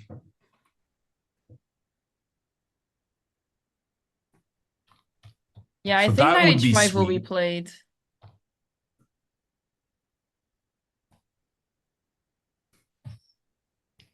And now what? I guess it's between knight h5 and knight g8 because if you play move to just knight d7, you just allow queen h6 and then rook f8 and mate. So you can't do that. No, she has to go knight h5. I'm so surprised she's thinking about this. There's absolutely no choice whatsoever. Yeah, at least with knight h5, you're blocking the queen, so the queen will have to find a new purpose. But I guess she is not happy about, yeah, potentially the queen maneuvering to f2. Well, if you prepare go queen queen f8. f2, then queen takes g5, right? Yeah. I'm trying to see if I can make it work where I move the king first and then play queen f2, but yeah, maybe you can prepare it with king h1. That's I crazy. feel like you need to move the bishop around to keep this pawn protected. Oh yeah, right. That's the reason we moved this bishop, yeah. So check, obviously. King back. Wait, computer didn't like this check.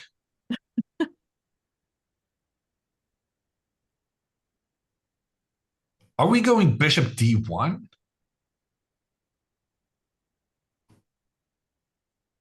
Oh, she just can't protect the knight. Wow. It's easier to find when you know bishop f8 is not the best move, though. It's a lot easier to find with that knowledge. Maybe we're tunnel visioning a lot because logically speaking, when you put a knight on h5, the opponent always tries to attack it with the bishop, right? Yeah. So I guess it makes sense. We're just so focused on getting bishop f8 in. There's another really big advantage of this, and that is when you capture the knight on h5, you're going to force black into recapturing. And that means black can no longer have the bishop safely on f5 protected by a pawn, because that pawn's going to be gone on the opposite side. Mm-hmm. Okay, but after bishop d1, obviously rook e8, right? Just take on h5? Take, queen back, but then rook f6. f6. Yeah, that's over.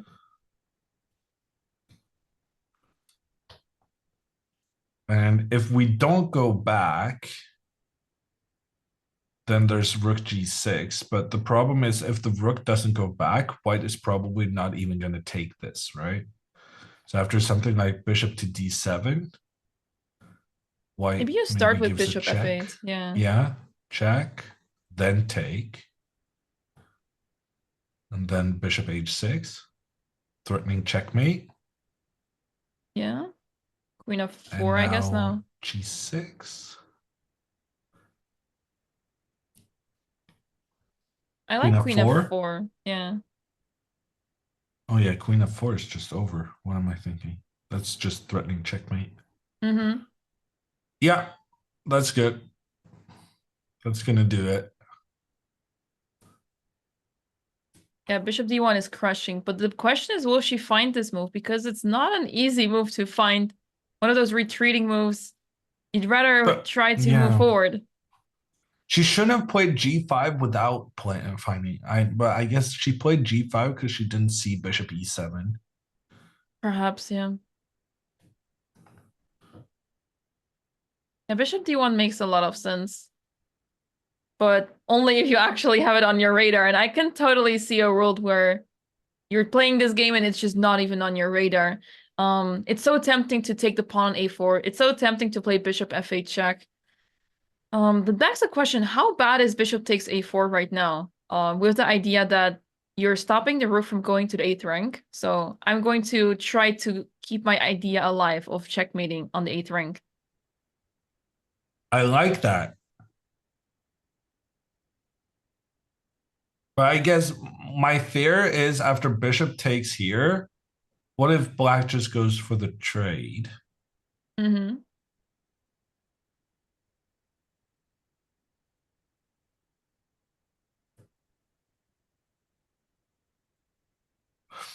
Dena is suffering from the classic chess disease of too many good choices.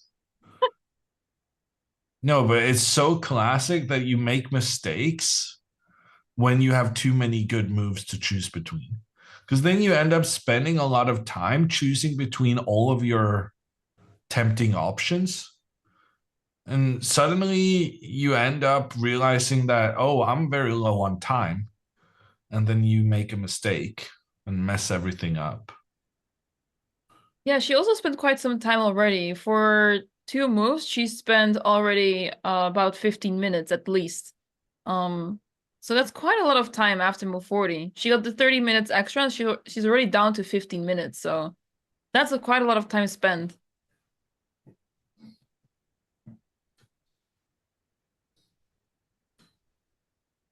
The thing is, when you play pawn to g5, I'm very unhappy about this decision.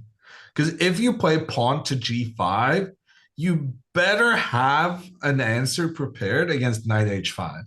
Right. Like, how are you pushing this pawn? It's such a committal move, giving the black knight a very solid square defended by a pawn, unable to have a white pawn attacking it. You don't go g5 unless you have the next move figured out. Mm-hmm. Yeah, Which so is bishop easy d1 to makes say in sense. hindsight when we know that bishop to e7 was even better because it managed to knock the knight out of its positioning without allowing it to go to the h5 square since we had the pawn there. But I still think that this is the kind of super committal decision that you shouldn't make unless you got the next couple of moves planned out. Yeah, I guess my hope is that she's calculating all the lines. But yeah, if once you see bishop d1, I guess it is pretty straightforward though. I'm thinking, is there a move that she could be concerned about after bishop d1 there? One move to think about, like, I would say h6 is one of those moves that look, interesting, but then you just play bishop f8, right? And you just pick up the pawn anyway. Yeah, something like that. So I'm curious if there's one move here that could be challenging for white. I think when you see bishop d1, that's kind of it, right? Mm-hmm. So to me, it's more a question of whether she manages to delay all her thoughts about going after the black king and actually take a time out to realize that eliminating the knight would be such a huge thing. But and like I said, right, it's not just about, oh, and she finds it. She finds it. Wow. Well done. Good job, Dena. Very nice. It's not just about eliminating the knight, it's also about making sure that black is unable to get the bishop to f5 and blockade the white rook. I was looking at the camera trying to see if I could see anything from body language, and she's leaning forward so much that I thought she like almost disregarded the first 3 ranks of her side. I thought she was so focused on bishop f8 because she's leaning forward that much, but then she plays bishop d1, so great stuff. And now Nemo's thinking, and yeah. Yeah, what do you do here? I just have a hard time to find a challenging move here. The best you can do is really play rook e8 and hope for the best. Yeah, the problem with that is that now Nemo's gonna spend the rest of her time, because she's desperately trying to find some way of getting out of this. And she's gonna be searching for as much time as she has left on the clock. Because we know there is no way of getting out of this. But that's not gonna stop her from spending the full 19 minutes to figure it out. Yeah, the knight is trapped, so you're definitely losing that over there. You're losing the pawn at least. So you try to figure out the best way to survive here, but yeah, Nemo's pieces are just not in the right squares, and funnily enough, blocked by these pawns that are supposed to be strong on a 4th rank. But because of those pawns, Nemo has no play whatsoever. If only she could give up this pawn on e4, then we would be talking about a completely different position where bishop b7 would make things very interesting. It's such a good point, and there are so many situations in chess where one of your main problems is your own pawns. And just from like a standard attacking position, imagine how much energy you spend pushing your rook pawn up the board, trying to trade that rook pawn for anything so that you can open up for your rook down towards the opponent's castled king. Chess would be such an interesting game if you could spend one move to remove one of your own pawns. I think that could be like a really interesting variant of chess. And it's something Nemo wishes existed here, to eliminate her pawn on e4, to then open up the energy of both the queen and the rook, putting pressure towards white's position. Because right now, both of those pieces are just bad because of the black pawn blocking their path. Yeah, that variant would be insane. It adds another layer to chess, as if it wasn't hard enough already.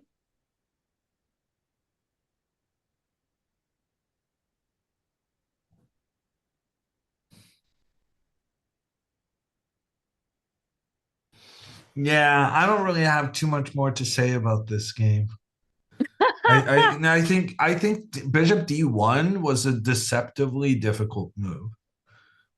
But having found that move, I think Dena's cruising into the win right now. And this has been such a complicated, what word am I looking for? Unconventional? No, uncompromising? No. God, it's kind of late. It's late in Europe. Getting uncompromising. Yeah, but how do you pronounce it? Uncompromising. Compromising, that's the one. Yes. I was spelling it out too much. It's late, Hammer. And I think there's still quite some Europeans in the chat. I was asking the chat the other day, and there were quite a lot of people still up at 4 a.m. We gotta catch the action. I was kind of happy I didn't stay up yesterday, but I was really excited about the game between Alexandra and Nemo. You did it. When And was the last time? What was the last thing you saw from the game? I saw I didn't see the queen trade. So I Ah, went to bed reasonably early. The okay. the You queen missed trade all I think the was drama, around move 45 or something. right? Yeah, And, it was and they getting weren't even crazy. halfway at that point. True. Yeah, we were thinking. Me and Benjamin were thinking. Oh, if you're watching, we assumed you weren't watching anymore at some point, and we thought, okay, you were probably better off not watching the game anymore because it was getting really crazy. Yeah. No, Alexandra was so close to winning that one. She was. It's a bit frustrating, but it's good to fight with black pieces against the 2200. It's good to show them that they have to fight even just to make a draw. Yeah. Yeah, it was crazy that the end game being up a piece is not completely winning. Like if you give anyone that position, you would just call it a win and that's it. But it was still so complicated and so easy to mess up. Has Nemo been playing a lot of long games? Super Bucket says that this is nothing compared to her other games.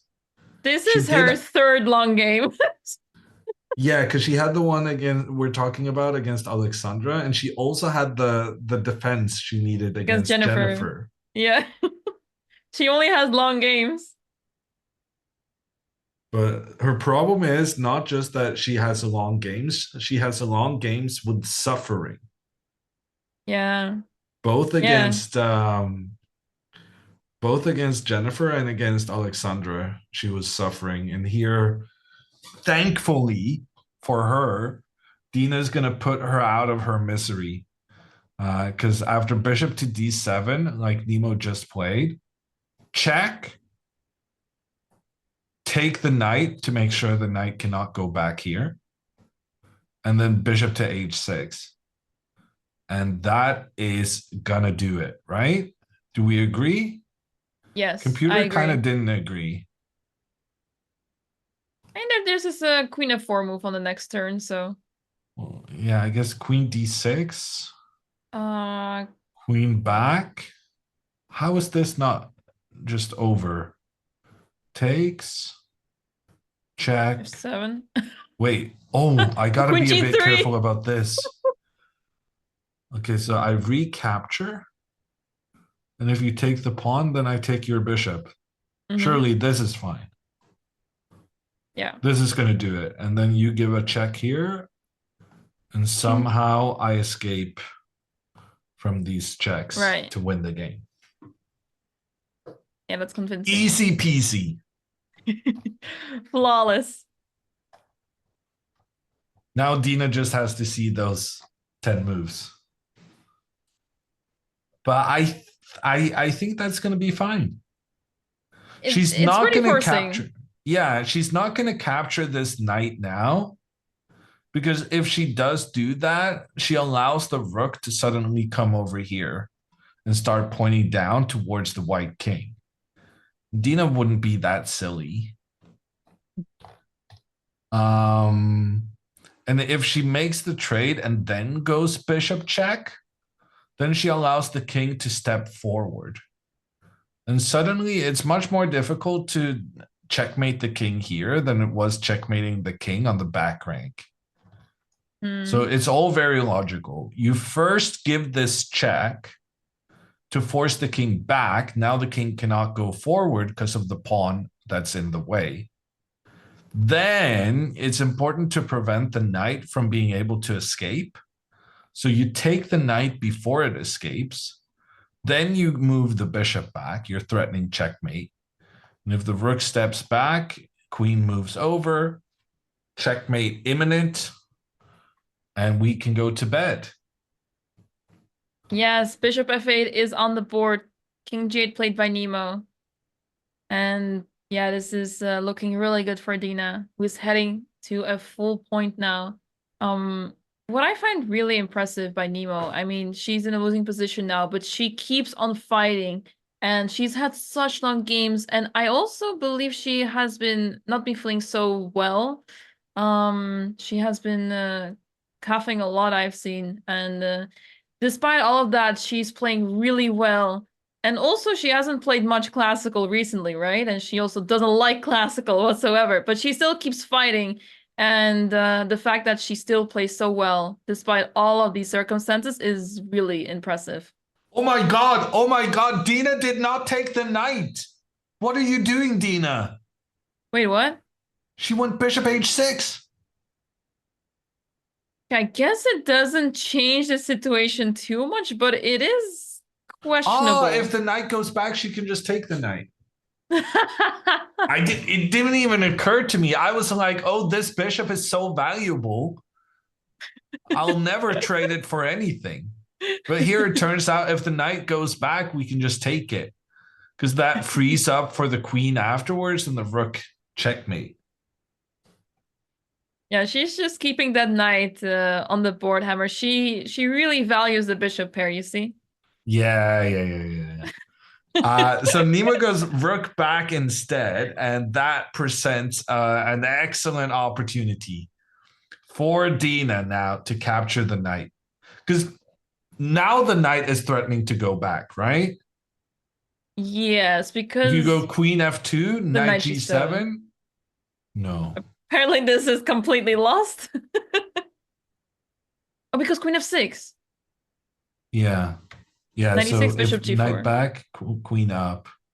And the problem is if the knight now moves again, we get this checkmate. It's a very nice checkmate. Anything Yes. sacrificing the queen is nice. But this is the general idea that Nemo is trying to avoid.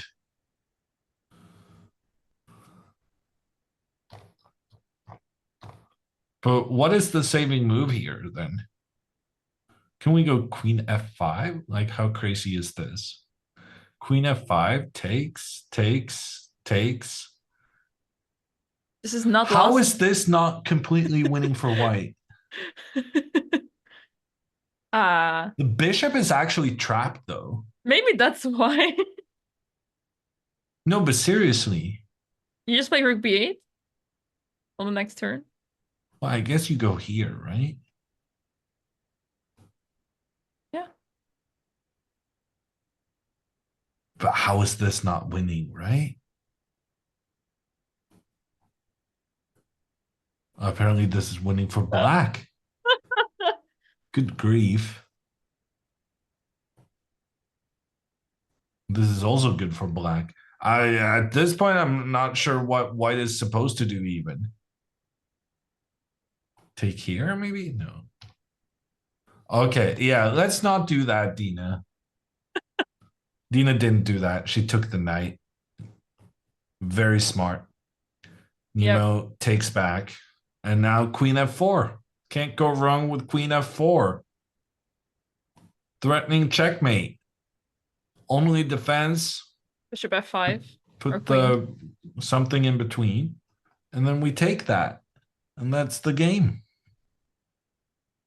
Then the rook can gobble up all the pawns. I mean, I would think so. Like, even this guy is not surviving. How does the computer not give a bigger advantage than this?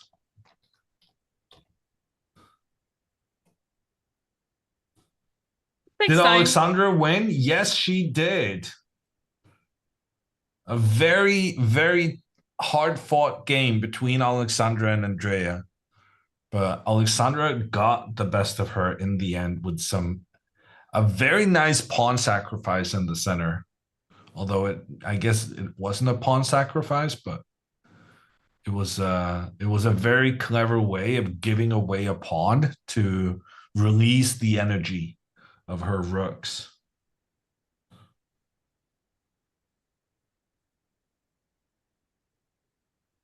Any surprises or upsets in the tournament yet?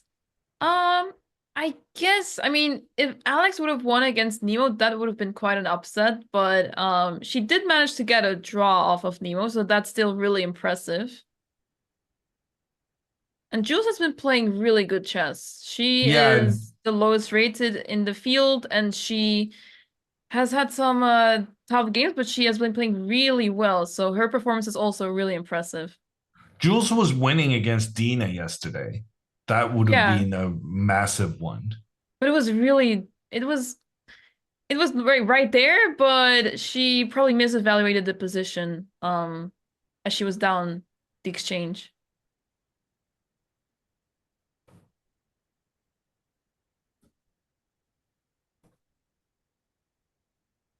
Anna almost won against Dina. That would also have been a really big upset, but yeah, that game was completely crazy.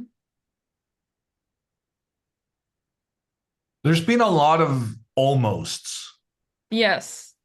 So a lot of people fighting back from bad positions. Jules was winning against Linda today. Linda was almost winning against Jules, and it still ended in a draw. We've had Nemo survive against Jennifer. We've had Nemo survive against Alexandra. We've had who am I forgetting? Hmm.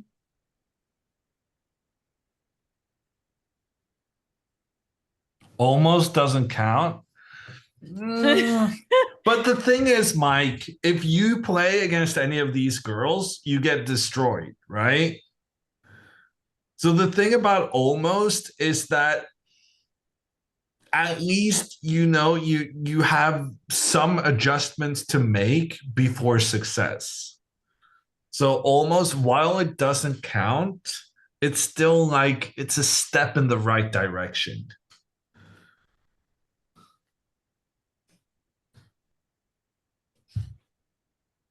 Yeah. Yeah, we've had some really exciting games. And I think because of the fact that all these games are so close, that makes it so exciting. Because imagine if all the 2200s would just beat the rest of the field and that's it. That would not have been as fun. The girls are making it super exciting, so it's great stuff. Almost as competitive, at least. Yeah, I guess that's what I'm saying. Even Jennifer had to work very hard to get her points. Well, the thing about Jennifer is that she's made it look so easy. Like she's working hard for it, but at the same time, it's like it just comes naturally to her. Is my impression so far. Like Dina is about to have just as many points as Jennifer. Like they're both gonna be on 3.5 out of 4, a fantastic score. But Dina's been In the rocky road up there. yeah. For instance, in this game, like Computer was saying she was lost at some point. Against Jules, Computer was saying she was lost at some point. Against Anna, she was literally down a bishop for absolutely no good reason. She was Like one move Dina away having from losing. 3.5 points out of 4 is miraculous. Yeah. Yeah, she survived some pretty rough positions there. So, yeah, against Anna, she definitely should not have gotten the draw there, but she managed to survive that in a crazy way.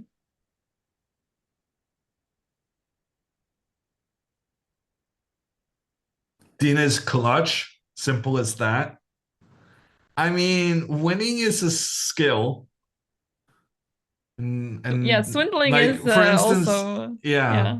But the thing is also like Magnus, when Magnus plays, like stuff happens even at the very, very, very top level.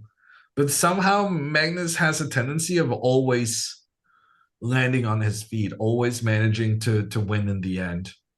This prior week being the a very rare exception, but exceptional circumstances too. Magnus is just lucky, yeah. The well-known chess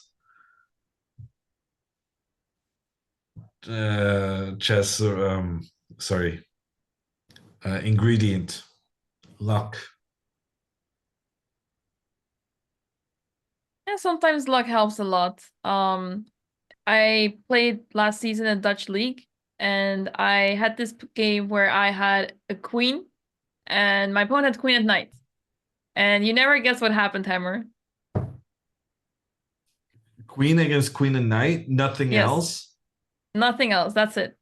You managed to win queen and knight? I managed to win queen versus queen at knight. Wait, you had the queen? Yes. Oh my god, that's even worse. Even if you won with the extra knight, that would be bad. Yeah, it was okay to take a draw, but my opponent played on, so you know, I he once won. I had the rook versus rook and knight. And my opponent was desperately trying to figure out a way to win with rook and knight. Of course, he knew that it wasn't supposed to be possible, but he was trying to put the maximum amount of pressure. Yeah. And then he forgot his clock and lost on time. Oh my goodness, that's the worst. Yeah, well, I don't see how it could be worse than losing with a queen and knight versus queen, but it's got to be in the same kind of genre. Yeah, my teammate recently sent me another example of this. It actually happened recently in an open tournament, I believe. An 2000 rated player was beating a GM exact same way, and yeah, it just goes to show that the knight is maybe overrated piece in that endgame. And actually, the game has ended. He now wins the game. GG's. Dena gets the win. She's threatening a checkmate in that final position. And the only way to prevent the queen from doing that checkmate sacrifice is moving your own queen back. But that means the queen abandons the f7 square, allowing white's queen to get in there. Anyway, a checkmate with the kiss of death at the end. Oh my god! And Dena is very happy and or violent as a result of this win. Okay, she shows no mercy even after the game. And we have updated standings. 2 girls in the lead right now. Jennifer Yu convincingly beats Anna Kamling, which means that Jennifer and Dena are the 2 girls on 3.5 out of 5. Anna, after her loss, remains in the top 3, but she has been joined by Alexandra on 2.5 points. And those 2 are playing against each other in the next round. Speaking of playing against each other, as is Jennifer against Dena. So next round, we have Jennifer versus Dena. Dena with the white pieces. We have Kramling with the white pieces against Botez. And we have Nemo, black against Jules. So we literally have everyone who's next to each other on the standings are playing against each other. Can you imagine a more exciting round? But unfortunately, this is not going to be tomorrow because tomorrow is going to be a rest day. Alexandra said there might be a stream, but that stream is not going to include the official competitive tournament games. But there might still be other competitions. I suspect because this is a competitive bunch. Ooh, super excited to see for that stream tomorrow. But we will be returning in 2 days when the tournament continues, and we are past the halfway mark now in the tournament, but the last 3 rounds are going to be super exciting. There's a lot of matchups still that can decide the championship, and I'm really curious to see how the players will end this tournament as they will be going to a rest day now.